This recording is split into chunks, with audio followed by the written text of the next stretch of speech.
हरे कृष्ण। ओम नमो भगवते वासुदेवाय। ओम नमो भगवते वासुदेवाय।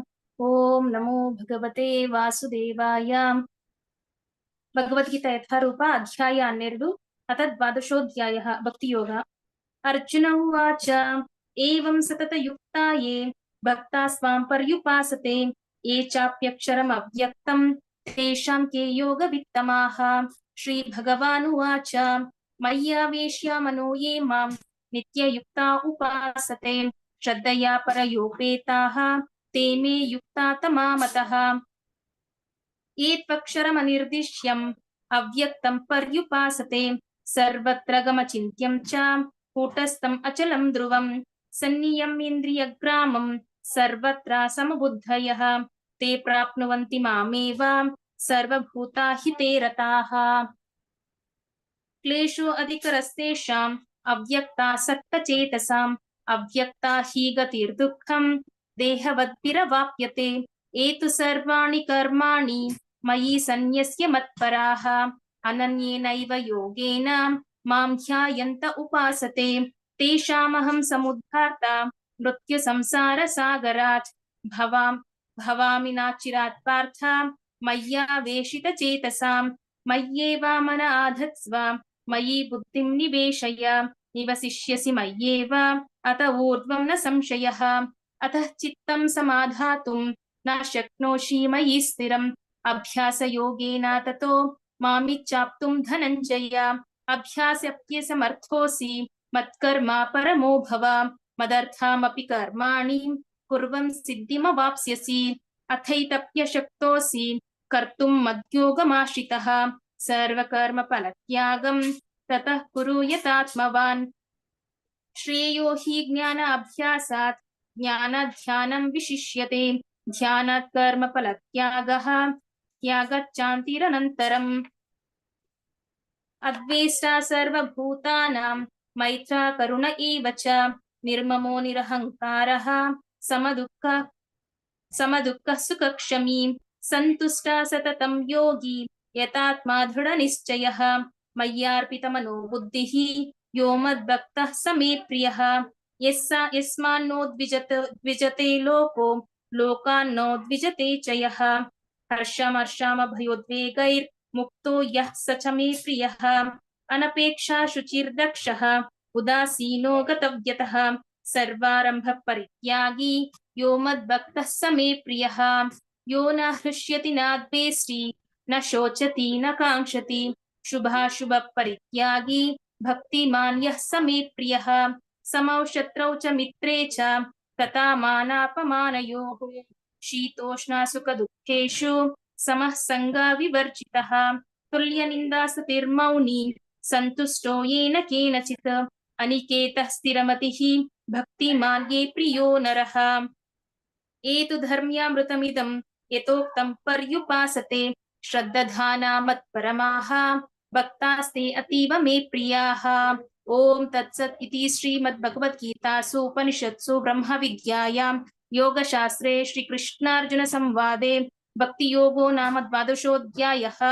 हरे कृष्ण कृष्ण कृष्ण हरे हरे हरे राम राम राम हरे हरे हरे कृष्ण कृष्ण कृष्ण हरे हरे हरे राम राम राम हरे हरे हरे कृष्ण कृष्ण कृष्ण हरे हरे हरे राम राम राम हरे हरे। हरे कृष्ण माताजी, ಧನ್ಯವಾದಗಳು. ಹರಿ ಬೋಲ್ ಮಾತಾಜಿ. ಹರೇ ಕೃಷ್ಣ. ಧನ್ಯವಾದ. ಚೆನ್ನಾಗಿದೆ. ಸೊ ಒಂದ್ ರೌಂಡ್ ಹರೇ ಕೃಷ್ಣ ಮಹಾಮಂತ್ರ ಹೇಳ್ಕೊಳ್ಳೋಣಂತೆ. ಸೊ ಎಲ್ಲರೂ ನಮ್ ಜೊತೆ ಹೇಳ್ಕೊಳ್ಳಿ ಅಂತ ವಿನಂತಿಯನ್ನ ಮಾಡ್ತಾ ಇದೀನಿ. ಹರೇ ಕೃಷ್ಣ. ಓಂ ನಮೋ ಭಗವತೆ ವಾಸುದೇವಾಯ. ಓಂ ನಮೋ ಭಗವತೆ ವಾಸುದೇವಾಯ. ಓಂ ನಮೋ ಭಗವತೆ ವಾಸುದೇವಾಯ. ಜೈ ಶ್ರೀ ಕೃಷ್ಣ ಚೈತನ್ಯ ಪ್ರಭು ನಿತ್ಯಾನಂದ ಶ್ರೀ ಅದ್ವೈತ ಗದಾಧರ ಶ್ರೀವಾಸಾದಿ ಗೌರ ಭಕ್ತರಿಂದ. ಹರೇ ಕೃಷ್ಣ ಕೃಷ್ಣ ಕೃಷ್ಣ ಹರೇ ಹರೇ ಹರೇ ರಾಮ ರಾಮ ರಾಮ ಹರೇ ಹರೇ ಹರೇ ಕೃಷ್ಣ ಕೃಷ್ಣ ಕೃಷ್ಣ ಹರೇ ಹರೇ ಹರೇ ರಾಮ ರಾಮ ಹರೇ ಹರೇ ಹರೇ ಕೃಷ್ಣ ಕೃಷ್ಣ ರಾಮ ರಾಮ ಹರೇ ಹರೇ ಹರೇ ಕೃಷ್ಣ ಕೃಷ್ಣ ಹರೇ ಹರೇ ಹರೇ ರಾಮ ರಾಮ ಹರೇ ಹರೇ ಹರೇ ಕೃಷ್ಣ ಕೃಷ್ಣ ಕೃಷ್ಣ ಹರೇ ಹರೇ ಹರೇ ರಾಮ ರಾಮ ಹರೇ ಹರೇ ಹರೇ ಕೃಷ್ಣ ಕೃಷ್ಣ ಹರೇ ಹರೇ ಹರೇ ರಾಮ ರಾಮ ರಾಮ ಹರೇ ಹರೇ ಹರೇ ಕೃಷ್ಣ ಕೃಷ್ಣ ಕೃಷ್ಣ ಹರೇ ಹರೇ ಹರೇ ರಾಮ ರಾಮ ಹರೇ ಹರೇ Hare Krishna Krishna Krishna Hare Hare Hare Rama Rama Hare Krishna Krishna Krishna Hare Hare Rama Hare Hare Hare Krishna Krishna Hare Hare Rama Hare Krishna Krishna Hare Hare Rama Hare Hare Hare Krishna Krishna Hare Hare Rama Hare Krishna Krishna Hare Hare Rama Hare Krishna Hare Hare Rama Hare Hare Hare Krishna Hare Hare Rama Hare Krishna Rama Hare Hare Hare Krishna Hare Hare Rama Hare Krishna Hare Hare Rama Hare Hare Hare Krishna Hare Hare Rama Hare Krishna Hare Hare Rama Hare Hare Hare Krishna Krishna Hare Hare Rama Hare Hare Krishna Hare Hare Hare Rama Hare Krishna Hare Hare Rama Hare Hare Hare Krishna Hare Hare Rama Hare Hare Krishna Hare Hare Hare Rama Hare Krishna Hare Hare Rama Hare Hare Krishna Hare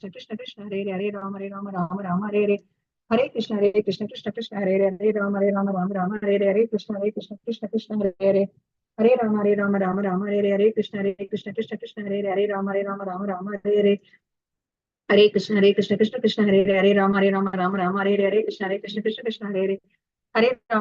Rama Hare Hare Krishna Hare Hare Hare Rama Hare Hare Krishna Hare Hare Rama Hare Hare Krishna Hare Hare Hare Rama Hare Hare Krishna Hare Hare Rama Hare Hare Krishna Hare Hare Hare Rama Hare Hare Krishna Hare Hare Rama Hare Hare Krishna Hare Hare Hare Rama Hare Hare Krishna Hare Hare Rama Hare Hare Krishna Hare Hare Hare Rama Hare Hare Krishna Hare Hare Rama Hare Hare Krishna Hare Hare Hare Rama Hare Hare Krishna Hare Hare Rama Hare Hare Krishna Hare Hare Hare Rama Hare Hare Krishna Hare Hare Rama Hare Hare Krishna Hare Hare Rama Hare Hare Krishna Hare Hare Rama Hare Hare Hare Krishna Hare Hare Rama Hare Hare Krishna Hare Hare Rama Hare Hare Hare Krishna Hare Hare Rama Hare Hare Krishna Hare Rama Hare Hare Hare Krishna Hare Hare Rama Hare Hare Krishna Hare Hare Rama Hare Hare Hare Krishna Hare Hare Rama Hare Hare Krishna Hare Hare Rama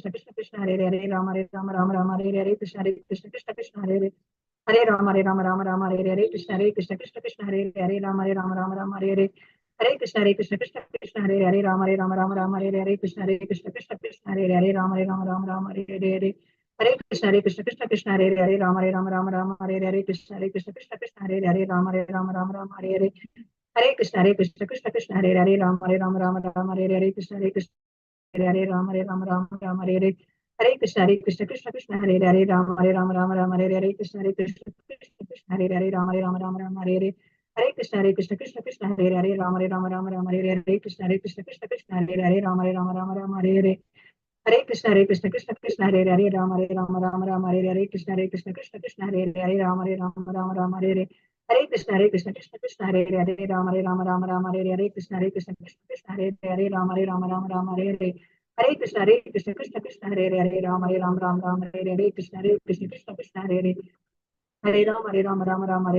Hare Hare Krishna Hare Hare Rama Hare Hare Krishna Hare Hare Rama Hare Hare Krishna Hare Hare Rama Hare Hare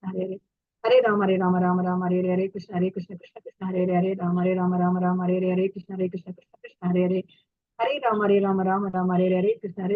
Hare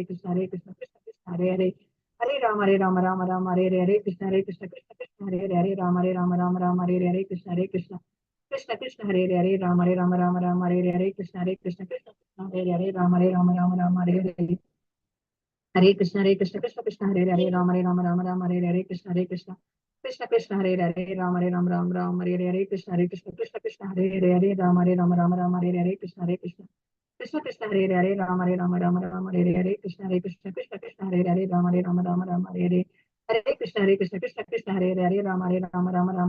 Krishna Hare Hare Rama Hare Hare Hare Krishna Hare Hare Rama Hare Hare Krishna Hare Hare Hare Rama Hare Hare Krishna Hare Hare Rama Hare Hare Krishna Hare Hare Hare Rama Hare Hare Krishna Hare Hare Rama Hare Hare Krishna Hare Hare Hare Rama Hare Hare Krishna Hare Hare Rama Hare Hare Krishna Hare Hare Hare Rama Hare Hare Krishna Hare Hare Rama Hare Hare Krishna Hare Hare Hare Rama Hare Hare Krishna Hare Hare हरे राम राम राम हरे हरे हरे कृष्ण कृष्ण कृष्ण हरे हरे राम राम राम हरे हरे कृष्ण कृष्ण कृष्ण हरे हरे राम राम हरे कृष्ण कृष्ण कृष्ण हरे हरे राम राम हरे कृष्ण कृष्ण कृष्ण हरे राम हरे कृष्ण कृष्ण कृष्ण हरे हरे राम हरे कृष्ण कृष्ण कृष्ण हरे राम हरे कृष्ण कृष्ण कृष्ण हरे राम हरे कृष्ण कृष्ण कृष्ण हरे राम हरे कृष्ण कृष्ण कृष्ण हरे कृष्ण कृष्ण कृष्ण हरे राम हरे कृष्ण कृष्ण कृष्ण हरे Ram Krishna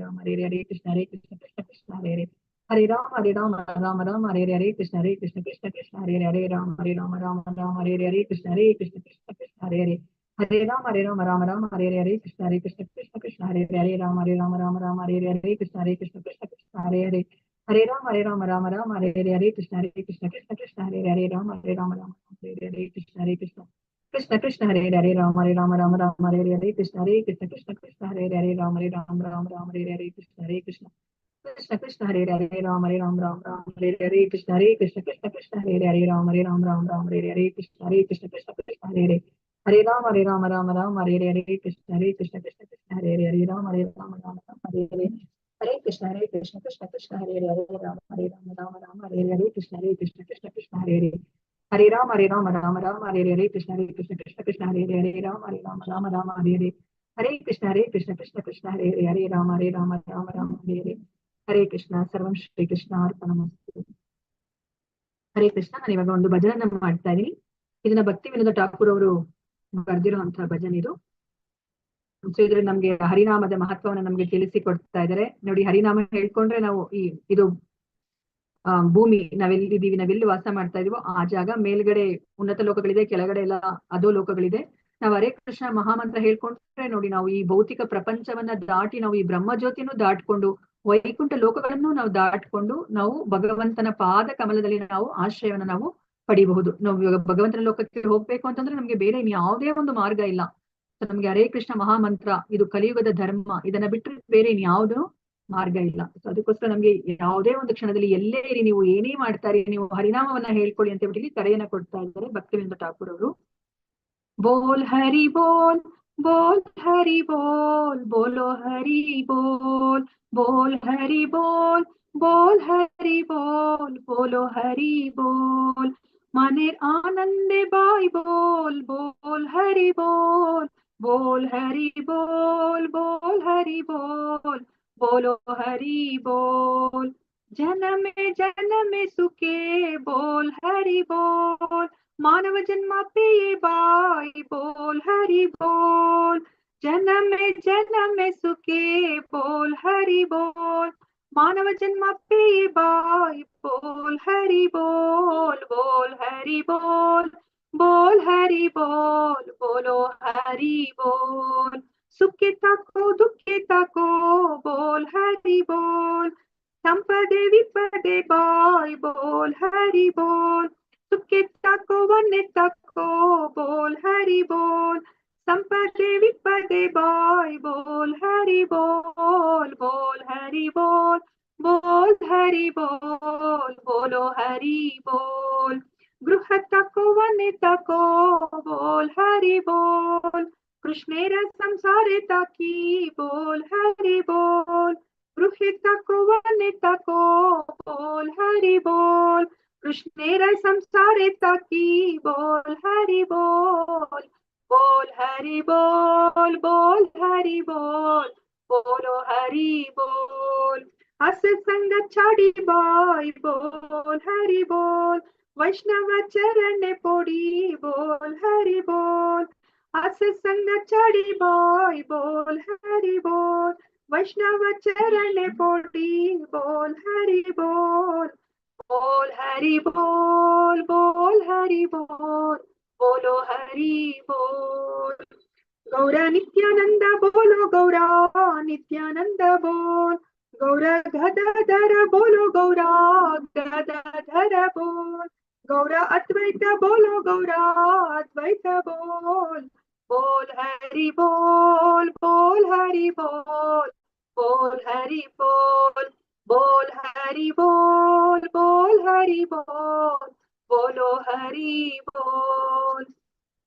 Hare Krishna, Krishna Krishna, Hare Hare, Hare Rama, Rama Rama, Hare Hare.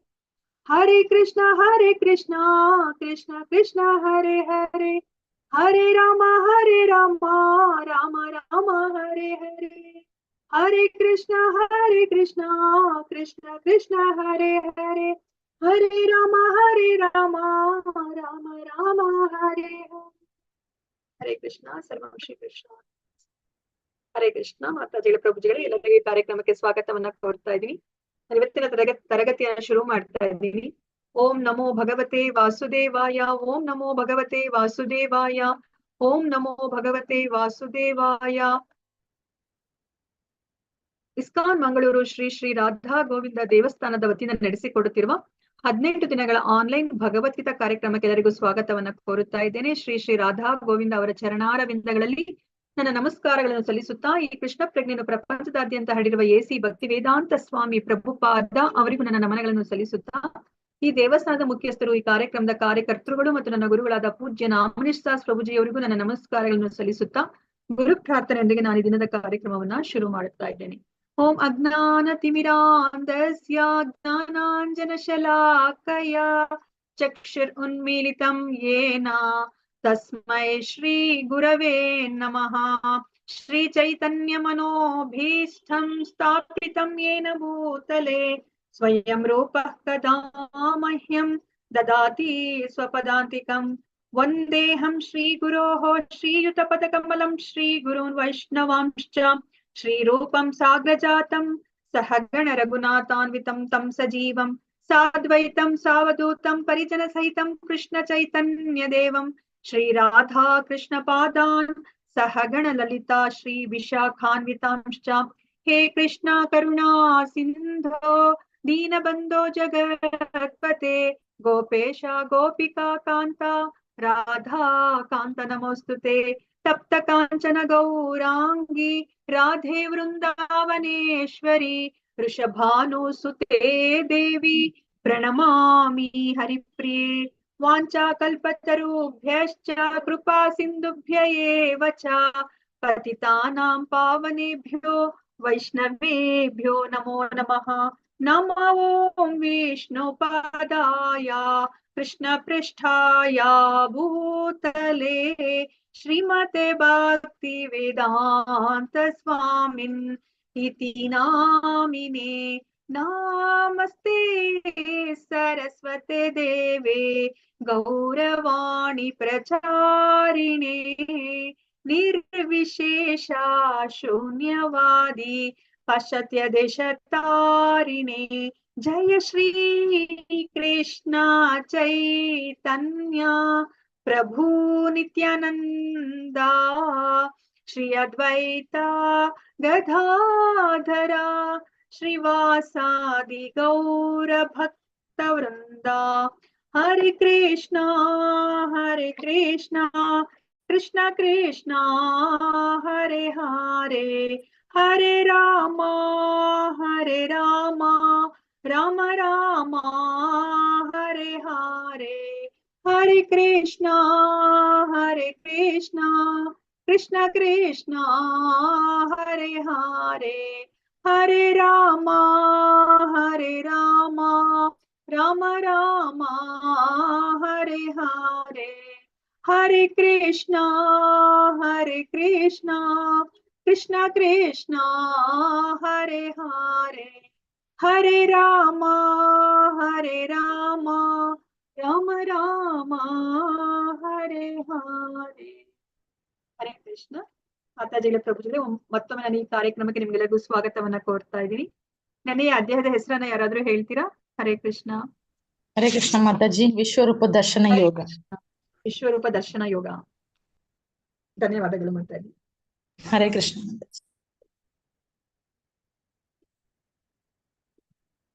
Hare Krishna Mataji. So ನೆನ್ನೆ ಈ ಅಧ್ಯಾಯದಲ್ಲಿ 55 ಶ್ಲೋಕಗಳಿತ್ತು. ನಮಗ್ ಗೊತ್ತಿರೋ ಹಾಗೇನೆ 7ನೇ ಅಧ್ಯಾಯ, 9ನೇ ಅಧ್ಯಾಯ ಮತ್ತೆ 10ನೇ ಅಧ್ಯಾಯದಲ್ಲಿ ಕೃಷ್ಣ ತನ್ನ ಸಿರಿಗಳನ್ನ, ಐಶ್ವರ್ಯಗಳನ್ನ ಕೃಷ್ಣನ ಮುಂದೆ ತಿಳಿಸಿಕೊಡ್ತಾರೆ ಅಲ್ವಾ, ಬಾಯಿ ಮಾತಲ್ಲಿ ಹೇಳ್ತಾರೆ. ಆಗ ಬರೀ ಬಾಯಿ ಮಾತಲ್ಲಿ ಹೇಳಿದ್ರೆ, ಇವಾಗ ಕೃಷ್ಣನನ್ನ ಅರ್ಜುನ ನಂಬಿದ್ದಾರೆ, ಆದ್ರೆ ಸಾಮಾನ್ಯ ಜನರು ನಂಬಲಿಕ್ಕೆ ಹೇಗ್ ಸಾಧ್ಯ? ಮತ್ತೆ ಕೃಷ್ಣ ಹೇಳ್ತಾರೆ ಸದಾ ನನ್ನನ್ನ ನೀವು ಜ್ಞಾಪಿಸ್ಕೊಳ್ಳಿ ಅಂತ ಹೇಳ್ತಾರೆ. ಸೊ ಅವಾಗ ಯಾವ ಯಾವ ರೂಪದಲ್ಲಿ ನಾವು ಕೃಷ್ಣನನ್ನ ನಾವು ನೆನಪಿಸ್ಕೋಬೇಕು ಅಂತ ಹೇಳ್ಬಿಟ್ಟು ಅರ್ಜುನ ಅದನ್ನು ಸಹ 10ನೇ ಅಧ್ಯಾಯದಲ್ಲಿ ಪ್ರಶ್ನೆಯನ್ನ ಕೇಳ್ತಾರೆ ಅಲ್ವಾ. ಅದಕ್ಕೆ ಅವರೆಲ್ಲ ಸಿರಿಗಳನ್ನ ತೋರಿಸ್ತಾರೆ, ನಾನು ಸರ್ವವ್ಯಾಪಿ ಆಗಿದ್ದೀನಿ, ಏಕಾಂಶೇನ ಸ್ಥಿತೋ ಜಗತ್ ಅಂತ ಹೇಳ್ತಾರೆ. ಅದಕ್ಕೆ ಆ ಅರ್ಜುನ ಏನ್ ಹೇಳ್ತಾರೆ, ನಾನು ನಿನ್ನನ್ನ ಆ ವಿಶ್ವರೂಪದಲ್ಲಿ ನಾನು ನೋಡ್ಬೇಕು, ಎಲ್ಲವೂ ನಿನ್ನಲ್ಲಿ ಇದೆ ಅಂತ ನೀನ್ ಹೇಳ್ತೀಯಲ್ವಾ, ಅದನ್ನ ನಾನು ಪ್ರಾಕ್ಟಿಕಲ್ ಆಗಿ ನೋಡ್ಬೇಕು, ನನಗೆ ನಿನ್ನ ವಿಶ್ವರೂಪವನ್ನು ತೋರಿಸು, ನಾನು ನೋಡಬಹುದು ಎಂದು ನೀನು ಭಾವಿಸಿವೆಯಾದರೆ ನನಗೆ ತೋರಿಸು ಅಂತ ಹೇಳ್ಬಿಟ್ಟು ಅವರು ವಿನಂತಿಯನ್ನ ಅವರು ಮಾಡ್ಕೊತಾರೆ. ಅದಾದ್ಮೇಲೆ ಕೃಷ್ಣ ಅವ್ರಿಗೆ ವಿಶ್ವರೂಪವನ್ನ ತೋರಿಸ್ಲಿಕ್ಕಿನ ಮುಂಚೆ ಅವ್ರಿಗೆ ದಿವ್ಯ ದೃಷ್ಟಿಯನ್ನ ಕೊಡ್ತಾರೆ. ಅದಾದ್ಮೇಲೆ ಅವರು ವರ್ಣನೆಯನ್ನ ಮಾಡ್ತಾರೆ, ನೀನ್ ಏನೆಲ್ಲ ನೋಡ್ಬಹುದು ಈ ವಿಶ್ವರೂಪದಲ್ಲಿ ಅಂತ ಹೇಳ್ಬಿಟ್ಟು ತಿಳಿಸಿಕೊಡ್ತಾರೆ. ಅದಾದ್ಮೇಲೆ ಸಂಜಯ ಅರ್ಜುನ ವಿಶ್ವರೂಪದಲ್ಲಿ ಏನೆಲ್ಲ ನೋಡಿದ್ರು ಅಂತ ಹೇಳ್ಬಿಟ್ಟು ಅವ್ರು ಹೇಳ್ತಾರೆ. ಆ ವಿಶ್ವರೂಪವನ್ನ ನೋಡಿದ್ಮೇಲೆ ಅರ್ಜುನ ಅವನು ಮೊದಲು ದಿಗ್ಭ್ರಾಂತನಾಗ್ತಾನೆ, ಆಶ್ಚರ್ಯ ವ್ಯಕ್ತಪಡಿಸ್ತಾನೆ. ಅದಾದ್ಮೇಲೆ ಕಾಲರೂಪವನ್ನ ನೋಡಿದಾಗ ಭಯಭೀತನಾಗ್ತಾನೆ. ಅವಾಗ ಅವನು ಮತ್ತೆ ಅವನು ಪ್ರಾರ್ಥನೆ ಮಾಡ್ಲಿಕ್ಕೆ ಶುರು ಮಾಡ್ತಾನೆ, ಯಾರು ನೀನ್ ಯಾರು, ನಿನ್ನ ಉದ್ದೇಶ ಏನು ಅಂತ ಹೇಳ್ಬಿಟ್ಟು ಪ್ರಾರ್ಥನೆಯನ್ನ ಮಾಡ್ತಾನೆ. ಆಗ ಕೃಷ್ಣ ಅವರು ಹೇಳ್ತಾರೆ, ನಾನು ಕಾಲನಾಗಿ ಬಂದಿದ್ದೀನಿ, ನಾನು ಎಲ್ಲರನ್ನು ನಾನು ಆಪೋಷಣೆ ಮಾಡ್ತೀನಿ, ಪಾಂಡವರನ್ನ ಬಿಟ್ಟು ನೀನ್ ಅದಕ್ಕೋಸ್ಕರ ಎದ್ದೇಳು, ಯುದ್ಧ ಮಾಡು, ನೀನು ಯಶಸ್ಸನ್ನ ಬಿಡಿ, ಕೀರ್ತಿವಂತನಾಗು, ನೀನು ನನ್ನ ಕೈಯಲ್ಲಿ ಬರೇ ಸಾಧನವಾಗು ಅಷ್ಟೇ ಅಂತ ಹೇಳ್ಬಿಟ್ಟು ಹೇಳ್ತಾ ಇದ್ದಾರೆ. ನೀನು ಇವ್ರನ್ನೆಲ್ಲ ಕೊಲ್ತೀನಿ ಅಂತ ಯೋಚನೆ ಮಾಡ್ತಿದ್ಯಲ್ಲ, ನೀನ್ ಇವ್ರು ಯಾರನ್ನೂ ನೀನು ಕೊಲ್ತಾ ಇಲ್ಲ, ನೀನ್ ನನಗೆ ಬರೇ ಸಾಧನ ಆಗ್ತಾ ಇದೆಯಾ ಅಷ್ಟೇ, ಇವರು ನನ್ನ ಯೋಜನೆಯಿಂದ ಆಲ್ರೆಡಿ ಅವರು ಹತರ ಆಗಿದ್ದಾರೆ ಅಂತ ಹೇಳ್ಬಿಟ್ಟು ಹೇಳ್ತಾರೆ. ಅದಾದ್ಮೇಲೆ ಕೃಷ್ಣನೇ ಹೇಳ್ತಾರೆ, ನೀನ್ ಏನ್ ಈ ರೂಪವನ್ನ ನೋಡ್ತಾ ಇದೀಯಾ, ಈ ಎರಡು ಕೈಗಳ ದ್ವಿಭುಜ ರೂಪ ಏನಿದೆ, ಆ ಮಾನವ ಸದೃಶ ರೂಪ, ಪ್ರಿಯವಾದ ರೂಪ ಏನಿದೆ, ಅದು ನೋಡ್ಲಿಕ್ಕೆ ತುಂಬಾ ಸುದುದರ್ಶನ ಅಂತ ನಾವು ತಿಳ್ಕೊಂಡ್ವಿ ಅಲ್ವಾ. ಈವನ್ ದೇವತೆಗಳು ಸಹ ನೋಡ್ಲಿಕ್ಕೆ ಸಾಧ್ಯ ಇಲ್ಲ. ಆ ವಿಶ್ವರೂಪನೇ ಆಗ್ಲಿ, ಚತುರ್ಭುಜ ರೂಪನೇ ಆಗ್ಲಿ, ಅಥವಾ ಆ ಮೂಲ ರೂಪವಾದ ಶ್ಯಾಮ ಸುಂದರ ರೂಪವನ್ನೇ ಆಗ್ಲಿ, ಈ ಮೂರನ್ನ ನೋಡೋದು ತುಂಬಾ ಕಷ್ಟ. ಯಾವುದೇ ಒಂದು ವೇದಾಧ್ಯಯನ, ಯಜ್ಞ, ದಾನ, ಉಗ್ರ ತಪಸ್ಸು ಏನನ್ನ ಮಾಡಿದ್ರು ನಾವು ನೋಡ್ಲಿಕ್ಕೆ ಸಾಧ್ಯ ಇಲ್ಲ. ಏಕಚಿತ್ತ ಭಕ್ತಿಯಿಂದ ಮಾತ್ರನೇ ನಾವು ಭಗವಂತನನ್ನ ನಾವು ಅರ್ಥ ಮಾಡ್ಕೊಳ್ಲಿಕ್ಕೆ ಸಾಧ್ಯ, ಅವನ ರಹಸ್ಯಗಳನ್ನ ನಾವು ಅರ್ಥ ಮಾಡ್ಕೊಳ್ಲಿಕ್ಕೆ ಸಾಧ್ಯ, ಅವನನ್ನ ನಾವು ನಮ್ಮ ಕಣ್ಣು ಮುಂದೆ ನಾವು ನೋಡ್ಲಿಕ್ಕೆ ಸಾಧ್ಯ ಆಗುತ್ತೆ, ಅನನ್ಯ ಭಕ್ತಿಯಿಂದ ಮಾತ್ರ ಅಂತ ಹೇಳ್ಬಿಟ್ಟು ಕೃಷ್ಣ ತಿಳಿಸಿಕೊಡ್ತಾರೆ. ಸೊ ಇವಾಗ ಇಲ್ಲಿ ಕೃಷ್ಣ ಏನನ್ನ ತಿಳಿಸಿಕೊಟ್ಟಿದ್ದಾರೆ, ಆ ನಿರಾಕಾರ, ಇವಾಗ ಅದೇನು ವಿಶ್ವರೂಪವನ್ನ ತೋರಿಸಿದರೆ ಅದು ಒಂದು ಕಲ್ಪನೆ ಅಷ್ಟೇ. ಅಂದ್ರೆ ಈ ಇಡೀ ಭೌತಿಕ ಪ್ರಪಂಚಕ್ಕೆ ಒಂದು ಮೂರ್ತ ರೂಪವನ್ನ ಕೊಟ್ರೆ ಅದ್ ಏನಿರುತ್ತೋ ಅದನ್ನ ಅರ್ಜುನ ಅಲ್ಲಿ ನೋಡ್ತಾರೆ ಅಲ್ವಾ. ಅದು ಒಂಥರ ನಿರಾಕಾರ ಅಲ್ವಾ, ಅಲ್ಲಿ ಅದು ನಿಜವಾದ ಆಕಾರ ಇಲ್ಲ. ಆ ವಿಶ್ವರೂಪದ ಆಕಾರ ಆಧ್ಯಾತ್ಮಿಕ ಪ್ರಪಂಚದಲ್ಲಿ ಇಲ್ಲ. ನಾವಿವಾಗ ದಶಾವತಾರದಲ್ಲಿ ಎಷ್ಟೆಲ್ಲ ಅವತಾರಗಳನ್ನ ನೋಡ್ತೀವಿ, ಅವೆಲ್ಲನೂ ಸಹ ಆಧ್ಯಾತ್ಮಿಕ ಪ್ರಪಂಚದಲ್ಲಿದೆ, ಅದೆಲ್ಲನೂ ಸಹ ಆಧ್ಯಾತ್ಮಿಕವಾದದ್ದು. ಸೊ ಅದನ್ನೆಲ್ಲ ಇವಾಗ ಏನಾದ್ರೂ ಈ ಭೌತಿಕ ಪ್ರಪಂಚದಲ್ಲಿ ಯಾವ್ದಾದ್ರು ಒಂದು ಕಷ್ಟಗಳು ಬಂದಾಗ ದೇವತೆಗಳು ವಿಷ್ಣುವಿನ ಹತ್ರ ಮೊರೆ ಹೋದಾಗ ಅವರು ಅಲ್ಲಿರೋರೇನೆ, ಆಧ್ಯಾತ್ಮಿಕ ಪ್ರಪಂಚದಲ್ಲಿ ಇರೋರೇನೆ ಅವ್ರು ಕೆಳಗಡೆ ಬರ್ತಾರೆ ಅವ್ರು ಲೀಲೆಗಳನ್ನ ಮಾಡ್ಲಿಕ್ಕೆ. ಆದ್ರೆ ವಿರಾಟ್ ರೂಪ ಅಂತ ಅನ್ನೋದು ಅದು ಈ ಭೌತಿಕ ಪ್ರಪಂಚದಲ್ಲೇ ಮಾತ್ರ ಇರೋದು, ಅದು ಶಾಶ್ವತವಾದದ್ದಲ್ಲ, ಅದು ಆಧ್ಯಾತ್ಮಿಕವಾದದ್ದು ಅಲ್ಲ. ಅದಕ್ಕೋಸ್ಕರ ಇದು ವಿರಾಟ್ ರೂಪವನ್ನ ನೋಡಿದ್ರೆ ನಮ್ಗೆಲ್ಲ ಆಶ್ಚರ್ಯ ಆಗೋಗುತ್ತೆ ಅಲ್ವಾ. ನಮ್ಗೆ ಇವಾಗ ನಮ್ ತರನೇ ಇರೋ ಕೃಷ್ಣನನ್ನ ನೋಡ್ಲಿಕ್ಕಿನ ಆ ವಿರಾಟ್ ರೂಪವನ್ನ ನೋಡಿದಾಗ ಹೌದು ಅವ್ರು ಎಷ್ಟು ಶಕ್ತಿವಂತರು ಅಂತ ಹೇಳ್ಬಿಟ್ಟು ನಮ್ಗೆ ಭಾಸ ಆಗುತ್ತೆ. ಅದಕ್ಕೇನೆ ಇಲ್ಲಿ ಅರ್ಜುನ ಮತ್ತೆ ಎಲ್ಲರೂ ಈ ವಿರಾಟ್ ರೂಪವನ್ನೇ ಶ್ರೇಷ್ಠ ಅಂತ ಅನ್ಕೊಂಡ್ರೆ ಕಷ್ಟ ಅಂತ ಹೇಳ್ಬಿಟ್ಟು ಅವ್ರು ಇವಾಗ ಒಂದು ಪ್ರಶ್ನೆಯನ್ನ ಕೇಳ್ತಾ ಇದ್ರೆ 12ನೇ ಅಧ್ಯಾಯದಲ್ಲಿ. ಅದೇನಂತ ಹೇಳ್ಬಿಟ್ಟು ನಾವು ನೋಡೋಣಂತೆ, ಅರ್ಜುನನ ಮಾತಿನಲ್ಲೇ ನಾವು ಅರ್ಥ ಮಾಡ್ಕೊಳ್ಳೋಣಂತೆ.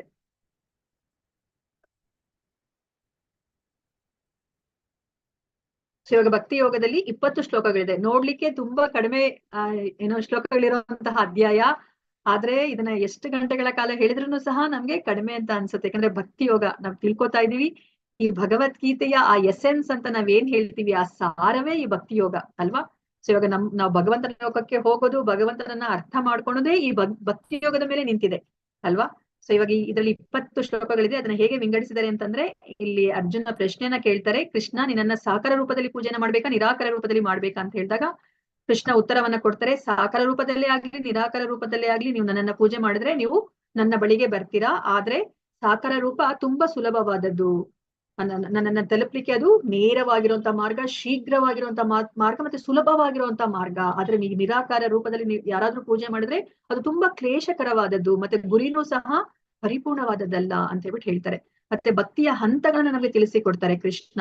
ಸೊ ಮೊದಲು ಅವರು ಶ್ರೇಷ್ಠವಾದದನ್ನ ಹೇಳ್ತಾರೆ, ಅದಾದ್ಮೇಲೆ ನನಗೆ ಇದನ್ನೆಲ್ಲ ಮಾಡ್ಲಿಕ್ಕೆ ಆಗಲ್ಲ ಕೃಷ್ಣ ಅಂತ ಹೇಳಿದ್ರೆ ನೋಡಿ ಅವ್ರು ಎಷ್ಟು ಕರುಣಾಮಯಿ ಅಂತಂದ್ರೆ, ಸರಿ ನಿನ್ಗೆ ಇದನ್ನ ಮಾಡ್ಲಿಕ್ಕೆ ಆಗ್ತಾ ಇಲ್ವಾ ಅಂತ ಹೇಳ್ಬಿಟ್ಟು ಅವ್ರಿಂದ ಕೆಳಗಡೆಗೆ ಬರ್ತಾರೆ. ಸರಿ ಇದನ್ನಾದ್ರೂ ಮಾಡು ಅಂತ, ನನ್ಗೆ ಅದೂ ಮಾಡಕ್ಕಾಗಿಲ್ಲ ಕೃಷ್ಣ ಅಂತಂದ್ರೆ ಅವ್ರು ಇನ್ನೂ ಕೆಳಗಡೆ ಬರ್ತಾರೆ. ನೋಡಿ ಎಷ್ಟು ಕರುಣಾಮಯಿ ಅಂತ ಹೇಳ್ಬಿಟ್ಟು ನಮ್ಗೆ ಅವ್ರ ಭಕ್ತಿಯ ಹಂತಗಳನ್ನ ವಿವರಿಸ್ತಾ ಇರ್ಬೇಕಾದ್ರೆ ನಮ್ಗೆ ಗೊತ್ತಾಗುತ್ತೆ. ಅದಾದ್ಮೇಲೆ ಕೊನೆಯದಾಗಿ ಕೃಷ್ಣ ಹೇಳ್ತಾರೆ, ನನಗೆ ಎಂತಹ ಭಕ್ತರು ಪ್ರಿಯರು ಅಂತ ಹೇಳ್ಬಿಟ್ಟು ಪ್ರಿಯ ಅಷ್ಟಕ 8 ಶ್ಲೋಕಗಳಲ್ಲಿ ನನ್ಗೆ ಎಂತಹ ಭಕ್ತರು ಇಷ್ಟ ಅಂತ ಹೇಳ್ಬಿಟ್ಟು ಅವ್ರು ತಿಳಿಸಿಕೊಡ್ತಾರೆ. ಸೊ ಇವಾಗ ನಾವು ನೋಡೋಣಂತೆ. ಇವಾಗ ಭಕ್ತಿ ಯೋಗ ಅಲ್ವಾ, ಭಕ್ತಿ ಅಂತಂದ್ರೆ ಏನ್ ಅರ್ಥ ಅಂತ ಅಲ್ವಾ, ಭಕ್ತಿ ಭಕ್ತಿ ಅಂತ ಹೇಳ್ಬಿಟ್ಟು ಹಲವಾರು ಬಾರಿ ನಾವು ಕೇಳಿದೀವಿ ಅಲ್ವಾ. ಸೊ ಇವಾಗ ನಾವು ಸಹ ಪದವನ್ನ ಉಪಯೋಗಿಸ್ತಾನೆ ಇರ್ತೀವಿ. ಸೊ ಭಕ್ತಿ ಅಂತಂದ್ರೆ ನಾವು ಯೋಗ ಅಂದ್ರೆ ನಾವು ತಿಳ್ಕೊಂಡಿದೀವಿ ಅಲ್ವಾ, ಯೋಗ ಅಂತಂದ್ರೆ ಭಗವಂತನ ಜೊತೆ ಸಂಪರ್ಕಕ್ಕೆ ಬರೋದು. ನಾವು ಭಗವಂತನ ಜೊತೆಗೆ ಸಂಪರ್ಕಕ್ಕೆ ಬರಬೇಕಂದ್ರೆ ನಮ್ಮ ಎಲ್ಲ ಇಂದ್ರಿಯಗಳನ್ನ ನಮ್ಮ ದೇಹಕ್ಕೋಸ್ಕರ ನಾವು ಉಪಯೋಗಿಸ್ತಾರೆ, ನಮ್ಮ ಸಂತೋಷಕ್ಕೋಸ್ಕರ, ವೈಯಕ್ತಿಕ ಸಂತೋಷಕ್ಕೋಸ್ಕರ ಉಪಯೋಗಿಸ್ತಾರೆ. ಭಗವಂತನ ಸಂತೋಷಕ್ಕೆ ಉಪಯೋಗಿಸಿದಾಗ ನಾವು ಭಗವಂತನ ಸಂಪರ್ಕಕ್ಕೆ ಬರ್ಲಿಕ್ಕೆ ಸಾಧ್ಯ ಆಗುತ್ತೆ ಅಲ್ವಾ. ಇಂದ್ರಿಯ ನಿಗ್ರಹವನ್ನು ಸಹ ಯೋಗ ಅಂತ ಹೇಳ್ಬಿಟ್ಟು ನಾವು ಕರಿತೀವಿ. ಸೊ ಇವಾಗ ಹಾಗಾದ್ರೆ ಭಕ್ತಿ ಅಂತಂದ್ರೆ ಏನು, ಯಾರಾದ್ರೂ ಹೇಳ್ತೀರಾ? ಹರೇ ಕೃಷ್ಣ.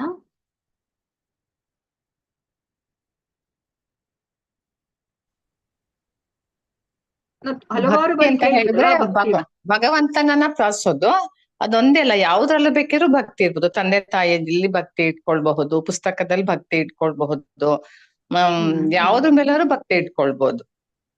ಓಕೆ ಮಾತಾಜಿ, ಧನ್ಯವಾದಗಳು ಮಾತಾಜಿ. ಮತ್ತಾರಾದ್ರೂ ಹೇಳ್ತೀರಾ? ಹರೇ ಕೃಷ್ಣ. ಟ್ರೈ ಮಾಡಿ, ಯಾಕಂದ್ರೆ ಯಾವಾಗ್ಲೂ ಉಪಯೋಗಿಸ್ತೀವಲ್ವಾ ಆ ಪದವನ್ನ ನಾವು ಭಕ್ತಿ ಅಂತ ಹೇಳ್ಬಿಟ್ಟು. ಹರೇ ಕೃಷ್ಣ ಮಾತಾಜಿ. ಹೇಳಿ ಮಾತಾಜಿ. ಭಗವಂತನನ್ನ ಸ್ಮರಿಸುವುದು ಅಂದ್ರೆ ಪೂಜೆ ಮಾಡುವುದು, ಕಡೆಗೆ ಭಗವಂತನ ಸಂಕೀರ್ತನೆಗಳನ್ನ ಕೇಳುವಂತಹದ್ದು ಮತ್ತು ಮಾಡುವಂತಹದ್ದು. ಭಗವಂತನ ಹೆಸರಲ್ಲಿ ನಮ್ ಕೈಲಾದಷ್ಟು ದಾನ ಈ ರೀತಿಯಾದಂತದ್ದನ್ನ ಮಾಡುವುದು. ಸೊ ಭಗವಂತನಿಗೋಸ್ಕರ ನಾವ್ ಏನನ್ನೇ ಮಾಡಿದ್ರು ಅದನ್ನ ಭಕ್ತಿ ಅಂತ ಹೇಳ್ಬಿಟ್ಟು ನಾವು ಆ ಪದವನ್ನ ಉಪಯೋಗಿಸ್ಬೋದು ಅಂತ ನೀವು ಹೇಳ್ತಾ ಇದ್ದೀರಾ ಮಾತಾಜಿ. ಹಾ ಮತ್ತೆ ಧನ್ಯವಾದಗಳು. ಗೌರವಪೂರ್ವಕ ಶರಣಾಗತಿ ನಮ್ಮ ಮಾತಾಜಿ, ಗೌರವಪೂರ್ವಕ ಶರಣಾಗತಿ. ಗೌರವಪೂರ್ವಕ ಶರಣಾಗತಿ ಅಂತ ಹೇಳ್ಬಿಟ್ಟು ಚಕ್ರೇಶ್ವರಿ ಮಾತಾಜಿ ಹೇಳ್ತಾ ಇದ್ದೀರಾ. ಓಕೆ, ಧನ್ಯವಾದಗಳು ಮಾತಾಜಿ. ಹರೇ ಕೃಷ್ಣ. ಪ್ರಯತ್ನವನ್ನ ಪಟ್ಟಿದ್ದಕ್ಕೆ ಹರಿ ಬೋಲ್ ಮಾತಾಜಿ. ಸೊ ಇವಾಗ ಭಗವಂತನ ಮೇಲೆ ನಂಬಿಕೆ ಇಡೋದು, ಅಚಲವಾದ ಭಗವಂತನ ಮೇಲೆ ನಂಬಿಕೆ ಇಡೋದು ಅಲ್ವಾ. ಎಂತದೇ ಯಾವುದೇ ಕ್ಷಣದಲ್ಲೂ ನಮ್ಗೆ ಭಗವಂತ ಕೈ ಬಿಡೋದಿಲ್ಲ ಅನ್ನೋ ಒಂದು ನಂಬಿಕೆ, ದೃಢ ವಿಶ್ವಾಸ. ಹರಿ ಬೋಲ್ ಮಾತಾಜಿ. ಹರೇ ಕೃಷ್ಣ.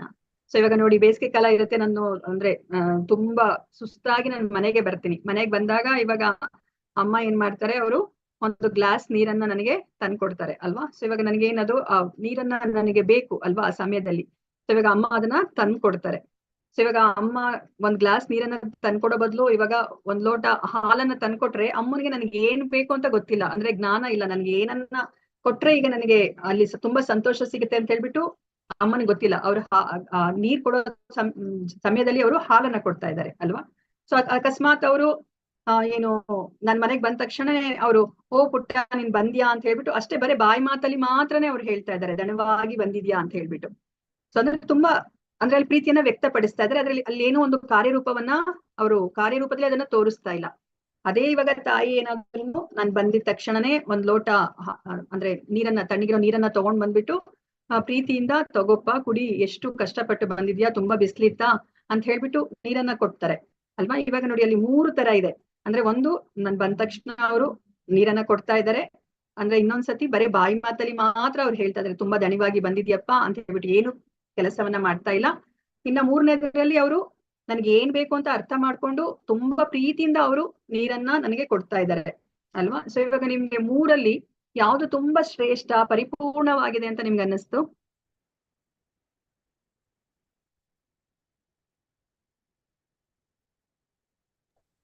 ಅದು ಪ್ರೀತಿಯಿಂದ ನೀರು ತಂದು ಕೊಟ್ಟಿರೋದು ಮಾತಾಜಿ ಅಲ್ವಾ. ಪ್ರೀತಿಯಿಂದ ಅವರು ನೀರನ್ನ ತಂದ್ಕೊಟ್ಟಿದ್ದಾರೆ ಅಲ್ವಾ. ಸೊ ಇವಾಗ ಏನ್ ಬೇಕು ಅಂತಾನೂ ಗೊತ್ತು, ಮತ್ತೆ ಅದನ್ನ ಅವರು ಕಾರ್ಯರೂಪವಾಗಿ ಮಾಡ್ತಾ ಇದ್ದಾರೆ. ಮತ್ತೆ ಅದ್ರ ಜೊತೆ ಅವ್ರು ಏನ್ ಮಾಡ್ತಾ ಇದಾರೆ, ಮೆಕ್ಯಾನಿಕಲ್ ಆಗಿ ಮಾಡ್ತಾ ಇಲ್ಲ, ಪ್ರೀತಿಯಿಂದ ಅವರು ಮಾಡ್ತಾ ಇದ್ದಾರೆ, ಬರೇ ಬಾಯಿ ಮಾತಲ್ಲಿ ಹೇಳ್ತಿಲ್ಲ ಅಲ್ವಾ. ಸೊ ಅಲ್ಲಿ ಕೆಲಸನೂ ನಡೀತಾ ಇದೆ, ಜ್ಞಾನಯುತವಾದ ಕೆಲಸ ನಡೀತಾ ಇದೆ. ಅಂದ್ರೆ ಏನ್ ಬೇಕು ನನಗೆ ಅಂತ ಅದು ನಡೀತಾ ಇದೆ. ಅದ್ರ ಜೊತೆ ಏನ್ ಬರ್ತಾ ಇದೆ, ಪ್ರೀತಿ ಬರ್ತಾ ಇದೆ. ಮತ್ತೆ ಅವ್ರು ನನ್ನಿಂದ ಏನೋ ಒಂದು ಎಕ್ಸ್ಪೆಕ್ಟ್ ಮಾಡ್ತಾ ಇಲ್ಲ, ನಾನು ಇಷ್ಟೆಲ್ಲ ನನ್ ಮಗಳಿಗೆ ಮಾಡಿದ್ರೆ ಅವಳು ನನ್ಗೆ ಏನೋ ಒಂದ್ ಕೊಡ್ತಾಳೆ ಮುಂದೆ ಅಂತಾನೂ ಅವ್ರು ಏನು ಎಕ್ಸ್ಪೆಕ್ಟ್ ಮಾಡ್ತಾ ಇಲ್ಲ ಅಲ್ವಾ. ಆ ಸಮಯಕ್ಕೆ ಅವರು ಯಾವುದೇ ಒಂದು ಏನು ಪ್ರತಿಯಾಗಿರುವಂತಹ ಒಂದು ಏನ್ ಹೇಳ್ತಾರೆ ಎಕ್ಸ್ಪೆಕ್ಟೇಷನ್ ಇಟ್ಕೊಂಡಲೇ ಅವ್ರು ನನಗೆ ನೀರನ್ನ ತಂದ್ಕೊಡ್ತಿದ್ದಾರೆ ಅಲ್ವಾ. ಸೊ ಅದನ್ನೇನೆ ಇಲ್ಲಿ ಪ್ರೀತಿ, ಆ ಪ್ರೀತಿ ಅಂತ ನಾವ್ ಏನು ಉಪಯೋಗಿಸ್ತೀವಿ ಜನರಲ್ ಟರ್ಮ್, ಅದನ್ನ ಭಗವಂತನಿಗೆ ನಾವು ಉಪಯೋಗಿಸ್ಬೇಕಾದ್ರೆ ಅದನ್ನ ಭಕ್ತಿ ಅಂತ ಹೇಳ್ಬಿಟ್ಟು ಹೇಳ್ತೀವಿ. ಅಲ್ಲ ನಾವು ಸುಮ್ನೆ ಇವಾಗ 3 ಹೊತ್ತು ಭಗವಂತನಿಗೆ ಭಗವಂತ ಕೃಷ್ಣ ನಂಗೆ ನೀನಂದ್ರೆ ತುಂಬಾ ಇಷ್ಟ ಅಂತ ಹೇಳ್ಬಿಟ್ಟು ಬರೇ ಬಾಯಿ ಮಾತಲ್ಲಿ ಹೇಳಿದ್ರೆ ಅಲ್ಲಿ ಅದು ಯಾವುದೇ ಒಂದು ಸಾರ್ಥಕತೆ ಇಲ್ಲ. ನೋಡಿ ಇವಾಗ ನನ್ಗೆ ಅಷ್ಟು ಸುಸ್ತಾಗಿ ಬಂದಾಗ ಅಮ್ಮ ನನಗೆ ಒಂದ್ ಲೋಟ ನೀರ್ ತಂದ್ಕೊಡ್ತಾರೆ, ಸುಮ್ನೆ ಬಾಯಿ ಮಾತಲ್ಲಿ ನೀನಂದ್ರೆ ನನ್ಗೆ ಇಷ್ಟ, ಅಯ್ಯೋ ಎಷ್ಟು ದಣವಾಗಿ ಬಂದಿದೆ ಅಂತ ಹೇಳ್ಬಿಟ್ಟು ಸುಮ್ನೆ ಮಾತಾಡ್ತಿದ್ರೆ ನಮ್ಗೆ ಏನ್ ಅನ್ಸುತ್ತೆ ಅಲ್ವಾ? ಮನ್ಸಲ್ಲಿ ನಾವು ಹೇಳಿಲ್ಲ ಅಂದ್ರೂ ಅಮ್ಮಂಗೆ ಒಂದ್ ಲೋಟ ನೀರ್ ತಂದ್ಕೊಡ್ಬಾರ್ದ ಅಮ್ಮ ಅಂತ ಹೇಳ್ಬಿಟ್ಟು ನಾವು ಯೋಚನೆ ಮಾಡ್ತೀವಿ ಅಲ್ವಾ? ಅಂದ್ರೆ ಅಲ್ಲಿ ಸೇವೆ ಅನ್ನೋದು ತುಂಬಾ ಮುಖ್ಯ ಅಲ್ವಾ? ನಾವ್ ಆ ಪ್ರೀತಿ ಅನ್ನೋದನ್ನ ನಾವೇನು ತೋರಿಸ್ಬೇಕು, ವ್ಯಕ್ತಪಡಿಸ್ಬೇಕಂತಂದ್ರೆ ಯಾವ್ದಾದ್ರು ಒಂದು ಸೇವೆಯ ಮೂಲಕನೇ ವ್ಯಕ್ತಪಡಿಸ್ಬೇಕು. ಅದಕ್ಕೇನೆ ಪ್ರಭುಪಾದರು ಯಾವಾಗ್ಲೂ ಭಕ್ತಿ ಸೇವೆ ಅಂತ ಹೇಳ್ಬಿಟ್ಟು ಕರೀತಾರೆ ಅಲ್ವಾ? ನಮ್ಮಲ್ಲಿರೋ ಪ್ರೀತಿಯನ್ನ ನಾವು ವ್ಯಕ್ತಪಡಿಸ್ಬೇಕು. ಈಗ ಭಗವಂತನಿಗೆ ವ್ಯಕ್ತಪಡಿಸಿದಾಗ ಅದನ್ನ ಭಕ್ತಿ ಸೇವೆ ಅಂತ ಕರೀತಾರೆ. ಇವಾಗ ನಮ್ಮೆಲ್ಲ ಇಂದ್ರಿಯಗಳನ್ನ ನಾವ್ ಇವಾಗ ಸರಿಯಾದ ಅರ್ಥದಲ್ಲಿ ಬಳಸ್ಕೊಳೋದು ಅಲ್ವಾ? ನಮ್ಗೆ ಇವಾಗ ಪಂಚೇಂದ್ರಿಯಗಳನ್ನ ಕೊಟ್ಟಿದ್ದಾರೆ, ಕಣ್ಣುಗಳನ್ನ, ಮತ್ತೆ ಕಿವಿ, ಮೂಗು, ಏನು ಚರ್ಮ, ನಾಲಿಗೆ ಎಲ್ಲವನ್ನ ಕೊಟ್ಟಿದ್ದಾರೆ. ಎಲ್ಲವನ್ನು ನಾವು ಭಗವಂತನ ಸೇವೆಗೆ ನಾವು ಉಪಯೋಗಿಸ್ಬೇಕಾಗತ್ತೆ. ಅದು ಸರಿಯಾದ ಅರ್ಥದಲ್ಲಿ ನಾವು ನಮ್ಮ ಇಂದ್ರಿಯಗಳನ್ನ ನಾವಿವಾಗ ಉಪಯೋಗಿಸ್ಕೊಳ್ತಾ ಇರೋದು. ಈ ಎಲ್ಲ ಇಂದ್ರಿಯಗಳನ್ನ, ನಮ್ಮ ದೇಹವನ್ನ, ಆತ್ಮ ಮತ್ತೆ ಮನಸ್ಸು, ಬುದ್ಧಿ ಎಲ್ಲವನ್ನ ನಾವು ಭಗವಂತನಿಗೆ ನಾವು ಉಪಯೋಗಿಸೋದನ್ನ ನಾವಿಲ್ಲಿ ಭಕ್ತಿ ಅಂತ ಹೇಳ್ಬಿಟ್ಟು ಕರೀತಾ ಇದೀವಿ. ಸೊ ಇವಾಗ ಭಕ್ತಿಯಲ್ಲೂ ಅಷ್ಟೇ ನೋಡಿ, ನಾವು ಸಹ ಭಗವಂತನ ಹತ್ರ ಹೋಗ್ತಿದ್ವಿ ಇಷ್ಟ ದಿವಸ. ನಾವೇನ್ ಮಾಡ್ತಾ ಇದ್ವಿ, ಭಗವಂತನಿಗೆ ನಾವು ಸೇವೆ ಮಾಡ್ಬೇಕು ಅಂತ ಹೋಗ್ತಿರ್ಲಿಲ್ಲ, ಭಗವಂತನಿಂದ ಸೇವೆನ ನಿರೀಕ್ಷಿಸಿ ಹೋಗ್ತಾ ಇದ್ವಿ ಅಲ್ವಾ? ಏನಾದ್ರೂ ಒಂದು ನಮ್ಗೆ ಬೇಕು, ನೆರವೇರ್ಬೇಕು ನಮ್ಮ ಆಸೆ ಅಂತಂದ್ರೆ ಭಗವಂತನ ಮುಂದೆ ನಿಂತ್ಕೊಂಡು ನನ್ಗೆ ಇದಾಗ್ಬೇಕು ಕೃಷ್ಣ ಅಂತ ಹೇಳ್ಬಿಟ್ಟು ನಾವ್ ಇಷ್ಟುದ್ದ ನಾವು ಲಿಸ್ಟ್ ಅನ್ನ ತಗೊಂಡ್ ಹೋಗ್ತಾ ಇದ್ವಿ ಅಲ್ವಾ? ಆದ್ರೆ ನಮ್ಗೆ ಈಗ ಗೊತ್ತಾಯ್ತು, ಅವರು ಒಡೆಯ, ನಾವು ಸೇವಕರು ಅಲ್ವಾ? ನಾವು ಭಗವಂತನ ಬಳಿಗೆ ನಾವು ಅವ್ರಿಗೆ ಸೇವೆಯನ್ನ ಮಾಡ್ಲಿಕ್ಕೆ, ನಮ್ಮೆಲ್ಲ ಇಂದ್ರಿಯಗಳನ್ನ ಉಪಯೋಗಿಸ್ಕೊಂಡು ಅವ್ರಿಗೆ ಸೇವೆಯನ್ನ ಮಾಡ್ಲಿಕ್ಕೆ ನಾವು ಹೋಗ್ಬೇಕಂತ ನಮ್ಗೆ ಈಗ್ಲೇ ಗೊತ್ತಾಗಿದ್ದು ಅಲ್ವಾ? ಮತ್ತೆ ನಾವು ಆ ಸೇವೆಯನ್ನ ಮಾಡಿದಾಗ್ಲೂ ನಾವು ಯಾವುದೇ ಒಂದು ಅಭಿಲಾಷೆಯನ್ನ ಇಟ್ಕೋಬಾರ್ದು. ಅನ್ಯಾಭಿಲಾಷಿತ ಶೂನ್ಯ ಜ್ಞಾನ ಕರ್ಮಾದಿ ಅನಾರುತಂ ಅನುಕೂಲಿನ ಕೃಷ್ಣಾನುಶೀಲನಂ ಭಕ್ತಿ ಉತ್ತಮ ಭಕ್ತಿ ಅಂತಂದ್ರೆ ನಮ್ಗೆ ಯಾವುದೇ ಒಂದು ಅಭಿಲಾಷೆ ಇರ್ಕೂಡುದು. ಅಲ್ಲಿ ಯಾವುದೇ ಒಂದು ಕರ್ಮದ ಜ್ಞಾನದ ಏನು ಮುಸುಕು ಅಂತ ನಾವ್ ಹೇಳ್ತೀವೋ ಅದ್ ಯಾವುದನ್ನು ಸಹ ಇರಬಾರ್ದು ಅದಕ್ಕೆ. ಮತ್ತೆ ಭಗವಂತನಿಗೆ ಅನುಕೂಲಕರವಾದಂತಹ ಭಕ್ತಿಯನ್ನ ನಾವು ಮಾಡ್ಬೇಕು ಅಲ್ವಾ? ಭಗವಂತನಿಗೆ ಏನ್ ಇಷ್ಟ ಅದನ್ನ ಮಾಡ್ಬೇಕು ಅಲ್ವಾ? ನಮ್ಗೆ ಇವಾಗ ಚೈತನ್ಯ ಮಹಾಪ್ರಭು ಏನ್ ಹೇಳಿದ್ದಾರೆ, ಹರೇ ಕೃಷ್ಣ ಮಹಾಮಂತ್ರ ಹೇಳ್ಕೊಳ್ಳಿದ್ದು ಕಲಿಯುಗದ ಧರ್ಮ, ಅದನ್ನ ನಾವು ಆಚರಣೆ ಮಾಡ್ಬೇಕು ಅಲ್ವಾ? ಅವಾಗ ಅದು ಕೃಷ್ಣನಿಗೆ ಇಷ್ಟ ಆಗುತ್ತೆ. ಮತ್ತೆ ಇವಾಗ ಅವರು ಇನ್ನೇನ್ ಹೇಳಿದ್ದಾರೆ, ಪೃಥ್ವೀಚ ನಗರಾದಿ ಎಲ್ಲ ಪ್ರತಿಯೊಂದು ಗ್ರಾಮಗಳಲ್ಲೂ ಸಹ ಕೃಷ್ಣನ ನಾಮ ಕೇಳ್ಬೇಕು ಅಂತ ಹೇಳಿದ್ದಾರೆ ಅಲ್ವಾ? ನಾವು ಅದನ್ನ ಮಾಡ್ಲಿಕ್ಕೆ ನಾವು ಪ್ರಚಾರ ಮಾಡ್ಬೇಕು. ನಾವು ಕೃಷ್ಣ ಪ್ರಜ್ಞೆನ ಆಚರಿಸಿ ನಾವು ಪ್ರಚಾರ ಮಾಡ್ಬೇಕು. ಆಗ ನಾವು ಭಗವಂತನಿಗೆ ಸಂತೋಷವಾದ ರೀತಿಯಲ್ಲಿ ನಾವು ಇಲ್ಲಿ ಭಕ್ತಿಯನ್ನ ಮಾಡ್ದಂಗ ಆಗುತ್ತೆ ಅಲ್ವಾ? ಸೊ ಭಕ್ತಿ ಅಂತಂದ್ರೆ ಪ್ರೀತಿ. ಆ ಪ್ರೀತಿಯನ್ನ ನಾವು ಸೇವೆ ಮಾಡೋದ್ರ ಮೂಲಕ ವ್ಯಕ್ತಪಡಿಸ್ತೀವಿ. ಅದಕ್ಕೋಸ್ಕರ ಭಕ್ತಿ ಸೇವೆ ಅಂತ ಕರಿತೀವಿ. ಮತ್ತೆ ಅದರ ಹಿಂದೆ ನಮ್ಗೆ ಯಾವುದೇ ಒಂದು ಉದ್ದೇಶ ಇರ್ಕೂಡ್ದು, ನನಗೇನೋ ಒಂದು ಸಿಗ್ಬೇಕು ಅನ್ನೋ ಒಂದು ಅಪೇಕ್ಷೆ ನಮ್ಮಲ್ಲಿ ಇರ್ಕೂಡ್ದು. ಅದನ್ನ ಭಕ್ತಿ ಸೇವೆ ಅಂತ ಹೇಳ್ಬಿಟ್ಟು ಕರೀತಾರೆ. ಇವಾಗ ಅರ್ಜುನನ ಪ್ರಶ್ನೆಯಿಂದ ಶುರುವಾಗ್ತಾ ಇದೆ. ಇವಾಗ ಅರ್ಜುನ ಕೇಳ್ತಾ ಇದ್ದಾರೆ ಒಂದು ಪ್ರಶ್ನೆಯನ್ನ, ಏನಂತ ಹೇಳ್ಬಿಟ್ಟು ನೋಡೋಣ. ಅರ್ಜುನ ಉವಾಚ ಏವಂ ಸತತ ಯುಕ್ತ ಯೇ ಭಕ್ತಾಸ್ತ್ವಾಂ ಪರ್ಯುಪಾಸತೆ ಯೇ ಚಾಪ್ಯಕ್ಷರಮವ್ಯಕ್ತಂ ತೇಷಾಂ ಕೇ ಯೋಗವಿತ್ತಮಾಹ. ಅರ್ಜುನನು ಪ್ರಶ್ನಿಸಿದನು, ಸದಾ ನಿನ್ನ ಭಕ್ತಿ ಸೇವೆಯಲ್ಲಿ ಉಚಿತವಾದ ರೀತಿಯಲ್ಲಿ ನಿರತರಾದವರು, ಅವ್ಯಕ್ತವಾದ ನಿರಾಕಾರ ಬ್ರಹ್ಮನನ್ನ ಪೂಜಿಸುವವರು, ಇವರಿಬ್ಬರಲ್ಲಿ ಯಾರು ಹೆಚ್ಚು ಪರಿಪೂರ್ಣರೆಂದು ಭಾವಿಸಬೇಕು? ನೋಡಿ ಇವಾಗ ನೀವೇನೆ ಒಂದು ದೀಪವನ್ನ ನೀವು ಪೂಜಿಸಿ ಅದನ್ನ ಪ್ರೀತಿಸಿ, ಅಥವಾ ಒಂದು ಗೋಡೆಯನ್ನ ನೀವು ಪೂಜಿಸಿ ಪ್ರೀತಿಸಿ ಅಂತ ಹೇಳಿದಾಗ, ನೀವು ಅದನ್ನ ಅಂದ್ರೆ ಆ ಗೋಡೆ ಮತ್ತೆ ದೀಪವನ್ನ ಪೂಜಿಸ್ಲಿಕ್ಕೆ ನೀವು ಶುರು ಮಾಡಿದಾಗ, ಸೊ ನಿಮ್ಗೆ ತುಂಬಾ ಆ ಗೋಡೆ ಮತ್ತೆ ದೀಪದ ಮೇಲೆ ಪ್ರೀತಿ ಹೆಚ್ಚು ಬರುತ್ತೋ, ಅಥವಾ ನಿಮ್ಗೆ ಒಂದು ವಿಗ್ರಹವನ್ನೋ ಅಥವಾ ಒಂದು ಚಿತ್ರಪಟವನ್ನ ಕೊಟ್ಬಿಟ್ಟು ಅದನ್ನ ನೀವು ಪೂಜೆ ಮಾಡಿ ಅಂತ ಹೇಳಿದಾಗ ನಿಮ್ಗೆ ಅದು ತುಂಬಾ ಸುಲಭ, ಅಥವಾ ಪ್ರೀತಿನ ನಾವು ಅದ್ರ ಬಗ್ಗೆ ಬೆಳೆಸ್ಕೋಬಹುದು ಅಂತ ನಿಮ್ಗೆ ಅನ್ಸುತ್ತಾ?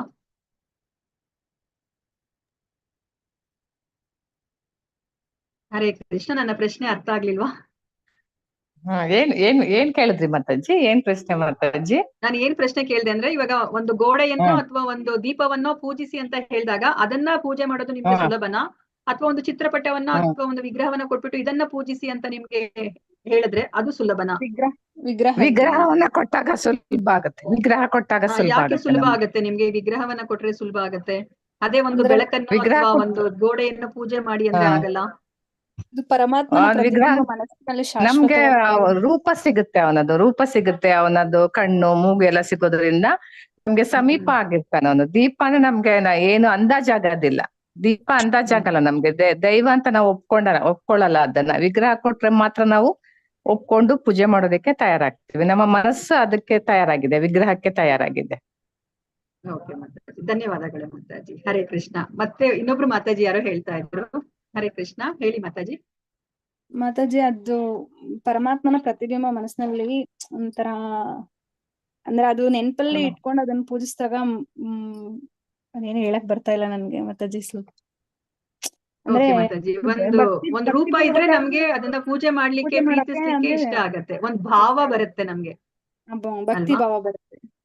ಹಾ ಮಾತಾಜಿ. ಸೊ ರಂಜಿತಾ ಮಾತಾಜಿನೂ ಅದೇ ಹೇಳ್ತಾ ಇದಾರೆ, ಚಿತ್ರಪಟ ಅಥವಾ ಮೂರ್ತಿ ಅಂತಂದ್ರೆ ನಮ್ಗೆ ಪೂಜಿಸ್ಲಿಕ್ಕೆ ಭಕ್ತಿ ಬರುತ್ತೆ ಅಂತ ಹೇಳ್ತಾ ಇದ್ದಾರೆ.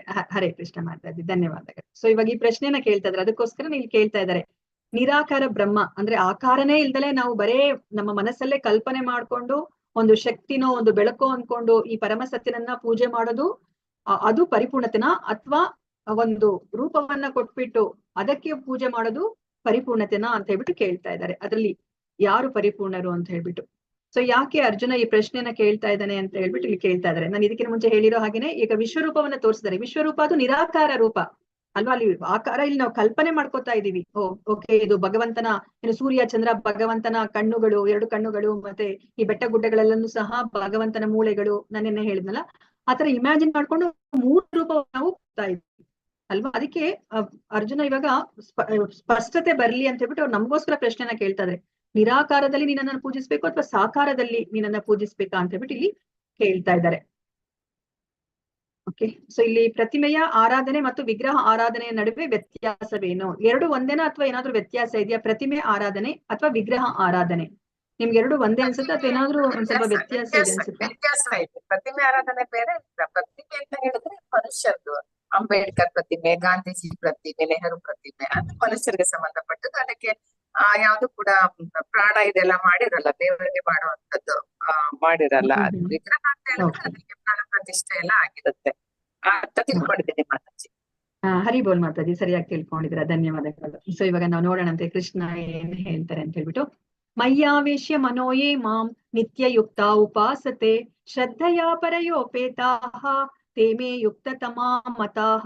ದೇವೋತ್ತಮ ಪರಮ ಪುರುಷನು ಹೀಗೆಂದನು, ಯಾರು ನನ್ನ ಸಾಕಾರ ರೂಪದಲ್ಲಿ ತಮ್ಮ ಮನಸ್ಸನ್ನ ನಿಲ್ಲಿಸುತ್ತಾರೋ ಮತ್ತು ಅಧಿಕವಾದ ಹಾಗೂ ಅಲೌಕಿಕವಾದ ನಿಷ್ಠೆಯಿಂದ ನನ್ನನ್ನು ಪೂಜಿಸುವುದರಲ್ಲಿ ನಿರತರಾಗಿರುತ್ತಾರೋ ಅವರನ್ನು ನಾನು ಅತ್ಯಂತ ಪರಿಪೂರ್ಣರು ಎಂದು ಭಾವಿಸುತ್ತೇನೆ. ನೋಡಿ, ಇದನ್ನ ಯಾರೋ ಇಸ್ಕಾನ್ ಅವರು ಅಥವಾ ಇನ್ಯಾರೋ ಪ್ರಭುಪಾದ್ರು ಹೇಳ್ತಾ ಇರೋದಲ್ಲ, ಇದು ಕೃಷ್ಣನೇ ಹೇಳ್ತಾ ಇರೋದು. ನೋಡಿ, ಕೃಷ್ಣ ಏನ್ ಹೇಳ್ತಾ ಇದಾರೆ, ನನ್ನನ್ನ ಸಾಕಾರ ರೂಪದಲ್ಲಿ ನನ್ನನ್ನ ಪೂಜೆ ಮಾಡಿ ಯಾರು ತಮ್ಮ ಮನಸ್ಸನ್ನ ನನ್ನಲ್ಲಿ ನಿಲ್ಲಿಸ್ತಾರೋ ಮತ್ತೆ ನಿಷ್ಠೆಯಿಂದ ನನಗೆ ಯಾರು ಪೂಜಿಸೋದ್ರಲ್ಲಿ ನಿರತರಾಗ್ತಾರೋ ಅವ್ರನ್ನ ನಾನು ಪರಿಪೂರ್ಣರು ಅಂತ ಹೇಳ್ಬಿಟ್ಟು ಭಾವಿಸ್ತಾ ಇದ್ದೀನಿ ಅಂತ ಹೇಳ್ಬಿಟ್ಟು ಇವಾಗ ಕೃಷ್ಣ ಹೇಳ್ತಾರೆ. ಅಂದ್ರೆ ಇವಾಗ ಏನರ್ಥ, ನಾವ್ ಇವಾಗ ಒಂದು ಕೃಷ್ಣನ ಮೂರ್ತಿಯನ್ನ ಮಾಡಿ ನಾವು ಕೃಷ್ಣನಿಗೆ ಪೂಜೆಯನ್ನ ಮಾಡಿದ್ರೆ ಕೃಷ್ಣ ಅದನ್ನ ಸ್ವೀಕರಿಸ್ತಾ ಇದ್ದಾರೆ, ಅದನ್ನ ನಾವಿಲ್ಲಿ ಅರ್ಥ ಮಾಡ್ಕೋಬೇಕು. ಅದಕ್ಕೆ ಒಂದು ಎಕ್ಸಾಂಪಲ್ ಅನ್ನ ಪ್ರಭುಪಾದರು ಭಾವಾರ್ಥದಲ್ಲಿ ನಮ್ಗೆ ತಿಳಿಸಿಕೊಡ್ತಾರೆ. ಇವಾಗ ಅಂಚೆ ಪೆಟ್ಟಿಗೆ ಇರುತ್ತೆ ಅಲ್ವಾ? ಅಂಚೆ ಪೆಟ್ಟಿಗೆಯಲ್ಲಿ ನಾವ್ ಯಾರಿಗಾದ್ರೂ ಲೆಟರ್ ಅನ್ನ ಬರ್ದಿದ್ರೆ ಅವ್ರಿಗೆ ತಲುಪಿಸ್ಲಿಕ್ಕೋಸ್ಕರ ನಾವೇನ್ ಮಾಡ್ತೀವಿ, ಅಂಚೆ ಪೆಟ್ಟಿಗೆಯಲ್ಲಿ ಹಾಕ್ತಿವಿ.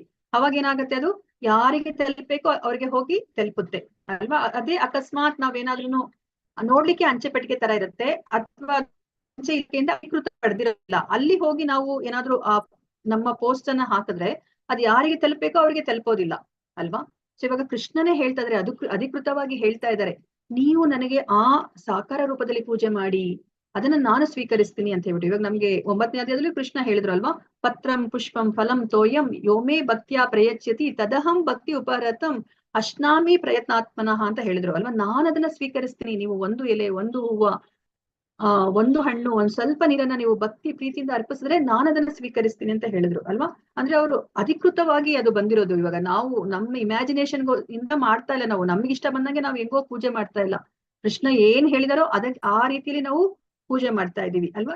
ಸಾಕಾರ ರೂಪದಲ್ಲಿ ಪೂಜೆನ ಮಾಡಿದ್ರೆ ನಮ್ಗೆ ಏನ್ ಅನ್ಸುತ್ತೆ, ನಮ್ಗೆ ಆ ಭಕ್ತಿ ಭಾವ ಬರುತ್ತೆ. ಸೊ ಮುಂದಿನ ಶ್ಲೋಕದಲ್ಲಿ ನಮ್ಗೆ ಹೇಳ್ತಾರೆ, ಯಾಕೆ ನಮ್ಗೆ ಸಾಕಾರ ರೂಪ ನಮ್ಗೆ ಸುಲಭ ಅನ್ಸುತ್ತೆ ಅಂತಂದ್ರೆ, ನಮಗೂ ಸಹ ಒಂದು ದೇಹ ಇದೆ ಅಲ್ವಾ, ನಾವು ಆತ್ಮ ಅಲ್ವಾ, ನಾವು ಈ ದೇಹದಲ್ಲಿ ವಾಸ ಮಾಡ್ತಾ ಇದೀವಿ. ನಾವು ಎಷ್ಟು ಕೋಟ್ಯಾಂತರ ವರ್ಷಗಳಿಂದ ನಾವು ನಮ್ಮನ್ನ ಈ ದೇಹದಿಂದ ನಾವು ಗುರುತಿಸ್ಕೊಂತಾ ಬಂದಿದೀವಿ. ಅದಕ್ಕೆ ನಮ್ಗೆ ದೇಹದಾರಿ ಆಗಿರೋದ್ರಿಂದ ನಮ್ಗೆ ಇನ್ನ ಒಂದು ದೇಹವನ್ನ ನಾವು ತುಂಬಾ ಸುಲಭವಾಗಿ ನಾವು ಪ್ರೀತಿಸೋದೇ ಆಗ್ಲಿ, ನಾವು ಸೇವೆ ಮಾಡೋದೇ ಆಗ್ಲಿ ನಮ್ಗೆ ಈಸಿ ಆಗತ್ತೆ. ಅದನ್ನೇ ನಮ್ಗೆ ಇಲ್ಲಿ ತಿಳಿಸಿಕೊಡ್ತಾ ಇದ್ದಾರೆ. ಮತ್ತೆ ಇಲ್ಲಿ ಇನ್ನ ಒಂದು ಏನ್ ಹೇಳ್ತಿದ್ದಾರೆ ಅಂತಂದ್ರೆ, ಇವಾಗ ನಾವು ಇಲ್ಲಿ ಏನು ಇಸ್ಕಾನ್ ದೇವಸ್ಥಾನದಲ್ಲಿ ನಾವು ವಿಗ್ರಹಗಳನ್ನ ನೋಡ್ತಾ ಇದೀವೋ ಅದನ್ನ ಆ ನಾರದ ಪಂಚರಾತ್ರ ವಿಧಿಯ ಪ್ರಕಾರ ಅದನ್ನ ಹಾಗೆ ಅವರು ಕೆತ್ತಿರ್ತಾರೆ. ಮತ್ತೆ ಇವಾಗ ಮಾತಾಜಿ ಹೇಳ್ದಂಗೆ ಅದಕ್ಕೆ ಪ್ರಾಣ ಪ್ರತಿಷ್ಠೆಯನ್ನು ಸಹ ಅವರು ಮಾಡಿರ್ತಾರೆ. ಅಂದ್ರೆ ಅಲ್ಲಿ ಭಗವಂತ ಬೇರೆ ಅಲ್ಲ, ಮತ್ತೆ ಅಲ್ಲಿ ವಿಗ್ರಹ ಬೇರೆ ಅಲ್ಲ. ಅವರು ಕಲಿಯುಗದಲ್ಲಿ ಅವರು ನಮ್ಮ ಮೇಲೆ ಕರುಣೆನ ತೋರಿ ಅವರು ಅಚ್ಚ ವಿಗ್ರಹ ರೂಪದಲ್ಲಿ ಅವರು ಬಂದಿದ್ದಾರೆ. ಅರ್ಚಾವತಾರ ಅಂತ ಕರಿತೀವಿ. ಇವಾಗ ಇದಕ್ಕಿಂತ ಮುಂಚೆ ನಾವು ನೋಡಿದೀವಿ, ಆ ದಶಾವತಾರದಲ್ಲಿ ಅವರು ಮತ್ಸ್ಯಾವತಾರ, ಕೂರ್ಮಾವತಾರ, ವರಾವತಾರ ಈ ತರ ಅಷ್ಟೊಂದು ಅವತಾರದಲ್ಲಿ ಬಂದಿದ್ದಾರೆ. ಅದೇ ತರನೇ ಅವರು ಕಲಿಯುಗದಲ್ಲಿ ಅವರು ನಾಮಾವತಾರದಲ್ಲಿ ಬಂದಿದ್ದಾರೆ. ಹರೇ ಕೃಷ್ಣ ಮಹಾಮಂತ್ರದ ರೂಪದಲ್ಲಿ ಅವರು ಬಂದಿದ್ದಾರೆ. ಹರೇ ಕೃಷ್ಣ ಮಹಾಮಂತ್ರ ಬೇರೆ ಅಲ್ಲ, ಕೃಷ್ಣ ಬೇರೆ ಅಲ್ಲ. ಅದೇ ತರ ಗ್ರಂಥಾವತಾರದಲ್ಲಿ ಬಂದಿದ್ದಾರೆ. ಈ ಭಗವದ್ಗೀತೆ ಭಾಗವತಂ ಬೇರೆ ಅಲ್ಲ, ಕೃಷ್ಣ ಬೇರೆ ಅಲ್ಲ. ಅದೇ ತರ ಅವ್ರು ಇಲ್ಲಿ ಅರ್ಚಾವತಾರದಲ್ಲಿ ಅವರು ಬಂದಿದ್ದಾರೆ. ನಮ್ಮಿಂದ ಅವ್ರ ಪೂಜೆನ ಸ್ವೀಕರಿಸ್ಲಿಕ್ಕೆ. ನೋಡಿ, ಮೊದ್ಲೆಲ್ಲ ಸ್ವತಃ ಭಗವಂತನೇ ಬಂದ್ಬಿಡ್ತಾ ಇದ್ರು ಅಲ್ವಾ? ನೀವು ನೋಡಿದೀರಾ, ಇವಾಗ ದಕ್ಷ ಯಜ್ಞ ಎಲ್ಲ ಮಾಡಿದಾಗ ವಿಷ್ಣುನೇ ಅವರು ಗರುಡನ ಮೇಲೆ ಬಂದ್ಬಿಡ್ತಾ ಇದ್ರು ಅಲ್ವಾ? ಈಗ ಅವರು ಬಂದ್ರು ನಮ್ಗೆ ಈ ಭೌತಿಕ ಕಣ್ಣುಗಳಿಂದ ನಾವು ನೋಡ್ಲಿಕ್ಕೆ ಆಗೋದಿಲ್ಲ ಅಲ್ವಾ?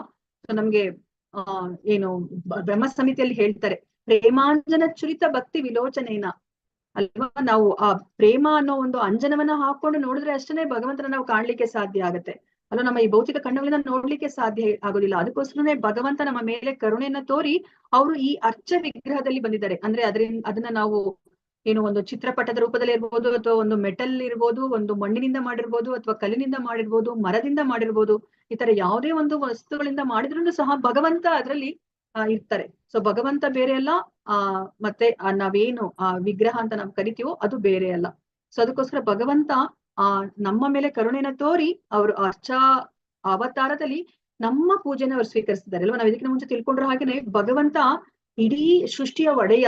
ಅವ್ರಿಗೆ ನಮ್ಮಿಂದ ಏನೋ ಒಂದು ಬೇಕಾಗಿಲ್ಲ ಅಲ್ವಾ? ನಾನಿವಾಗ ಒಂದು ಸ್ವಲ್ಪ ಸಕ್ಕರೆ ಇಟ್ರೆ ಭಗವಂತನಿಗೆ ಏನ್ ಸಿಗತ್ತೆ ಅಲ್ವಾ? ಅವರೇ ನಮ್ಗೆ ಕೊಟ್ಟಿರೋದು ಅಲ್ವಾ? ನಮ್ಮಿಂದ ಅವ್ರು ಬರೀ ಆ ಪ್ರೀತಿಯನ್ನ ಅವರು ಎಕ್ಸ್ಪೆಕ್ಟ್ ಮಾಡ್ತಾರೆ, ನಮ್ಗೆ ಆ ಸೇವಾ ಭಾಗ್ಯವನ್ನ ಕೊಡ್ತಾರೆ ಅಲ್ವಾ? ನಾವು ಸೇವೆಯನ್ನ ಮಾಡಿ ನಾವು ಪುನೀತರಾಗ್ಬೇಕು, ನಾವು ಭಗವಂತನ ಲೋಕಕ್ಕೆ ಹೋಗೋಕೆ ಪರಿಶುದ್ಧರಾಗ್ಬೇಕಂತ ಹೇಳ್ಬಿಟ್ಟು ನಮ್ಗೆ ಅವರು ಒಂದು ಅವಕಾಶವನ್ನ ಕೊಡ್ತಾ ಇದ್ದಾರೆ. ಅದನ್ನ ನಾವು ಇಲ್ಲಿ ಅರ್ಥ ಮಾಡ್ಕೋಬೇಕಾಗಿರೋದು. ಸೊ ಇವಾಗ ಪ್ರಭುಪಾದರು ಅವರು ಇಸ್ಕಾನ್ ಎಷ್ಟು 108 ಇಸ್ಕಾನ್ ದೇವಸ್ಥಾನಗಳನ್ನ ಕಟ್ಟಿದ್ದಾರೆ ಅಲ್ವಾ? ಸೊ ಇವಾಗ ಅವ್ರು ಯಾವ್ದಾದ್ರು ಒಂದು ಇಸ್ಕಾನ್ ದೇವಸ್ಥಾನಕ್ಕೆ ಹೋದಾಗ ಅವರು ಆ ದೇವರ ವಿಗ್ರಹಗಳ ಮುಂದೆ ಅವ್ರು ನಿಂತ್ಕೊಂಡಾಗ ಅವ್ರಿಗೆ ಆ ದೇವರಗಳ ಜೊತೆ ಅವರು ಮಾತಾಡ್ತಾ ಇದ್ರಂತೆ. ಓಕೆ, ಮತ್ತೆ ಅವ್ರಿಗೆ ಅಲ್ಲಿ ಸರಿಯಾಗಿ ಪೂಜೆ ನಡೀತಾ ಇದೆ ಅಂತ ಹೇಳ್ಬಿಟ್ಟು ಗೊತ್ತಾಗ್ತಾ ಇತ್ತಂತೆ. ಇವಾಗ ಒಂದು ಕಡೆ ಹೋದಾಗ ಅಲ್ಲಿ ವಿಗ್ರಹಗಳು ಸೊರಗ್ದಂಗೆ ಅನ್ನಿಸ್ತಂತೆ. ಅವಾಗ ಅವ್ರು ಕೇಳ್ತಾರಂತೆ ಅಲ್ಲಿ ಟೆಂಪಲ್ ಪ್ರೆಸಿಡೆಂಟ್ ನ, ನೀವು ಸರಿಯಾಗಿ ಅಲ್ಲಿ 6 ಟೈಮಲ್ಲಿ ಭೋಗ ಕೊಡ್ತಾ ಇದ್ದೀರಾ ಅಂತ ಹೇಳ್ಬಿಟ್ಟು. ಸೊ ಆಗ ಅವರು ಕೊಡ್ತಾ ಇದೀವಿ ಪ್ರಭುಪಾದ್ ಅಂತ ಹೇಳಿದ್ರಂತೆ. ಆದ್ರೆ ಅಲ್ಲಿ ಪ್ರಭುಪಾದ್ರಿಗೆ ಗೊತ್ತಾಗಿದೆ ಅವರು ಸರಿಯಾಗಿ ಅಲ್ಲಿ ನೈವೇದ್ಯವನ್ನ ಕೊಡ್ತಾ ಇಲ್ಲ ಭಗವಂತನಿಗೆ ಅಂತ ಹೇಳ್ಬಿಟ್ಟು. ಸೊ ಪ್ರಭುಪಾದ್ರಿಗೆ ಯಾರು ಅಲ್ಲಿ ಮೋಸ ಮಾಡ್ಲಿಕ್ಕೆ ಸಾಧ್ಯ ಇಲ್ಲ. ಸೊ ಪ್ರಭುಪಾದ್ರಿಗೆ ಆ ವಿಗ್ರಹಗಳು ಬೇರೆ ಅಲ್ಲ, ನಮ್ಗೆ ಅದು ನೋಡ್ಲಿಕ್ಕೆ ಏನು ಜೀವಂತ ಇದ್ದಲ್ಲಿರುವಂತಹ ಏನೋ ಒಂದು ಪ್ರತಿಮೆ ಅನ್ಕೋತೀವಿ. ಇಲ್ಲ, ಆ ಇಸ್ಕಾನ್ ದೇವಸ್ಥಾನದಲ್ಲಿ ಏನೆಲ್ಲ ಅಲ್ಲಿ ವಿಗ್ರಹಗಳಿದೆಯೋ ಅದು ಸ್ವತಃ ರಾಧಾ ಕೃಷ್ಣನೇ ಅಲ್ಲಿ ಇರ್ತಾರೆ. ಸೊ ನಮ್ಗೆ ಗೊತ್ತಾಗೋದಿಲ್ಲ ಅಷ್ಟೇನೆ. ಯಾರು ಆ ಶುದ್ಧ ಭಕ್ತರು ಇರ್ತಾರೋ ಅವ್ರಿಗೆ ಅದು ಗೊತ್ತಾಗುತ್ತೆ. ಅವರು ಸ್ವತಃ ನಾವು ಇವಾಗ ವ್ಯಕ್ತಿಯನ್ನ ನೋಡಿದ್ರೆ ಹೇಗೆ ನಾವು ಭಾವಿಸ್ತೀವೋ ಅದೇ ತರ ಅವ್ರಿಗೆ ಕಾಣಿಸ್ತಾರೆ. ಸೊ ಅದಕ್ಕೆ ಇಲ್ಲಿ ಹೇಳ್ತಾ ಇದ್ದಾರೆ, ಇವಾಗ ನಿರಾಕಾರದ ಬಗ್ಗೆ ನಮ್ಗೆ ಹೇಳ್ತಾ ಇದ್ದಾರೆ. ನಿರಾಕಾರದಲ್ಲಿ ಯಾವ ತರ ಪೂಜೆ ಮಾಡ್ತಾರೆ, ನಿರಾಕಾರವನ್ನ ಪೂಜಿಸುವಂತವ್ರು ಯಾವ ತರ ನನ್ನನ್ನ ಪೂಜಿಸ್ತಾರೆ ಅಂತ ಹೇಳಿ ಕೃಷ್ಣ ಹೇಳ್ತಾ ಇದ್ದಾರೆ. ಏತ್ವಕ್ಷರಮ ನಿರ್ದೇಶ್ಯಂ ಅವ್ಯಕ್ತಂ ಪರ್ಯುಪಾಸತೆ ಸರ್ವತ್ರ ಗಮ ಚಿಂತ್ಯಂಚ ಕೂಟಸ್ಥಂ ಅಚಲಂ ಧ್ರುವಂ ಸನ್ನಿಯಾಮೇಂದ್ರಿಯಗ್ರಾಮಂ ಸರ್ವತ್ರ ಸಮಬುದ್ಧಯಃ ತೇ ಪ್ರಾಪ್ನುವಂತಿ ಮಾಮೇವ ಸರ್ವಭೂತಾಯಿತೇ ರತಾಃ. ಅವ್ಯಕ್ತವಾದದ್ದು, ಇಂದ್ರಿಯಗಳ ಗ್ರಹಿಕೆಯನ್ನ ಮೀರಿದ್ದು, ಸರ್ವವ್ಯಾಪಿಯು, ಬದಲಾವಣೆ ಇಲ್ಲದ್ದು, ದೃಢವಾದದ್ದು ಮತ್ತು ನಿಶ್ಚಲವಾದದ್ದು.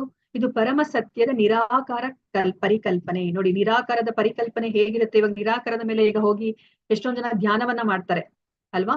ಸೊ ಆ ನಿರಾಕಾರ ಪರಮ ಸತ್ಯದ ನಿರಾಕಾರದ ಕಲ್ಪನೆ ಯಾವ ತರ ಇರುತ್ತೆ ಅಂತ ಕೃಷ್ಣ ಹೇಳ್ತಿದ್ದಾರೆ ಅಂತಂದ್ರೆ, ಅವ್ಯಕ್ತವಾದದ್ದು. ಅವ್ಯಕ್ತ ಅಂತಂದ್ರೆ ಇವಾಗ ಅದಕ್ಕೆ ಯಾವುದೇ ಒಂದು ರೂಪ ಅನ್ನೋದು ಇಲ್ಲ ಅಲ್ವಾ? ನಾವಿವಾಗ ಅಂಗಡಿಗೆಲ್ಲ ಹೋಗಿ ತರಕಾರಿ ಎಲ್ಲ ತಗೊಂಡ್ ಬಂದು ನಾವಿನ್ನ ಅಲ್ಲಿ ಚಪಾತಿ ಸಬ್ಜಿ ಮಾಡಿರೋದಿಲ್ಲ.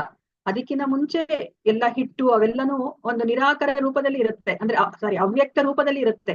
ಅದಾದ್ಮೇಲೆ ನಾವು ಅದಕ್ಕೆ ಒಂದು ಆಕಾರವನ್ನ ನಾವು ಕೊಡ್ತೀವಿ ಅಲ್ವಾ? ಅದು ವ್ಯಕ್ತ ರೂಪ. ಸೊ ಅದಕ್ಕೆ ಇಲ್ಲಿ ಹೇಳ್ತಾ ಇದ್ದಾರೆ, ಆ ನಿರಾಕಾರ ಅನ್ನೋದು ಅವ್ಯಕ್ತವಾಗಿರುವಂತದ್ದು, ಅದಕ್ಕೆ ಯಾವುದೇ ಒಂದು ರೂಪ ಅನ್ನೋದು ಇಲ್ಲ.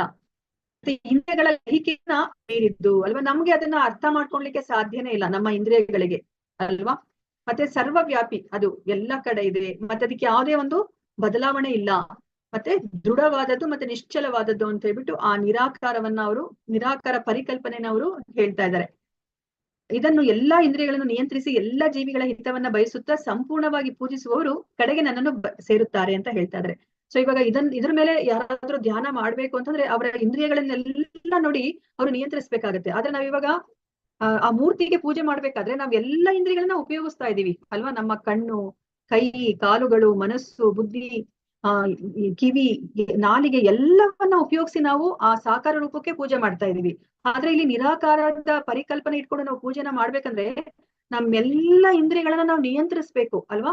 ಸೊ ನಾವು ಕೃತಕವಾಗಿ ನಿಯಂತ್ರಿಸ್ಬೇಕು ಅಂದ್ರೆ ತುಂಬಾ ಕಷ್ಟ. ಇವಾಗ ನೋಡಿ, 1 ಗಂಟೆಗಳ ಕಾಲ ನೀನು ರೂಮಲ್ಲಿ ಸುಮ್ನೆ ಕುತ್ಕೋ, ಏನು ಮಾಡ್ಬಾರ್ದು ಅಂದ್ರೆ ನನ್ಗೆ ಎಷ್ಟು ಕಷ್ಟ ಅಲ್ವಾ? ನಾವು ಚಡಪಡಿಸ್ಬಿಡ್ತೀವಿ. 1 ಗಂಟೆಗಳ ಕಾಲ ಕಣ್ಣು ಮುಚ್ಕೊಂಡ್ರು ನಮ್ ಕೈಲಿ ಆಗೋದಿಲ್ಲ ಅಲ್ವಾ? ಅದೇ ನೋಡಿ, ಇವಾಗ ಭಗವಂತನಿಗೋಸ್ಕರ ನಾವ್ ಇವಾಗ 1 ಗಂಟೆಗಳ ಕಾಲ ಕುತ್ಕೊಂಡು ಕೇಳಿಸ್ಕೊತಾ ಇದೀವಿ ಅಲ್ವಾ? ನಮ್ಮೆಲ್ಲ ಇಂದ್ರಿಯಗಳನ್ನ ಈಗ ನಾವು ಭಗವದ್ಗೀತೆನ ಕೇಳಿಸ್ಕೊಳೋದ್ರಲ್ಲಿ, ಭಗವದ್ಗೀತೆನ ತಿಳ್ಕೊಳ್ಳೋದ್ರಲ್ಲಿ ನಾವು ಉಪಯೋಗಿಸ್ತಾ ಇದೀವಿ ಅಲ್ವಾ? ಇವಾಗ ಯಾವ್ದು ಈಸಿ ಆಗತ್ತೆ ಅಲ್ವಾ? ಭಗವದ್ಗೀತೆ ಅಂದ್ರೆ ನಾವೆಲ್ಲ ಇಂದ್ರಿಯಗಳನ್ನ ಭಗವಂತನ ಸೇವೆಗೆ ಉಪಯೋಗಿಸೋದು ಈಸಿ ಆಗತ್ತಾ, ಅಥವಾ ಎಲ್ಲ ಇಂದ್ರಿಯಗಳನ್ನ ನಿಗ್ರಹಿಸಿ ನೀವು ಅಂತ ಹೇಳಿದ್ರೆ ನಿಮ್ಗೆ ಈಸಿ ಆಗತ್ತಾ ಅಲ್ವಾ? ಸೊ ಅದಕ್ಕೇನೆ ಇಲ್ಲಿ ಹೇಳ್ತಾ ಇದಾರೆ, ಇದು ಎಲ್ಲ ಇಂದ್ರಿಯಗಳನ್ನ ನಿಯಂತ್ರಿಸಿ ಮತ್ತೆ ಎಲ್ಲ ಜೀವಿಗಳ ಹಿತವನ್ನ ಬಯಸುತ್ತಾ ಸಂಪೂರ್ಣವಾಗಿ ಪೂಜಿಸುವವರು ಕಡೆಗೆ ನನ್ನನ್ನ ಸೇರುತ್ತಾರೆ ಅಂತ ಹೇಳ್ಬಿಟ್ಟು ಇಲ್ಲಿ ನಿರಾಕಾರದ ಬಗ್ಗೆ ಅವರು ಹೇಳ್ತಾ ಇದಾರೆ. ಅದಾದ್ಮೇಲೆ ಕೃಷ್ಣನೇ ನೋಡಿ ಹೇಳ್ತಾ ಇದಾರೆ, ಕ್ಲೇಶೋ ಅಧಿಕ ತ್ರಸ್ತೇಷಾಂ ಅವ್ಯಕ್ತಾಸಕ್ತ ಚೇತಸಾಂ ಅವ್ಯಕ್ತಾ ಹಿ ಗತಿರ್ದುಃಖಂ ದೇಹವದ್ಭಿರವಾಪ್ಯತೆ. ಪರಮಪ್ರಭುವಿನ ಅವ್ಯಕ್ತವಾದ ಮತ್ತು ನಿರಾಕಾರವಾದ ರೂಪವನ್ನ ಪ್ರೀತಿಸುವ ಮನಸ್ಸಿನವರಿಗೆ ಪ್ರಗತಿಯು ತುಂಬಾ ಕ್ಲೇಶಕರವಾದದ್ದು. ಆ ಶಿಸ್ತಲ್ಲಿ ಮುಂದುವರಿಯುವುದು ದೇಹದಾರಿಗಳಿಗೆ ಬಹು ಕಷ್ಟ ಅಂತ ಹೇಳ್ತಾ ಇದಾರೆ ಅಲ್ವಾ?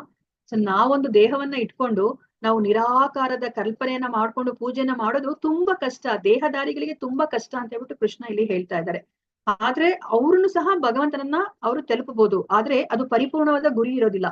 ಇವಾಗ ಭಗವಂತನನ್ನ ನಾವು ಆ ಮೂರ್ತಿ ರೂಪದಲ್ಲಿ ಪೂಜೆ ಮಾಡಿದ್ರೆ, ಆ ಶ್ಯಾಮ ಸುಂದರ ರೂಪದಲ್ಲಿ, ನಮ್ಗೆ ಕೃಷ್ಣ ಇದಕ್ಕಿಂತ ಮುಂಚೆ ಹೇಳಿದ್ರಲ್ಲ, ನೀನು ಯುದ್ಧವನ್ನ ಮಾಡ್ತಾ ನನ್ನನ್ನ ಈ ಶ್ಯಾಮ ಸುಂದರ ರೂಪದಲ್ಲೇ ನೀನು ಪೂಜೆ ಮಾಡ್ಬೇಕು, ಅವಾಗಷ್ಟೇ ನೀನು ನನ್ನ ಬಳಿಗೆ ಬರ್ತೀಯ ಅಂತ ಹೇಳಿದ್ರು ಅಲ್ವಾ? ನಾವಿವಾಗ ಶ್ಯಾಮ ಸುಂದರ ರೂಪದಲ್ಲಿ ಪೂಜೆ ಮಾಡಿಲ್ಲ ಅಂದ್ರೆ ನಾವು ಗೋಲೋಕ ವೃಂದಾವನಕ್ಕೆ ಹೋಗ್ಲಿಕ್ಕೆ ಸಾಧ್ಯ ಇಲ್ಲ, ಅಥವಾ ನಾವು ಲಕ್ಷ್ಮೀ ನಾರಾಯಣ ರೂಪದಲ್ಲಿ ನಾವು ಪೂಜೆ ಮಾಡಿಲ್ಲ ಅಂದ್ರೆ ನಾವು ವೈಕುಂಠಕ್ಕೆ ಹೋಗ್ಲಿಕ್ಕೆ ಆಗೋದಿಲ್ಲ. ನಾವು ಬರೀ ಈ ಬ್ರಹ್ಮ ಜ್ಯೋತಿಯಲ್ಲಿ ಮಾತ್ರನೇ ಹೋಗ್ಲಿಕ್ಕೆ ಸಾಧ್ಯ ಆಗುತ್ತೆ. ನಾವು ಬ್ರಹ್ಮ ಜ್ಯೋತಿಯಲ್ಲಿ ಹೆಚ್ಚು ದಿನ, ಹೌದು ಅದನ್ನು ಸಹ ಆಧ್ಯಾತ್ಮಿಕ ಲೋಕ. ಆ ಬ್ರಹ್ಮ ಜ್ಯೋತಿ ಅಂತಂದ್ರೆ ಭಗವಂತನ ದೇಹದಿಂದ ಬರ್ತಿರುವಂತಹ ಪ್ರಭೆ, ಆ ಪ್ರಭೆಯಲ್ಲಿ ಮಾತ್ರ ನಾವು ಹೋಗಿ ಇರ್ಲಿಕ್ಕೆ ಸಾಧ್ಯ ಆಗತ್ತೆ. ಅಲ್ಲಿ ಹೌದು ನಮ್ಗೆ ಯಾವುದೇ ಒಂದು ಈ ಜನ್ಮ ಮೃತ್ಯು ಜರಾ ವ್ಯಾಧಿಗಳಿಲ್ಲ, ಆದ್ರೆ ಅಲ್ಲಿ ಯಾವುದೇ ಒಂದು ಸೇವಾ ಭಾಗ್ಯ ಇಲ್ಲ, ಬರೀ ಶಾಂತಿ, ನಮ್ಗೇನು ಕಷ್ಟ ಇಲ್ಲ, ಸುಮ್ನೆ ಇರೋದು ಅಷ್ಟೇ. ಆದ್ರೆ ನಾವ್ ಎಷ್ಟು ದಿವಸ ಅಂತ ನಮ್ಗೆ ಸುಮ್ನೆ ಇರ್ಲಿಕ್ಕೆ ಸಾಧ್ಯನೇ ಇಲ್ಲ. ಸೊ ನಮ್ಗೆ ಯಾವಾಗ್ಲೂ ನಾವು ಸೇವಕರು, ನಾವ್ ಯಾರ್ದಾದ್ರೂ ಒಬ್ರು ಸೇವೆಯನ್ನ ಮಾಡ್ಲೇಬೇಕು. ಈ ಭೌತಿಕ ಪ್ರಪಂಚದಲ್ಲೇ ಬೇಕಾದ್ರೆ ನೋಡಿ, ನಿಮ್ಗೆ ಏನಾದ್ರೂ ಯಾರು ಇಲ್ಲ ಅವ್ರಿಗೆ ಅಂದ್ರೆ ಬಂಧು ಬಾಂಧವರು ಯಾರು ಇಲ್ಲ ಅಂದ್ರೆ ಕೊನೆಗೆ ಒಂದು ನಾಯಿನಾದ್ರೂ ತಗೊಂಡ್ ಬಂದು ಇಟ್ಕೊಂಡು ಆ ನಾಯಿ ಸೇವೆನಾದ್ರೂ ಮಾಡ್ತಾರೆ ಅಲ್ವಾ? ಮನುಷ್ಯ ಅನ್ನೋನು ಅವನು ಸೇವೆಯನ್ನ ಮಾಡ್ಲೇಬೇಕು, ಅದು ಅವನ ಏನು ಜನ್ಮತಃ ಬಂದಿರುವಂತಹ ಒಂದು ಗುಣಲಕ್ಷಣ. ಅದಕ್ಕೋಸ್ಕರ ಆ ಬ್ರಹ್ಮ ಜ್ಯೋತಿಯಲ್ಲಿ ಏನು ಸೇವೆ ಇರೋದಿಲ್ಲ, ಅದಕ್ಕೋಸ್ಕರ ಹೆಚ್ಚು ದಿನ ಅಲ್ಲಿ ಇರ್ಲಿಕ್ಕೆ ಆಗೋದಿಲ್ಲ. ಅವಾಗ ಏನಾಗುತ್ತೆ, ಅವ್ರು ಮೇಲಿನ ಲೋಕಕ್ಕೆ ಹೋಗ್ಲಿಕ್ಕೆ ಆಗೋದಿಲ್ಲ. ಅವ್ರೇನಾಗುತ್ತೆ, ಮತ್ತೆ ಇಲ್ಲಿ ಭೌತಿಕ ಪ್ರಪಂಚಕ್ಕೆ ಬರ್ತಾರೆ. ಭೌತಿಕ ಪ್ರಪಂಚಕ್ಕೆ ಬಂದು ಅವರು ತಮ್ಮನ್ನ ಈ ಸಮಾಜ ಸೇವೆಗಳಲ್ಲಿ, ಲೋಕ ಕಲ್ಯಾಣ ಸೇವೆಗಳು ಅಂತ ನಾವು ಕರಿತೀವಲ್ಲ, ಅದರಲ್ಲಿ ತಮ್ಮನ್ನ ತಾವು ತೊಡಗಿಸ್ಕೊತಾರೆ. ನೋಡಿ, ಇಷ್ಟೆಲ್ಲ ಅವ್ರು ಇಂದ್ರಿಯಗಳನ್ನೆಲ್ಲ ನಿಗ್ರಹಿಸಿ ಆ ಭಗವಂತನನ್ನ ಅವರು ಸ್ಮರಣೆ ಮಾಡಿದ್ದಕ್ಕೂ ಸಹ ಅವ್ರಿಗೆ ಪರಿಪೂರ್ಣವಾದ ಗುರಿ ಅನ್ನ ಮುಟ್ಲಿಕ್ಕೆ ಆಗೋದಿಲ್ಲ. ಮತ್ತೆ ಆ ದಾರಿನೂ ಸಹ ತುಂಬಾ ಕ್ಲೇಶಕರ. ನಾವು ಕಣ್ಣನ್ನ ಕೊಟ್ಟಿದ್ದಾನೆ ಭಗವಂತ, ನೋಡ್ಬೇಡಿ ನೀವು ಈ ಲೋಕವನ್ನ, ನೋಡ್ಬೇಡಿ, ಬಾಯಿ ಕೊಟ್ಟಿದ್ದಾನೆ ಮಾತಾಡ್ಬೇಡಿ ನೀವು ಅಂತಂದ್ರೆ ಎಷ್ಟು ಕಷ್ಟ ಆಗುತ್ತೆ. ಅದೇ ನಾವು ಈ ನಾಲಿಗೆಯನ್ನ, ನಮ್ಮ ಬಾಯನ್ನ ಉಪಯೋಗಿಸ್ಕೊಂಡು ಹರಿನಾಮವನ್ನ ಹೇಳಿದ್ರೆ ಸುಲಭವಾಗಿ ನಾವು ಭಗವಂತನ ಬಳಿಗೆ ಹೋಗ್ಬೋದು. ಈ ಕಣ್ಣನ್ನ ಉಪಯೋಗಿಸ್ಕೊಂಡು ನಾವು ಭಗವಂತನ ದರ್ಶನವನ್ನ ಮಾಡಿದ್ರೆ ನಾವು ಭಗವಂತನ ಬಳಿಗೆ ಹೋಗ್ಬೋದು. ಈ ಕಿವಿಯನ್ನ ಉಪಯೋಗಿಸ್ಕೊಂಡು ಭಗವಂತನ ಬಗ್ಗೆ ಶ್ರವಣವನ್ನ ಮಾಡಿದ್ರೆ ನಾವು ಭಗವಂತನ ಲೋಕಕ್ಕೆ ಹೋಗ್ಬೋದು. ನಮ್ಮ ಕೈ ಕಾಲುಗಳನ್ನ ಉಪಯೋಗಿಸ್ಕೊಂಡು ನಾವು ಭಗವಂತನ ಸೇವೆಯನ್ನ ಮಾಡಿದ್ರೆ, ಭಗವಂತನ ಗುಡಿಯನ್ನ ಶುಭ್ರ ಮಾಡಿದ್ರೆ ನಾವು ಭಗವಂತನ ಬಳಿಗೆ ತುಂಬಾ ಸುಲಭವಾಗಿ ಹೋಗ್ಬೋದು ಅಲ್ವಾ? ಅದನ್ನ ನಾವಿಲ್ಲಿ ಅರ್ಥ ಮಾಡ್ಕೋಬೇಕಾಗಿರೋದು. ಸೊ ಅದಕ್ಕೆ ಇಲ್ಲಿ ಏನ್ ಗೊತ್ತಾಗ್ತಾ ಇದೆ ನಮ್ಗೆ, ಆ ನಿರಾಕಾರ ರೂಪದಲ್ಲಿ ಹೋದ್ರೆ ಹೌದು ನಾವು ಭಗವಂತನ ಆ ಬ್ರಹ್ಮ ಜ್ಯೋತಿಗೆ ನಾವು ಹೋಗ್ತೀವಿ, ಆದ್ರೆ ಅದು ಪರಿಪೂರ್ಣವಾದದ್ದಲ್ಲ, ಮತ್ತೆ ಆ ದಾರಿನೂ ಸಹ ತುಂಬಾ ಕ್ಲೇಶಕರವಾದದ್ದು ಅಂತ ಬಿಟ್ಟು ಇಲ್ಲಿ ಹೇಳ್ತಾ ಇದ್ದಾರೆ. ಅದಕ್ಕೆ ಕೃಷ್ಣ ಇವಾಗಿನ ಏನ್ ಹೇಳ್ತಾ ಇದ್ದಾರೆ, ನೀವೇನನ್ನ ಮಾಡ್ಬೇಕಂತ ಹೇಳ್ತಾ ಇದ್ರೆ, ಏತು ಸರ್ವಾಣಿ ಕರ್ಮಾಣಿ ಮಯಿ ಸನ್ಯಸ್ಯ ಮತ್ಪರಾಹ ಅನನ್ಯೇನೈವ ಯೋಗೇನ ಮಾಂ ಧ್ಯಾಯಂತ ಉಪಾಸತೆ ತೇಷಾಮಹಂ ಸಮುದ್ಧರ್ತ ಮೃತ್ಯು ಸಂಸಾರ ಸಾಗರಾತ್ ಭವಾಮಿ ನಾಚಿರಾತ್ ಪಾರ್ಥ ಮಯ್ಯಾವೇಶಿತ ಚೇತಸಾಂ. ಪಾರ್ಥ, ತಮ್ಮ ಎಲ್ಲ ಕರ್ಮಗಳನ್ನ ನನಗೆ ಅರ್ಪಿಸಿ ನಿಶ್ಚಲವಾಗಿ ನನ್ನಲ್ಲಿ ಭಕ್ತಿ ಇಟ್ಟು ಭಕ್ತಿ ಸೇವೆಯಲ್ಲಿ ನಿರತರಾಗಿ ಸದಾ ನನ್ನನ್ನೇ ಧ್ಯಾನಿಸುತ್ತಾ ನನ್ನಲ್ಲೇ ಮನಸ್ಸನ್ನು ನಿಲ್ಲಿಸಿ ನನ್ನನ್ನ ಪೂಜಿಸುವವರನ್ನು ನಾನು ಹುಟ್ಟು ಸಾವುಗಳ ಸಂಸಾರ ಸಾಗರದಿಂದ ಶೀಘ್ರವಾಗಿ ಉದ್ಧಾರ ಮಾಡುತ್ತೇನೆ ಅಂತ ಹೇಳಿ ಇಲ್ಲಿ ಕೃಷ್ಣ ಹೇಳ್ತಾ ಇದ್ದಾರೆ ಅಲ್ವಾ? ಇವಾಗ ನೋಡಿ, ನಮ್ಮ ಮಗುಗೆ ಏನಾದ್ರು 10 ರೂಪಾಯಿ ನೋಟನ್ನ ಕೊಟ್ರೆ, ನಮ್ಗೆ ಇವಾಗ 10 ರೂಪಾಯಿ ನೋಟ್ ತಗೊಂಡೋಗ್ಬಿಟ್ರೆ ನಮ್ಮ ಮಗು ಅದು ಬೀಡಿನೋ ಸಿಗರೇಟ್ ತಗೊಂಡ್ಬಂದು ಸೇದಿದ್ರೆ ನಮ್ಗೆ ಹೆಂಗ್ ಅನ್ಸುತ್ತೆ? ಓಕೆ ಅಂತ ಅನ್ಸುತ್ತಾ? ಪರವಾಗಿಲ್ವಾ? ನಮ್ಮ ಮಗು ಅದನ್ನ ತಗೊಂಡು ಸೇದ್ಕೊಂಡ್ರೆ ನಮ್ಗೆ ಇಷ್ಟ ಆಗತ್ತಾ? ಇಲ್ಲ, ಇಷ್ಟ ಆಗೋದಿಲ್ಲ. ಇಷ್ಟ ಆಗಲ್ಲ ಅಲ್ವಾ? ಅದೇ ತರನೇ ಇವಾಗ ಭಗವಂತ ನಮ್ಗೆ ಎಲ್ಲ ಇಂದ್ರಿಯಗಳನ್ನ ಕೊಟ್ಟಿದ್ದಾರೆ ಅಲ್ವಾ? ಈ ಪಂಚೇಂದ್ರಿಯಗಳನ್ನ, ಮತ್ತೆ ನಮ್ಮ ಸೂಕ್ಷ್ಮ ಶರೀರವಾದ ಮನಸ್ಸು, ಬುದ್ಧಿ, ಅಹಂಕಾರ ಇದೆಲ್ಲವನ್ನ ಕೊಟ್ಟಿದ್ದಾರೆ, ಕರ್ಮೇಂದ್ರಿಯಗಳನ್ನ ಕೊಟ್ಟಿದ್ದಾರೆ. ಇದನ್ನೆಲ್ಲ ನಾವು ಏನಕ್ಕೆ ಉಪಯೋಗಿಸ್ಬೇಕೀಗ? ನಾವು ಭಗವಂತನ ಸೇವೆಗೆ ಉಪಯೋಗಿಸಿದಾಗ ಭಗವಂತನಿಗೆ ಸಂತೋಷ ಆಗುತ್ತೆ ಅಲ್ವಾ? ನಮ್ಮ ಇಂದ್ರಿಯ ಸುಖಕ್ಕೋಸ್ಕರ ಉಪಯೋಗಿಸಿದಾಗ ಭಗವಂತನಿಗೆ ಸಂತೋಷ ಆಗೋದಿಲ್ಲ.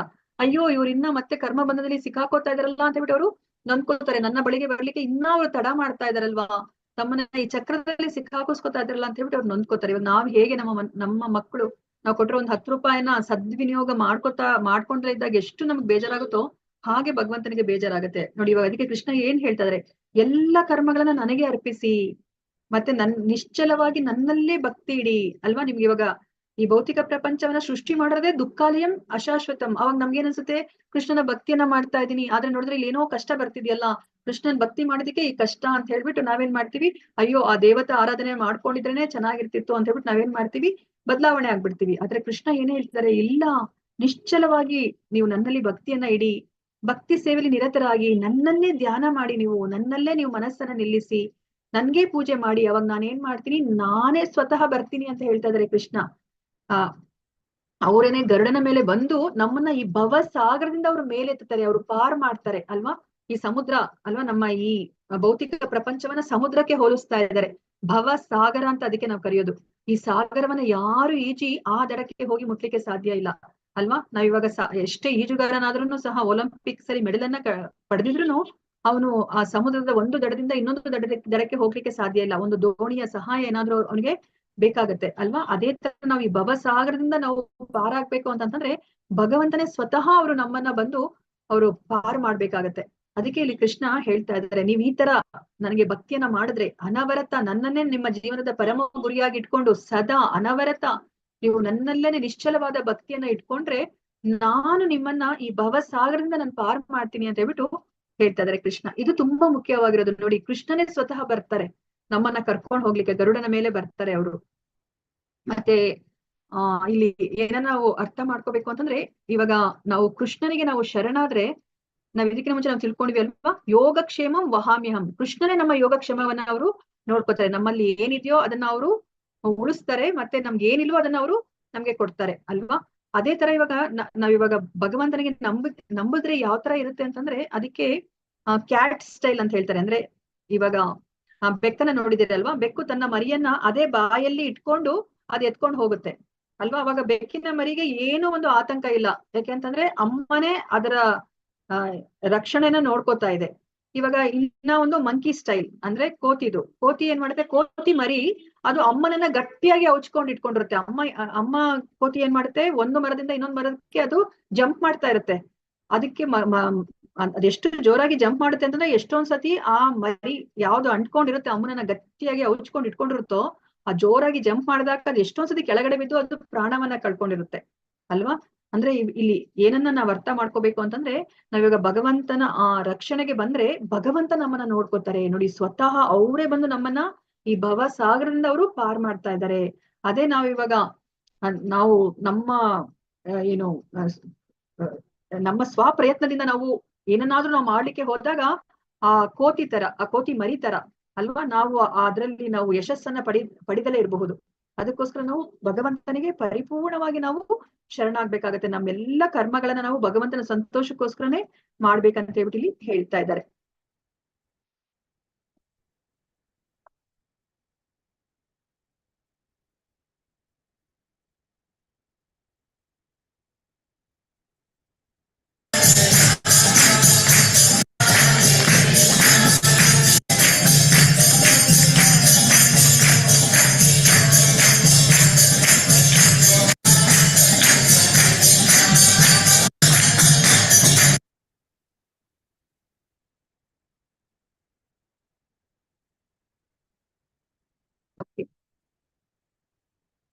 ಈಗ ಭಗವಂತ ಅವರು ಭಕ್ತಿಯ ಹಂತಗಳನ್ನ ನಮ್ಗೆ ತಿಳಿಸಿಕೊಡ್ತಾ ಇದ್ದಾರೆ. ಇಲ್ಲಿ ಒಂದು ಚಿಕ್ಕ ಕಥೆಯನ್ನ ನಾವು ನೋಡೋಣಂತೆ. ಒಂದ್ಸತಿ ಕೃಷ್ಣ ಅವರಿಗೆ ತಲೆನೋವು ಬಂತು ಅಂತ ಬಿಟ್ಟು ಅವ್ರು ನಾಟಕವನ್ನ ಆಡ್ತಾರೆ. ಸೊ ಅಲ್ಲಿ ಅವರು ತಮ್ಮ ಭಕ್ತರ ಆ ಭಕ್ತಿಯನ್ನ ಅವರು ಎಲ್ಲರಿಗೂ ತೋರಿಸಿ ಕೊಡ್ಬೇಕಾಗಿರುತ್ತೆ. ಅದಕ್ಕೋಸ್ಕರ ಅವರು ಒಂದು ನಾಟಕವನ್ನ ಮಾಡ್ತಿದ್ದಾರೆ. ಅವ್ರ ತಲೆನೋವುಗೋಸ್ಕರ ರುಕ್ಮಿಣಿ ಮಾತೆ ಮನೆ ಮದ್ದುಗಳನ್ನೆಲ್ಲ ಉಪಯೋಗಿಸ್ತಾರೆ, ಆದ್ರೂ ಸಹ ಕೃಷ್ಣ ತಲೆನೋವು ವಾಸಿ ಆಗೋದಿಲ್ಲ. ಅಷ್ಟೊತ್ತಿಗೆ ನಾರದರು ಬರ್ತಾರೆ. ಅವಾಗ ನಾರದರು ಕೇಳ್ತಾರೆ, ಏನು ಒಡೆಯ ನೀನ್ ಈ ತರ ತಲೆನೋವಿಂದ ಬಳಲ್ತಾ ಇದೀಯಾ ಅಂತ ಹೇಳಿದಾಗ, ಇದಕ್ಕೇನ್ ಪರಿಹಾರ ಅಂತ ಕೇಳಿದಾಗ, ನೀನು ನನ್ನ ಭಕ್ತರ ಪಾದದ ಧೂಳನ್ನ ತಗೊಂಡ್ ಬಂದು ನನ್ನ ಹಣೆಗೆ ಸವರಿದ್ರೆ ನನ್ನ ತಲೆನೋವು ವಾಸಿ ಆಗುತ್ತೆ ಅಂತ ಹೇಳ್ಬಿಟ್ಟು ಕೃಷ್ಣ ಹೇಳ್ತಾರೆ. ಸರಿ ಅಂತ ಹೇಳ್ಬಿಟ್ಟು ನಾರದ್ರು ಏನ್ ಮಾಡ್ತಾರೆ, ಅವರ ಭಕ್ತರ ಬಳಿಗೆ ಹೋಗ್ತಾರೆ. ಹೋಗ್ಬಿಟ್ಟು ಈ ತರ ಕೃಷ್ಣ ತಲೆನೋವಿಂದ ಬಳಲ್ತಾ ಇದ್ದಾರೆ, ಅದನ್ನ ನಿಮ್ಮ ಪಾದಧೂಳನ್ನ ಕೊಟ್ರೆ ನಾನು ಎತ್ಕೊಂಡು ಹೋಗಿ ಹಚ್ಚಿದ್ರೆ ಅವ್ರ ತಲೆನೋವು ವಾಸಿ ಆಗುತ್ತೆ ಅಂತ ಹೇಳಿದಾಗ, ಅಯ್ಯೋ ನೀವೇನ್ ಮಾತಾಡ್ತಾ ಇದ್ದೀರಾ, ನಮ್ಮ ಪಾದದ ಧೂಳನ್ನ ಕೊಟ್ರೆ ಭಗವಂತನ ಹಣೆಗೆ ಹಚ್ಚಿದ್ರೆ ನಾವು ನರಕವನ್ನ ನಾವು ಪಡಿಬೇಕಾಗತ್ತೆ, ನಾವು ನರಕವನ್ನ ಪಡಿಲಿಕ್ಕೆ ನಮ್ಗೆ ಇಷ್ಟ ಇಲ್ಲ, ನಾವು ಕೊಡೋದಿಲ್ಲ ನಮ್ಮ ಪಾದದ ಧೂಳನ್ನ ಅಂತ ಹೇಳ್ಬಿಟ್ಟು ಹೊರಟೋಗ್ತಾರೆ.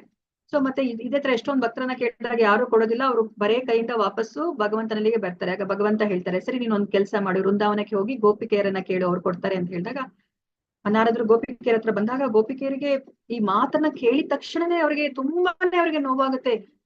ಕೃಷ್ಣ ಅವರು ತಲೆನೋವಿಂದ ಬಳಲ್ತಾ ಇದಾರ ಅಂತ ಹೇಳ್ಬಿಟ್ಟು ಅವರು ಎಷ್ಟು ಲಘು ಬಗೆಯಿಂದ ಅವರು ಪಾದದ ಧೂಳನ್ನ ತೆಗೆದು ಅವರು ಶೇಖರಿಸಿ ಅದು ನಾರದರಿಗೆ ಕೊಡ್ತಾ ಇದ್ದಾರೆ. ಕೆಲವರು ಪಾದದ ಧೂಳಲ್ಲಿ ಪಾದದಲ್ಲಿ ಏನು ಧೂಳೇ ಇಲ್ಲ, ಅವರು ಒದ್ದೆ ಮಾಡ್ಕೊಂಡು ಹೊರಗಡೆ ಹೋಗಿ ಅವ್ರ ಪಾದವನ್ನ ಮಣ್ಣಲ್ಲಿ ಅವರು ಇಟ್ಬಿಟ್ಟು ಮತ್ತೆ ವಾಪಸ್ ಬಂದು ಅದನ್ನ ಅವ್ರ ಕಾಲನ್ನ ಕೆರೆದು ಕೊಡ್ತಾ ಇದಾರೆ. ಪಾದದ ಧೂಳನ್ನ ಬೇಗ ತಗೊಂಡೋಗಿ ನೀನು ಹಚ್ಚು, ನೀನು ಕೃಷ್ಣನ ಹಣೆಗೆ, ಅವರು ಬೇಗ ಈ ನೋವಿನಿಂದ ಅವರು ಪಾರಾಗ್ಲಿ ಅಂತ ಹೇಳ್ಬಿಟ್ಟು ಹೇಳ್ತಾ ಇದಾರೆ. ಅದಕ್ಕೆ ನಾರದ್ರು ಹೇಳ್ತಾರೆ, ನಿಮ್ಗೆ ಏನಾದ್ರು ಬುದ್ಧಿ ಇದೆಯಾ, ನೀವೇನ್ ಮಾಡ್ತಿದ್ರಿ ಅಂತ ಗೊತ್ತಾ, ನೀವು ಈ ಪಾದದ ಧೂಳನ್ನ ಕೊಡ್ತಾ ಇದ್ರಲ್ಲ, ಇದನ್ನ ತಗೊಂಡೋಗಿ ನಾನು ಭಗವಂತನ ಹಣೆಗೆ ಹಚ್ಚಿದ್ರೆ ನೀವು ನರಕಕ್ಕೆ ಹೋಗ್ತೀರಾ ನೀವು ಅಂತ ಹೇಳಿದಾಗ, ಆ ಮಾತನ್ನ ಕೇಳಿ ಗೋಪಿಕಾಸ್ತ್ರೀಯರು ಹೇಳ್ತಾರೆ, ನಾವ್ ನರಕಕ್ಕೆ ಹೋದ್ರೂ ಪರವಾಗಿಲ್ಲ, ನೀನ್ ಬೇಗ ಇಲ್ಲಿಂದ ಹೊರಡು, ನೀವು ಮೊದ್ಲು ನಮ್ಮ ಸ್ವಾಮಿ ಯಾವುದೇ ನೋವಿನಿಂದ ತಲೆನೋವಿಂದ ಅವ್ರು ಬಳಲು ಕೂಡುದು, ನಮ್ಗೆ ಅದನ್ನ ಕೇಳಿದ್ರೇನೆ ನಮ್ಗೆ ತಡ್ಕೊಳ್ಲಿಕ್ಕೆ ಆಗ್ತಾ ಇಲ್ಲ, ನಮ್ ನರಕಕ್ಕೆ ಹೋದ್ರೂ ಪರವಾಗಿಲ್ಲ ಅಂತ ಹೇಳ್ಬಿಟ್ಟು ನಾರದರಿಗೆ ಕಳಿಸ್ತಾರೆ. ಆಗ ನಾರದರಿಗೆ ಅರ್ಥ ಆಗುತ್ತೆ ಗೋಪಿಕಾ ಸ್ತ್ರೀಯರು ಎಷ್ಟು ಅವ್ರಿಗೆ ಕೃಷ್ಣನ ಮೇಲೆ ಭಕ್ತಿ ಭಾವ ಇದೆ ಅಂತ ಹೇಳ್ಬಿಟ್ಟು ಅರ್ಥ ಆಗುತ್ತೆ. ನೋಡಿ, ಇಂತಹ ಭಕ್ತಿಯನ್ನ ಅನನ್ಯ ಭಕ್ತಿ ಅಂತ ಹೇಳ್ತಾರೆ. ಅನ್ಯ, ಅವ್ರಿಗೆ ಕೃಷ್ಣನ ಸಂತೋಷ ಬಿಟ್ರೆ ಅವ್ರದ್ದು ಅಂತ ವೈಯಕ್ತಿಕವಾಗಿ ಅವ್ರಿಗೆ ಏನೂ ಇರೋದಿಲ್ಲ, ಅದನ್ನ ಅನನ್ಯ ಭಕ್ತಿ ಅಂತ ಕರೀತಾರೆ. ಸೊ ಕೃಷ್ಣ ಇವಾಗ ಅದ್ರ ಬಗ್ಗೆನೇ ಹೇಳ್ತಾ ಇದ್ದಾರೆ. ಮಯ್ಯೇವಾ ಮನ ಆದತ್ಸ್ವ ಮಯಿ ಬುದ್ಧಿಂ ನಿವೇಶಯ ನಿವಸಿಷ್ಯಸಿ ಮಯ್ಯೇವಾ ಅಥ ಊರ್ಧ್ವಂ ನ ಸಂಶಯ. ದೇವೋತ್ತಮ ಪರಮಪುರುಷನಾದ ನನ್ನಲ್ಲಿ ಮನಸ್ಸನ್ನ ನಿಲ್ಲಿಸು, ನಿನ್ನ ಬುದ್ಧಿಯನ್ನ ಸಂಪೂರ್ಣವಾಗಿ ನನ್ನಲ್ಲಿ ತೊಡಗಿಸು, ಸಾಕು, ನಿಸ್ಸಂದೇಹವಾಗಿಯೂ ಇದರಿಂದ ನೀನು ಯಾವಾಗಲೂ ನನ್ನಲ್ಲಿ ವಾಸಿಸುವೆ ಅಂತ ಹೇಳ್ತಾ ಇದ್ದಾರೆ ಅಲ್ವಾ. ಸೊ ನೋಡಿ, ಇವಾಗ ನಾವು ಏನನ್ನ ಅರ್ಥ ಮಾಡ್ಕೋಬೇಕು ಅಂತಂದ್ರೆ, ಇವಾಗ ನಾವು ಈ ದೇಹವನ್ನ ನಾವು ಹೊಂದಿದೀವಿ ಅಲ್ವಾ, ಇದು ದೇಹ ಇದೆ, ಮತ್ತೆ ನಮ್ಗೆ ಇಂದ್ರಿಯಗಳಿದೆ, ಅದಾದ್ಮೇಲೆ ನಮಗೆ ಸೂಕ್ಷ್ಮ ಶರೀರ ಇದೆ, ಮನಸ್ಸು ಬುದ್ಧಿ ಅಹಂಕಾರದಿಂದ ಮಾಡಿರುವಂತಹ ಸೂಕ್ಷ್ಮ ಶರೀರ ಇದೆ, ಮತ್ತೆ ನಾವು ಆತ್ಮ ಅಲ್ವಾ, ನಮ್ಮ ಆತ್ಮದ ಸುತ್ತಲೂ ಸೂಕ್ಷ್ಮ ಶರೀರ ಇದೆ, ನಮ್ಮ ಸೂಕ್ಷ್ಮ ಶರೀರದ ಸುತ್ತಲೂ ಸ್ಥೂಲ ಶರೀರ ಇದೆ. ಅಂದ್ರೆ ನಮ್ಮ ಕಣ್ಣಿಗೆ ಇದೇನ್ ಕಾಣಿಸ್ತಾ ಇದೆಯೋ ಈ ಶರೀರವನ್ನ ಸ್ಥೂಲ ಶರೀರ ಅಂತ ಕರಿತೀವಿ. ಇಷ್ಟರಿಂದಲೂ ನಾವಾಗಿದ್ದೀವಿ ಅಲ್ವಾ. ನೋಡಿ, ಇವಾಗ ಕೃಷ್ಣ ಏನ್ ಹೇಳ್ತಾ ಇದ್ರೆ, ನಮ್ಮ ಸೂಕ್ಷ್ಮ ಶರೀರ ಏನಿದೆ ಅದೇ ನಾವು ಈ ಭೌತಿಕ ಪ್ರಪಂಚದಲ್ಲಿ ಇರ್ಲಿಕ್ಕೆ ಕಾರಣ. ನಮ್ಮ ಸೂಕ್ಷ್ಮ ಶರೀರ ನಾವು ಮತ್ತೆ ಹುಟ್ಟು ಸಾವಿನ ಚಕ್ರಕ್ಕೆ ಸಿಕ್ಕಾಕೊಂಡ್ಲಿಕ್ಕೆ ಕಾರಣ. ಅದಕ್ಕೆ ಇಲ್ಲಿ ಕೃಷ್ಣ ಏನ್ ಹೇಳ್ತಾ ಇದ್ರೆ, ಅದಕ್ಕೆ ನೀವು ನಿನ್ನ ಮನಸ್ಸು ಮತ್ತೆ ಬುದ್ಧಿಯನ್ನ ನೀನು ನನ್ನಲ್ಲಿ ನಿಲ್ಲಿಸು ಅಲ್ವಾ, ನನ್ನನ್ನೇ ಪರಮ ಗುರಿಯನ್ನಾಗಿ ಇಟ್ಕೋ, ನೀನು ಬೇರೆ ಯಾವ್ದ್ರ ಬಗ್ಗೆನೂ ನೀನು ಮನಸ್ಸನ್ನ ಹರಿಸ್ಕೊಡ್ದು ಅಂತ ಅಲ್ವಾ. ನಾವ್ ಇದಕ್ಕಿಂತ ಮುಂಚೆ ಮನಸ್ಸಿನ ಬಗ್ಗೆ ಎಷ್ಟು ಚರ್ಚೆ ಮಾಡಿದ್ವಿ ಅಲ್ವಾ. ನಮ್ಮ ಮನಸ್ಸು ಶತ್ರುನ ಮಿತ್ರನ, ನಾವು ಅದನ್ನ ನಿಯಂತ್ರಿಸಿದ್ರೆ ಅದು ನಮ್ಮ ಮಿತ್ರ ಆಗತ್ತೆ ಅಂತ ಹೇಳಿ ನಾವ್ ತಿಳ್ಕೊಂಡ್ವಿ ಅಲ್ವಾ. ಮನಸ್ಸನ್ನ ನಿಯಂತ್ರಿಸೋದು ತುಂಬಾ ಕಷ್ಟ, ಹರಿನಾಮದಿಂದ ಮಾತ್ರನೇ ನಾವು ಅದಕ್ಕೆ ಕಡಿವಾಣವನ್ನ ಹಾಕಿ ಇಟ್ಕೊಳ್ಲಿಕ್ಕೆ ಸಾಧ್ಯ ಆಗತ್ತೆ, ನಾವು ಅದನ್ನ ಸಮಚಿತ್ತದಲ್ಲಿ ತಗೊಂಡ್ಬರ್ಲಿಕ್ಕೆ ಸಾಧ್ಯ ಆಗತ್ತೆ. ಯಾವಾಗ ಬೇಕೋ ಆಗ ನಾವು ನಮ್ಮ ಇಂದ್ರಿಯಗಳನ್ನ ಉಪಯೋಗಿಸ್ಕೊಂಡು ಬೇಡದಲ್ಲಿದ್ದಾಗ ನಾವೆಲ್ಲವನ್ನ ನಾವು ಆಮೆ ಹೇಗೆ ಒಳಗಡೆ ಎಳ್ಕೊಳುತ್ತೋ ತನ್ನ ಚಿಪ್ಪಿನಲ್ಲಿ ಆ ತರ ನಾವ್ ಎಳ್ಕೊಳ್ಲಿಕ್ಕೆ ಸಾಧ್ಯ ಆಗತ್ತೆ. ಅದಕ್ಕೆ ಮನಸ್ಸನ್ನ ನಾವು ನಿಯಂತ್ರಿಸಬೇಕು, ಹರೇ ಕೃಷ್ಣ ಮಹಾಮಂತ್ರವನ್ನ ಯಾವಾಗ್ಲೂ ಹೇಳ್ಕೋಬೇಕು ಅಂತ ನಾವು ತಿಳ್ಕೊಂಡ್ವಿ ಅಲ್ವಾ. ಸೊ ಇವಾಗ ಅದನ್ನೇ ಇಲ್ಲಿ ಕೃಷ್ಣ ಹೇಳ್ತಾ ಇದ್ದಾರೆ. ಇವಾಗ ನಮ್ಮ ಮನಸ್ಸು ಮತ್ತೆ ಬುದ್ಧಿ ಎರಡನ್ನೂ ಸಹ ನಾವು ಭಗವಂತನಲ್ಲೇ ನಾವು ಅದು ಅನವರತ ಸದಾ 24 ಗಂಟೆಗಳ ಕಾಲ ನಾವು ನಿಲ್ಲಿಸ್ಬೇಕು.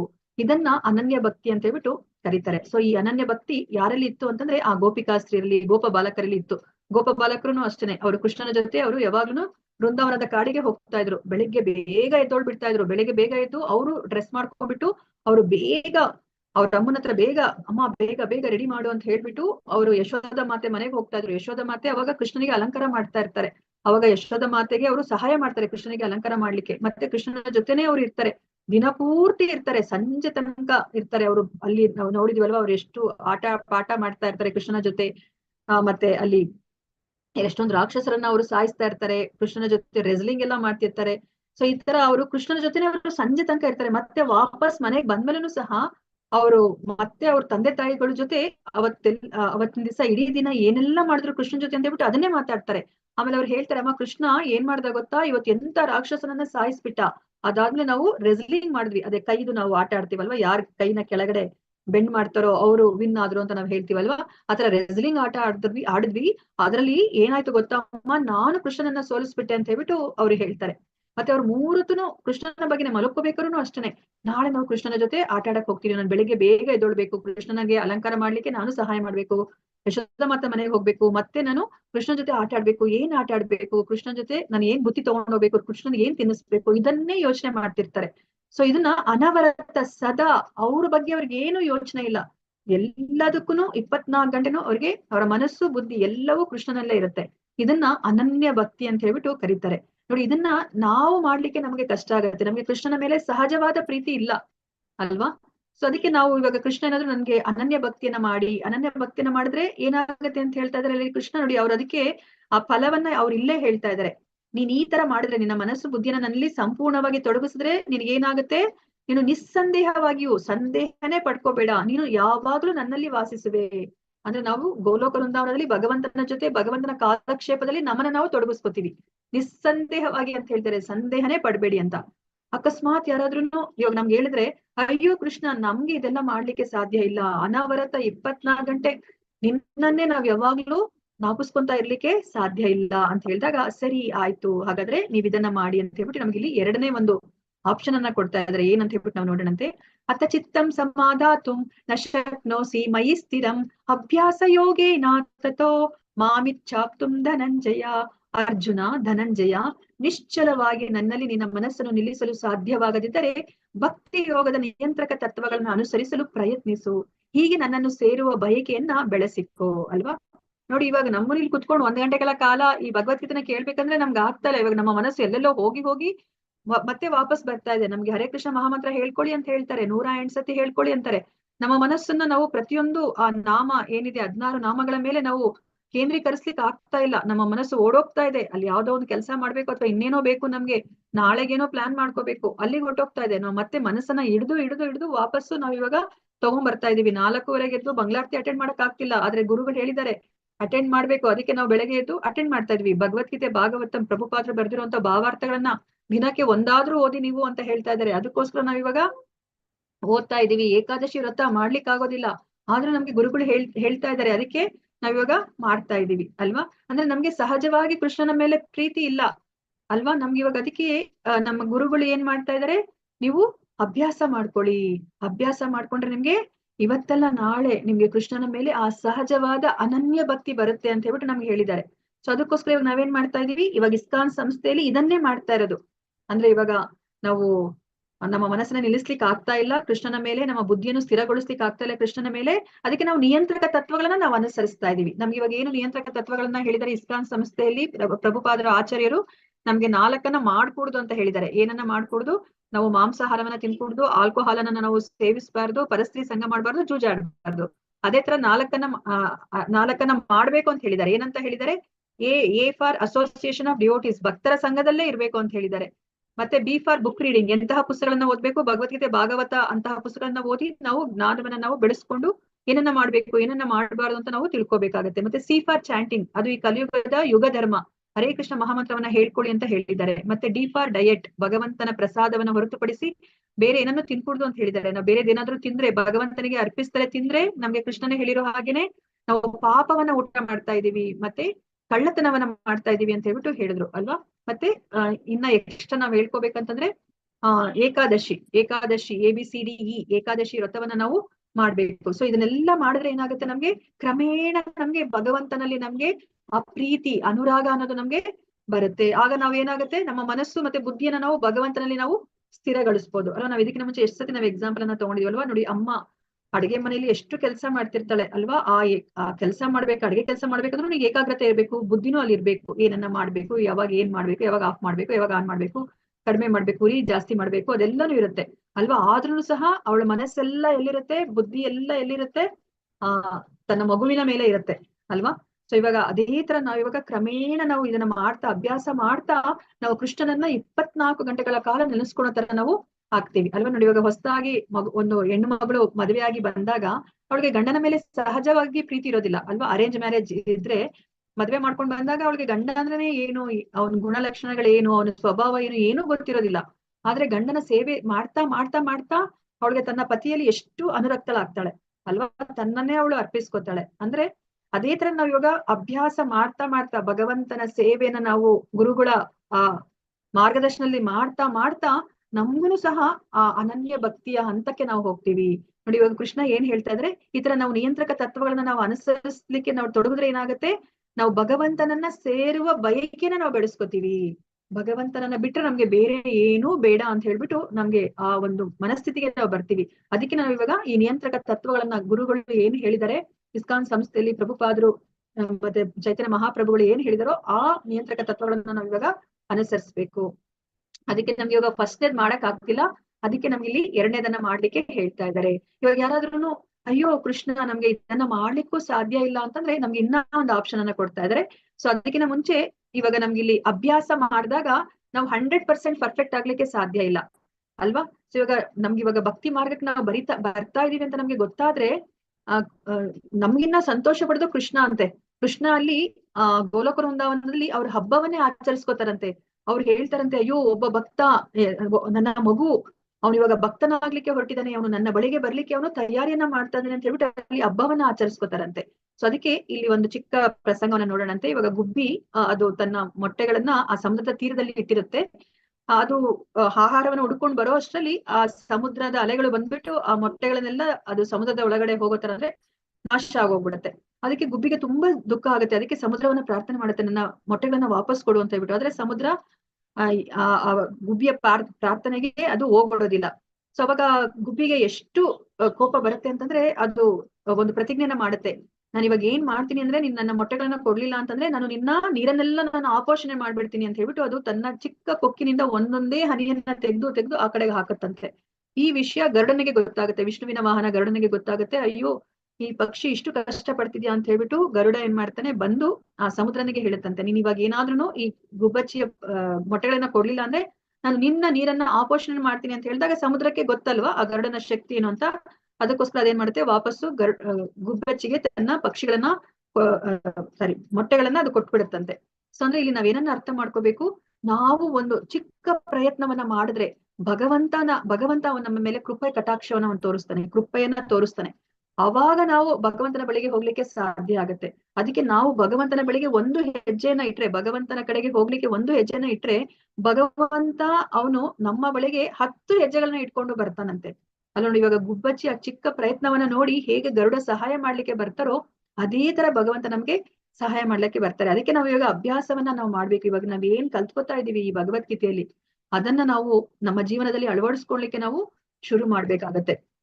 ಅಯ್ಯೋ ನನ್ ಕೈಲಿ ಆಗಲ್ಲ ಕೃಷ್ಣ, 4:30 ಗಂಟೆಗೆಲ್ಲ ಎದ್ಬಿಟ್ಟು ಮತ್ತೆ 16 ರೌಂಡ್ಸ್ ಎಲ್ಲ ಹರೇ ಕೃಷ್ಣ ಮಹಾಮಂತ್ರ ಹೇಳ್ಕೊಳ್ಲಿಕ್ಕೆ ನನಗ್ ಸಾಧ್ಯ ಇಲ್ಲ, ನಾನು ಇದರಲ್ಲಿ ಟೇಸ್ಟ್ ಸಹ ಇಲ್ಲ ಅಂತ ಹೇಳಿದಾಗ, ಸರಿ ಆಯ್ತು ನಿನ್ಗೆ ಅದನ್ನ ಮಾಡ್ಕೊಳ್ಲಿಕ್ಕೆ ಆಗ್ತಾ ಇಲ್ವಾ, ನೀನ್ ಹಾಗಾದ್ರೆ ಒಂದ್ ಕೆಲ್ಸ ಮಾಡು ಅಂತ ಹೇಳ್ಬಿಟ್ಟು ನೋಡಿ ಇಲ್ಲಿ 3ನೇ ಆಪ್ಷನ್ ಅನ್ನ ಕೊಡ್ತಾ ಇದ್ರೆ ಇದೇನು ಅಂತ ಹೇಳ್ಬಿಟ್ಟು ನೋಡೋಣಂತೆ. ಅಭ್ಯಾಸೇಪ್ಯ ಸಮರ್ಥೋಸಿ ಮತ್ಕರ್ಮ ಪರಮೋ ಭವ ಮದರ್ಥಮಪಿ ಕರ್ಮಾಣಿ ಕುರ್ವನ್ ಸಿದ್ಧಿಮವಾಪ್ಸ್ಯಸಿ. ಭಕ್ತಿ ಯೋಗದ ನಿಯಮಗಳನ್ನ ಅಭ್ಯಾಸ ಮಾಡಲು ನಿನಗೆ ಸಾಧ್ಯವಾಗದಿದ್ದರೆ ನನಗಾಗಿ ಕೆಲಸ ಮಾಡಲು ಪ್ರಯತ್ನಿಸು, ಏಕೆಂದರೆ ನನಗಾಗಿ ಕೆಲಸ ಮಾಡುವುದರಿಂದಲೂ ನೀನು ಪರಿಪೂರ್ಣ ಸ್ಥಿತಿಗೆ ಬರುವೆ ಅಂತ ಹೇಳ್ತಾ ಇದ್ದಾರೆ. ನೋಡಿ ಇವಾಗ ಎಷ್ಟೊಂದ್ ಜನಕ್ಕೆ ಚಾಂಟ್ ಮಾಡ್ಕೊಳ್ಲಿಕ್ಕೆ ಆಗೋದಿಲ್ಲ, ಮಂಗಳಾರತಿ ಅಟೆಂಡ್ ಮಾಡ್ಲಿಕ್ಕೂ ಆಗೋದಿಲ್ಲ, ಏಕಾದಶಿ ವ್ರತವನ್ನ ಮಾಡ್ಲಿಕ್ಕೆ ಆಗೋದಿಲ್ಲ. ಅದಕ್ಕೆ ಇವಾಗ ಅವ್ರು ಏನ್ ಮಾಡ್ತಾರೆ, ಅವರು ಕೃಷ್ಣನ ದೇವಸ್ಥಾನಕ್ಕೆ ಹೋಗ್ತಾರೆ, ಅಲ್ಲಿ ಅವರು ಸಾರ್ಸೋದು ಗೂಡ್ಸೋದು, ಅಲ್ಲಿ ಅಡ್ಗೆ ಕೆಲ್ಸಕ್ಕೆ ತರಕಾರಿ ಹಚ್ಕೊಡೋದು ಅವೆಲ್ಲಾನು ಅವರು ಮಾಡ್ತಾರೆ. ಇಲ್ಲ ಇದನ್ನು ನನ್ಗೆ ಮಾಡ್ಲಿಕ್ಕೆ ಆಗಿಲ್ಲ ಅಂದ್ರೆ ಇವಾಗ ನಮ್ಮ ಹತ್ರ ಏನೋ ಒಂದು ಕಷ್ಟಪಟ್ಟು ಸಂಪಾದನೆ ಮಾಡಿರೋದು ಒಂದ್ ಸ್ವಲ್ಪ ಹಣ ಇರುತ್ತೆ, ಆ ಹಣವನ್ನ ಕೊಡ್ಬೋದು. ಇಲ್ಲ ಇವಾಗ ಎಷ್ಟೊಂದ್ ಜನಕ್ಕೆ ಇವಾಗ ನಾವು ಇವಾಗ ಭಕ್ತಿ ಮಾರ್ಗದಲ್ಲಿ ಈ ಭಕ್ತಿಯನ್ನ ಪ್ರಚಾರ ಮಾಡ್ಲಿಕ್ಕೆ ಎಷ್ಟು ಜನ ಅವರು ತಮ್ಮ ಜೀವನವನ್ನೇ ಮುಡುಪಾಗಿಟ್ಟಿದ್ದಾರೆ ಅಲ್ವೇ. ನೋಡಿ ಅವ್ರು ಇವಾಗ ನಾಮನಿಷ್ಠ ಪ್ರಭುಜಿಗಳೇ ಆಗ್ಲಿ ಅವ್ರು ಯಾರನ್ನು ಕೆಲ್ಸಕ್ಕೆ ಹೋಗ್ತಾ ಇಲ್ಲ ಅಲ್ವೇ. ಅವ್ರು ಇವಾಗ ಪುಸ್ತಕಗಳನ್ನ ಮಾರಿ ಅವರು ಅದೇನು ಹಣ ಬರುತ್ತೋ ಅದರಿಂದ ಅವ್ರು ಇವಾಗ ಜೀವನವನ್ನ ನಡೆಸ್ತಾ ಇದ್ದಾರೆ, ಮತ್ತೆ ಭಗವಂತನ ಸೇವೆಯನ್ನ ಮಾಡ್ತಾ ಇದ್ದಾರೆ. ಇವಾಗ ನಾವೇನ್ ಡೊನೇಷನ್ಸ್ ಅಂತ ಕೊಡ್ತೀವೋ ಅದ್ರಿಂದನೇ ಅಲ್ಲಿ ಇವಾಗ ಟೆಂಪಲ್ ಎಲ್ಲ ನಡ್ಕೊಂಡು ಹೋಗ್ಲಿಕ್ಕೆ ಸಾಧ್ಯ ಆಗುತ್ತೆ. ಅಂದ್ರೆ ಇವಾಗ ನಾವು ಅಲ್ಲಿ 24 hours ಹೋಗಿ ಇದ್ದು ನಾವು ಅಲ್ಲಿ ಸೇವೆನ ಮಾಡ್ಲಿಕ್ಕೆ ಆಗೋದಿಲ್ಲ. ಇವಾಗ ಹೇಗೆ ಅಲ್ಲಿ ಟೆಂಪಲ್ ಡಿವೋಟೀಸ್ ಇದಾರೋ ಆ ತರ ಇವಾಗ ನಾವೇನ್ ಮಾಡ್ಬೋದು ನಮ್ ಕಡೆಯಿಂದ. ಸೊ ನಾವು ನಮ್ಗೆ ಹಣದ ಸಹಾಯದಿಂದನೋ ಅಥವಾ ನಾನು ಫ್ರೀ ಆಗಿದ್ರೆ ನಾನು ಅಲ್ಲೇ ಹೋಗಿ ಇನ್ ಪರ್ಸನ್ ಅಲ್ಲಿ ನಾನು ಅವರಿಗೆ ಸಹಾಯವನ್ನ ಮಾಡ್ಬೋದು. ಇವಾಗ ಯಾಕಂದ್ರೆ ಯಾರು ಭಕ್ತಿ ಮಾರ್ಗದಲ್ಲಿ ತಮ್ಮನ್ನ ತಾವು ತೊಡಗಿಸ್ಕೊಂಡಿರ್ತಾರೋ ಅವ್ರಿಗೆ ನಾವು ಸಹಾಯ ಮಾಡ್ಬೋದು. ಅಥವಾ ನಾವೇ ಖುದ್ದಾಗಿ ನಮಗ್ ಸಮಯ ಇದೆ ಅಂತಂದ್ರೆ ನಾವು ಅಲ್ಲೇ ಹೋಗಿ ಸಹಾಯವನ್ನ ಮಾಡ್ಬೋದು. ಕಾಯ ವಾಚ ಮನಸ್ಸ ಯಾವ್ದಾಗುತ್ತೋ ಹಾಗೆ ನಾವು ಇವಾಗ ಸಹಾಯ ಮಾಡ್ಬೋದು. ಇವಾಗ ನೋಡಿ, ಇವಾಗ ಭವ್ಯ ಮಾತಾಜಿ ಅವ್ರು ಇವಾಗ ಹೋಸ್ಟ್ ಆಗಿ ಕೆಲಸ ಮಾಡ್ತಿದ್ದಾರೆ. ಇವಾಗ ನಾನು ಇಲ್ಲಿ ಕ್ಲಾಸ್ ಅನ್ನ ತಗೋತಾ ಇದ್ದೀನಿ. ಈ ತರ ಯಾವ್ದೋ ಒಂದು ಆನ್ಲೈನ್ ಅಲ್ಲಿ ನೀವು ಸಹಾಯ ಮಾಡ್ತೀರಾ, ಆಯ್ತು ಮಾಡಿ. ನಿಮ್ಗೆ ಯಾವ್ದೋ ಒಂದು ಭಗವಂತ ಒಂದು ಕಲೆಯನ್ನ ಕೊಟ್ಟಿದ್ದಾನ, ನಿಮ್ಗೆ ಸಿಂಗಿಂಗ್ ಬರುತ್ತಾ, ಅಥವಾ ಡ್ಯಾನ್ಸ್ ಮಾಡ್ಲಿಕ್ಕೆ ಬರುತ್ತಾ, ಅಥವಾ ರಂಗೋಲಿ ಹಾಕ್ಲಿಕ್ಕೆ ಬರುತ್ತಾ, ಇಂಟರ್ನೆಟ್ ಬಗ್ಗೆ ನಿಮ್ಗೆ ಹೆಚ್ಚು ಜ್ಞಾನ ಇದೆಯಾ, ಅಥವಾ ಯಾವುದೇ ಒಂದು ನಿಮ್ದು ಜ್ಞಾನ ಇದೆಯೋ ಅದನ್ನ ನೀವು ಭಗವಂತನ ಕೆಲಸಕ್ಕೆ ನೀವು ತೊಡಗಿಸ್ಕೊಳ್ಳಿ. ನೋಡಿ, ಇದನ್ನ ಮಾಡಿದ್ರೆ ಏನ್ ಸಿಗುತ್ತೆ ಅಂತ ನಮಗೆ ಕೃಷ್ಣ ಹೇಳ್ತಾ ಇದ್ದಾರೆ. ನನಗಾಗಿ ನೀವು ಈ ತರ ನೀವು ಕೆಲಸ ಮಾಡೋದ್ರಿಂದ ನೀವು ಪರಿಪೂರ್ಣ ಸ್ಥಿತಿಗೆ ಬರಬಹುದು ಅಂತ ಹೇಳ್ತಾ ಇದ್ದಾರೆ. ನೀವು ಬರ್ತೀರಾ ಅಂತ ಹೇಳ್ತಾ ಇದ್ದಾರೆ. ಕೃಷ್ಣ ಯಾವ್ದೇ ಹೇಳಿದ್ರು ಅವರು ಪರ್ಫೆಕ್ಟ್ ಆಗಿ ಹೇಳ್ತಾರೆ ಅಲ್ವಾ. ನೀವು ಈ ತರ ನನಗೋಸ್ಕರ ನೀವು ಕೆಲಸವನ್ನ ಮಾಡ್ಲಿಕ್ಕೆ ಶುರು ಮಾಡಿ, ಅವಾಗ ನೀವು ಪರಿಪೂರ್ಣ ಸ್ಥಿತಿಗೆ ಬರ್ತೀರಾ ಅಂತ ಹೇಳ್ತಾರೆ. ನೋಡಿ, ಇವಾಗ ಅನನ್ಯ ಭಕ್ತಿ, ಸಾಧನಾ ಭಕ್ತಿ ಮತ್ತೆ ನಿಷ್ಕಾಮ ಕರ್ಮ ಯೋಗ, ಈ ಮೂರನ್ನ ಮಾಡಿದ್ರು ನಾವು ಭಗವಂತನ ಬಳಿಗೆ ನಾವು ಹೋಗ್ಬೋದು. ನಿಸ್ಸಂದೇಹವಾಗಿ ನಾವು ಭಗವಂತನ ಬಳಿಗೆ ನಾವು ಹೋಗ್ಬೋದು. ಇವಾಗ ಯಾರಾದ್ರೂ ಹೇಳ್ತಾರೆ, ನಾವ್ ಈ ಕೃಷ್ಣನನ್ನ ನಾವು ನಂಬೋದಿಲ್ಲ, ನಾವ್ ದೇವರಂತಾನೆ ನಂಬೋದಿಲ್ಲ, ನಾವು ಕಷ್ಟಪಟ್ಟು ದುಡಿದ್ರೆ ನಮ್ಗೆಲ್ಲ ಸಿಗುತ್ತೆ ಅಂತ ಹೇಳ್ಬಿಟ್ಟು ನಾವ್ ಎಷ್ಟೊಂದ್ ಜನರನ್ನ ನಾವು ನೋಡಿದೀವಿ ಅಲ್ವಾ. ಸೊ ಅದಕ್ಕೆ ಇವಾಗ ಕೃಷ್ಣ ಏನ್ ಹೇಳ್ತಾರೆ, ನಿಮ್ಗೆ ಇದ್ ಮೂರನ್ನು ಮಾಡ್ಲಿಕ್ಕೆ ಆಗ್ತಾ ಇಲ್ವಾ, ಹಾಗಾದ್ರೆ ನೀವು ಇದನ್ನ ಮಾಡಿ ಅಂತ ಹೇಳ್ಬಿಟ್ಟು ನಮ್ಗೆ ಹೇಳ್ತಾ ಇದ್ರೆ. ಅಥೈತದಪ್ಯ ಶಕ್ತೋಸಿ ಕರ್ತುಂ ಉದ್ಯೋಗಮಾಶ್ರಿತಃ ಸರ್ವಕರ್ಮ ಫಲ ತ್ಯಾಗಂ ತತಃ ಕುರು ಯಥಾತ್ಮವಾನ್. ನನ್ನ ಪ್ರಜ್ಞೆಯಲ್ಲಿ ಕೆಲಸ ಮಾಡಲು ನಿನಗೆ ಸಾಧ್ಯವಿಲ್ಲದಿದ್ದರೆ ನಿನ್ನ ಎಲ್ಲ ಕರ್ಮ ಫಲವನ್ನ ತ್ಯಾಗ ಮಾಡಿ ಆತ್ಮಸ್ಥಿತನಾಗಿರಲು ಪ್ರಯತ್ನಿಸು ಅಂತ ಹೇಳ್ಬಿಟ್ಟು ಹೇಳ್ತಾ ಇದ್ದಾರೆ. ನೋಡಿ, ಇಲ್ಲಿ ನನಗೋಸ್ಕರ ನೀನ್ ಮಾಡ್ಲಿಲ್ಲ ಅಂತಂದ್ರೆ ನೀನು ಏನ್ ಮಾಡ್ಬೋದು ಅಂತಂದ್ರೆ, ನಾವಿವಾಗ ಕಷ್ಟಾರ್ಜಿತವಾಗಿ ನಾವೇನೋ ಒಂದು ಹಣವನ್ನ ನಾವು ಸಂಪಾದನೆ ಮಾಡಿರ್ತೀವಲ್ವಾ, ಆ ಹಣವನ್ನ ನಾವು ಇವಾಗ ಆಸ್ಪತ್ರೆ ಕಟ್ಟಿಸೋದಕ್ಕೋ, ಅಥವಾ ಬಡಬಗ್ಗರಿಗೆ ಸಹಾಯ ಮಾಡ್ಲಿಕ್ಕೋ, ಅನಾಥಾಶ್ರಮವನ್ನ ಕಟ್ಟಿಸ್ಲಿಕ್ಕೋ, ಅಥವಾ ಸಾಲು ಮರಗಳನ್ನ ನೆಡ್ಲಿಕ್ಕೋ, ಬಾವಿ ತೋಡಿಸ್ಲಿಕ್ಕೋ, ಅಥವಾ ಏನೇನಕ್ಕೋ ನಾವು ಒಳ್ಳೆ ಕಾರ್ಯಗಳು, ಸಮಾಜ ಸೇವೆ, ಲೋಕ ಕಲ್ಯಾಣ ಸೇವೆ ಅಂತ ನಾವೇನಂತ ಹೆಸರು ಇಟ್ಕೊಂಡಿದೀವೋ ಅದಕ್ಕೆ ನೀನು ಉಪಯೋಗಿಸು ಅಂತ ಹೇಳ್ಬಿಟ್ಟು ಇಲ್ಲಿ ಕೃಷ್ಣ ಹೇಳ್ತಾ ಇದ್ದಾರೆ. ಯಾಕಂದ್ರೆ ನಾವು ಕಷ್ಟಾರ್ಜಿತವಾಗಿ ಸಂಪಾದನೆ ಮಾಡಿರೋದು ಅಂದ್ರೆ ನಮ್ಮ ಕರ್ಮ ಫಲ ಅಂತ ಅಂತೀವಿ ಅಲ್ವಾ. ಹಣದ ರೂಪದಲ್ಲೇ ಬರ್ಬೋದು, ಅಥವಾ ಹೆಸರು ರೂಪದಲ್ಲೇ ಬರ್ಬೋದು. ಆ ಕರ್ಮದ ಫಲ ಏನಿರುತ್ತೋ ಆ ಫಲವನ್ನ ನೀನು ಇಂತಹ ಒಂದು ಸಮಾಜ ಸೇವೆಗಳಿಗೆ, ಕಲ್ಯಾಣ ಕಾರ್ಯಗಳಿಗೆ ನೀನು ಉಪಯೋಗಿಸು ಅಂತ ಹೇಳ್ತಾ ಇದ್ದಾರೆ. ಇಲ್ಲಿ ನೋಡಿ, ಹೇಳ್ತಾ ಇಲ್ಲ ಅವರು ನೀನ್ ಇದನ್ನ ಮಾಡಿದ್ರೆ ಏನಾಗತ್ತೆ, ನನ್ನ ಹತ್ರ ಬರ್ತೀಯಾ ಅಂತ ಹೇಳ್ತಿಲ್ಲ. ಯಾಕಂದ್ರೆ ಇದನ್ನ ಅವರು ಕೃಷ್ಣನಿಗೋಸ್ಕರ ಮಾಡ್ತಾ ಇಲ್ಲ ಅಲ್ವಾ. ಆದ್ರೆ ಇಲ್ಲಿ ನಮ್ಗೆ ಪ್ರಭುಪಾದರು ಭಾವಾರ್ಥದಲ್ಲಿ ನಮ್ಗೆ ಅರ್ಥ ಮಾಡಿಸ್ತಾರೆ. ಈ ತರ ಯಾರಾದ್ರೂ ಒಬ್ರು ಮಾಡಿದ್ರೆ, ಅಂದ್ರೆ ಈ ಸಮಾಜ ಕಲ್ಯಾಣ, ಲೋಕ ಕಲ್ಯಾಣ ಕಾರ್ಯದಲ್ಲಿ ತಮ್ಮನ್ನ ತಾವು ತೊಡಗಿಸ್ಕೊಂಡಿದ್ರೆ ಏನಾಗುತ್ತೆ, ಅವರು ಕ್ರಮೇಣ ಅವರ ಮನಸ್ಸು ಪರಿಶುದ್ಧವಾಗುತ್ತೆ. ಯಾಕಂದ್ರೆ ಅಲ್ಲಿ ನೋಡಿ, ಅವ್ರಿಗೆ ಒಡೆತನದ ಭಾವ ಇಲ್ಲ. ಅವ್ರು ದುಡ್ದಿರೋದೆಲ್ಲ ಅವರೇ ಅನುಭವಿಸ್ಬೇಕು ಅನ್ನೋ ಒಂದು ಭಾವ ಇಲ್ಲ ಅಲ್ವಾ. ಅವ್ರಿಗೆ ಇವಾಗ ಎಲ್ಲರಿಗೂ ಹಂಚಬೇಕು, ಇವಾಗ ಯಾರಿಗೆ ಅಗತ್ಯ ಇದೆಯೋ ಅವ್ರಿಗೆಲ್ಲ ಹಂಚಬೇಕು ಅನ್ನೋ ಒಂದು ಮನಸ್ಥಿತಿ ಇದೆ. ಅದಕ್ಕೆ ಅವರು ಹಲವಾರು ಜನ್ಮಗಳಾದ್ಮೇಲೆ, ಬಹುನಾಂ ಜನ್ಮ ನಾಮಂತೆ, ಆಗ ಅವ್ರಿಗೆ ಅವ್ರು ಜ್ಞಾನಕ್ಕೆ ಬರ್ತಾರೆ. ಇಂತಹ ಒಂದು ಕರ್ಮ ಫಲವನ್ನ ತ್ಯಾಗ ಮಾಡಿದ್ಮೇಲೆ ಜ್ಞಾನಕ್ಕೆ ಬರ್ತಾರೆ. ಜ್ಞಾನಕ್ಕೆ ಬಂದ್ಮೇಲೆ ಅವ್ರಿಗೆ ಗೊತ್ತಾಗುತ್ತೆ ವಾಸುದೇವಂ ಸರ್ವಮಿತಿ ಅಂತ ಹೇಳ್ಬಿಟ್ಟು ಆಗ ನನಗೆ ಅವ್ರು ಶರಣಾಗ್ತಾರೆ ಅಂತ ಹೇಳ್ಬಿಟ್ಟು ಕೃಷ್ಣ ಹೇಳಿದ್ದಾರೆ ಅಲ್ವಾ.